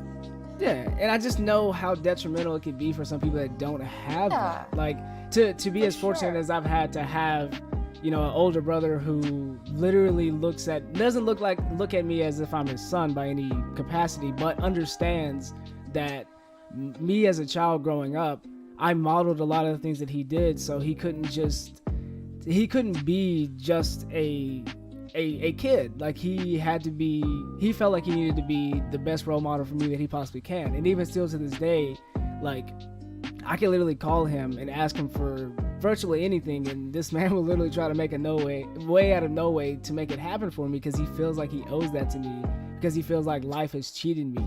I'm very happy I'm very happy to hear that then, because you have a sibling that you can rely on and feel and trust and feel safe around. I mean, my brother is definitely not that for me. I mean, this is gonna be TMI, and I don't talk about this, especially in detail. I've never told anybody in detail about it. My brother tried to seduce me. Yeah, he's my adopted brother, but yeah, he did try to do that when I was a child. So, like I said, this family is kind of fucked up, but I'm very happy for you that you have that resource in life, because a lot of people, such as myself, are not given those things. Like I know that my older brother would look out for me, but I do not trust him at all. Like he does not make me feel safe. He doesn't make me feel secure in any way, especially with his severe anger problems. Like I said, he has holes in his wall from how angry he can get. I mean, he's come home swinging around a baseball bat, throwing tables at me, his own sister, throwing my dog at me even, I'm very happy and very, I'm relieved that you have that type of resource, and tight-knit family that you can rely on. I think that's what everybody should have, and I think everybody deserves that. Yeah. So I'm glad that you have that resource. I'm glad that you can say that you have that person, because you definitely deserve it and you definitely need it. Yeah, and that's why I think that I try to, be that proverbial, insert me here type of person for other people. But Yeah. then I also still understand that to them, I'm still not. I can never be that. I can still never be that. Like Yeah. the understanding of like because of the circumstance of life. Like no matter how close I get to say Will or Brock or anyone else, like I will never be their actual brother. I will never be their actual father or whatever role that I feel like I need to play in their life. I'm still Shamar. I'm still an outsider from a family's perspective. So I still try to play whatever role that I feel like is necessary that I need to play, whether it's for individuals being kind of more of the authoritarian in the situation where I feel like they need that structure, so I'm that person that's keeping them on tracking in line and stuff like that, or if I'm the person that needs to bring them kind of solace and give them that motivation and that encouragement to continue on with whatever it is, because for whatever reason in their life it's lacking from whomever they think that it is that should be providing that. So that's kind of how I've navigated the relationships that I've had.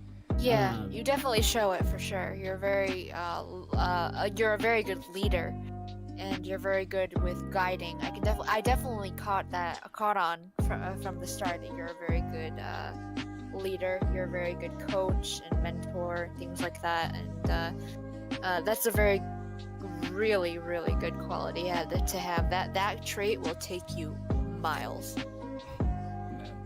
And it's interesting because at the end of days, like it becomes a situation where because the one thing that I've understood the most from my brother, and that he's told me with any job that he's held or any position of relative power that he's had, is that the greatest of leaders know when they need to lead, and the greatest leaders also know when it's best for them to follow.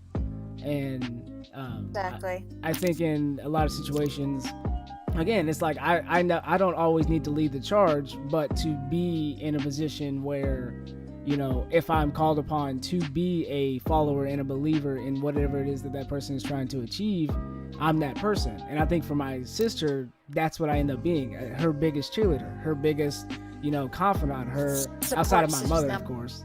But yeah, and it was so shocking to me when because my sister by no capacity is really a girly girl. Like she considers herself a tomboy. yeah. And girl I think I kind of realized that when you told me she came out as gay. Yeah. And so she was always around boys because she would always say That's how it starts. to her friends, she's like yeah, they're my brothers, but those are my boys, like those, like and everything like that. Play outside together with all the kids outside and stuff like that. She was roughhousing, playing football, all of that. Me too. And so, but even with all of that, it really truly surprised me when she was doing a debutante pageant, which I was like, this is really outside of your comfortability zone. Yeah, and my mother really kind of forced her into it. A debutante pageant. Wow, that sounds impressive. Yeah, my mother really impressed that upon her, and she wasn't too happy about it, but she, played the role because my mother wanted her to do some girl stuff. Yeah, and so I understand that. Yeah, and so during that though, she had a talent. She played her flute, and she had a speech to give. And in that speech, she goes on to say, she talks about my mother and everything that she means to her and stuff like that, and then talks about my brother and how he's a father figure. And she goes on to say, she's like, but Shamar, she's like, I don't know if you know this, and I know that I don't say it at all. She's like, but you're my best friend.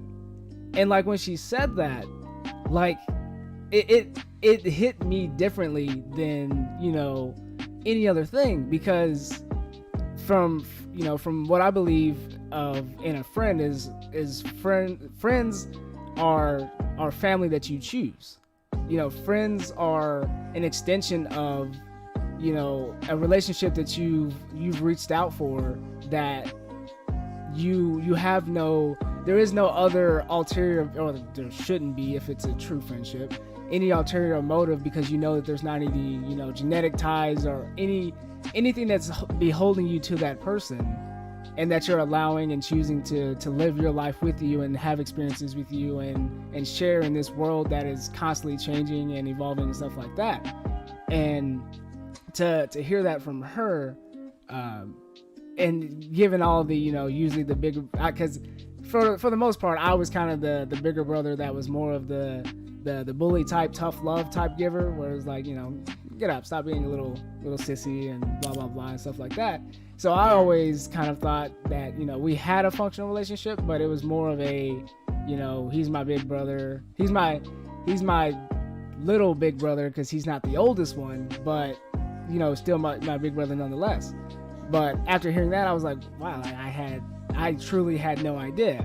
And then to go from that, and when she had turned 18, I asked her, I was like, if there's anything that you could do, what would it be? And she was like, I really want tickets to a what was it called?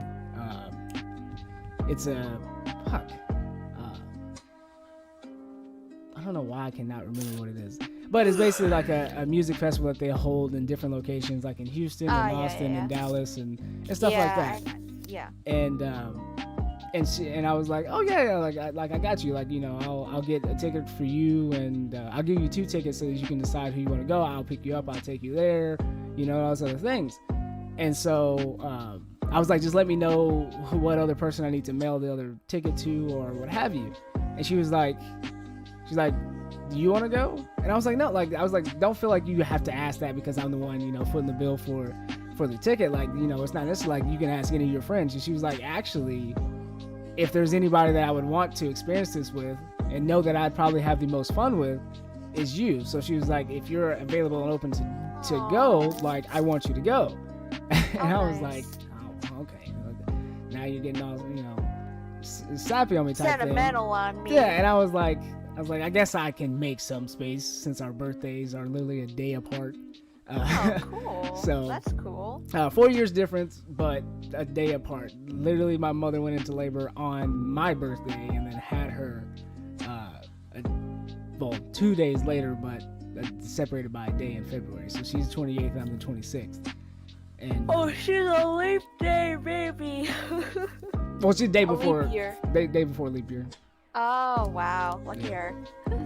So yeah, and then in another, you know, soppy birthday thing with my brother, he expresses to me that I'm his best friend, and I'm like, y'all are putting so much weight on me now. I was like, it was better when I didn't know this and I was just being me. I was like, but now I feel like there's so much more that I have to try to hold up, you know, in order to you know, to live up to these things, because I was just like, you know, I'm just being me and doing my thing, and I guess through me doing what it is, I've filled whatever gap necessary that I needed to fill in each one of their lives, regardless of what it is. And I've always been the person that, like, if you come to me out of me, my brother, and my brother, my sister, and my mother, from my mother's perspective, she knows who to go to get certain answers. She goes to my sister when she wants an emotional response, because my sister is an emotional ball of mess, which is usually like she'll cry literally at anything. And then my brother, he's logical, but he is one to cater to emotion, cater to, you know, the feel of the room and stuff like that, and is really prone to sugarcoating things and you know, going about that. I'm the person that's gonna shoot you straight. Like, I'm gonna tell you just how bad it is, why it's bad, why I believe, you know, whatever it is that it is, and we're, you know, going to sit down and talk about it and find a solution and stuff like that.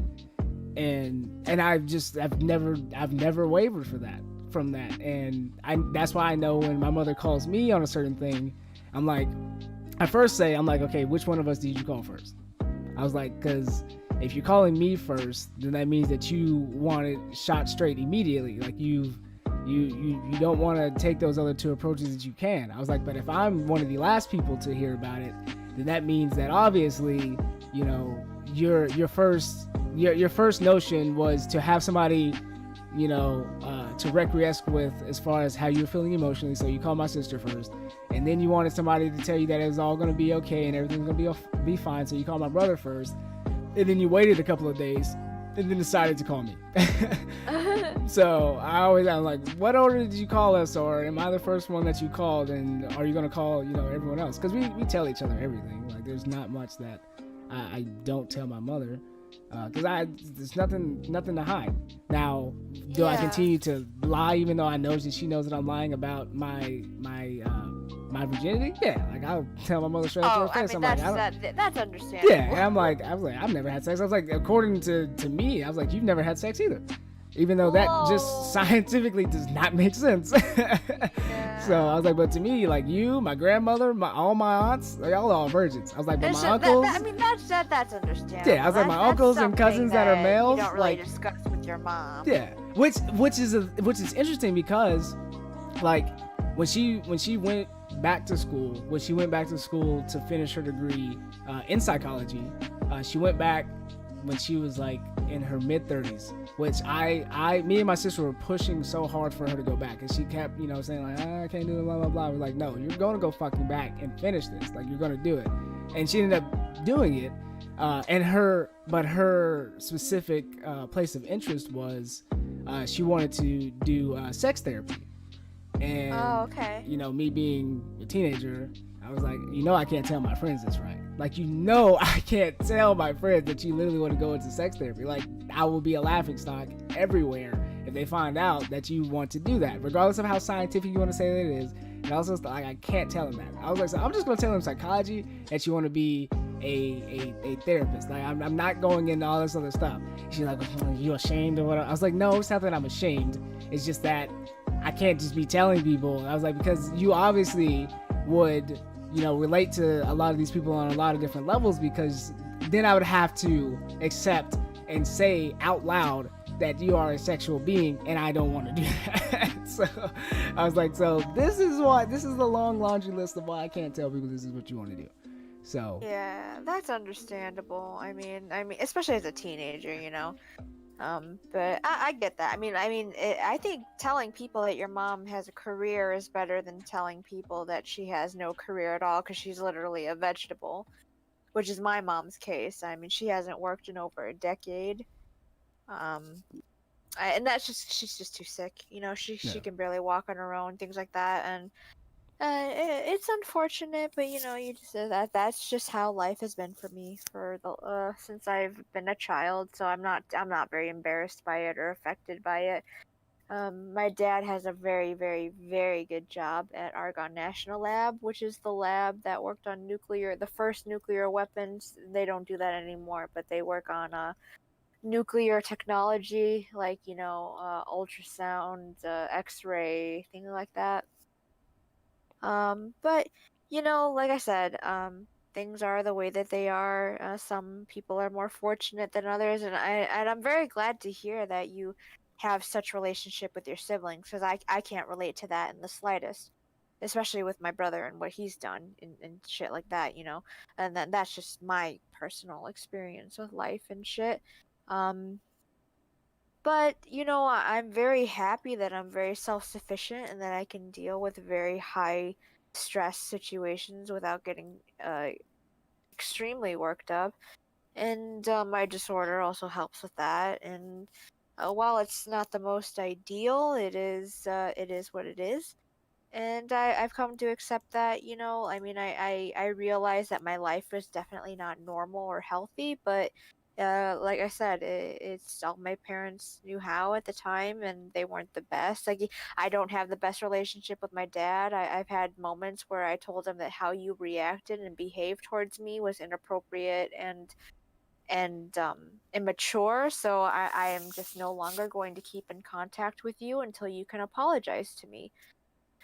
And that's how it was. I didn't talk to my dad for several months, and he never apologized, but I did realize I had to be the adult in that situation and understand that my dad grieves in other ways and tries to apologize in other ways without directly saying it, as much as I would really want to hear that acknowledgement of fault.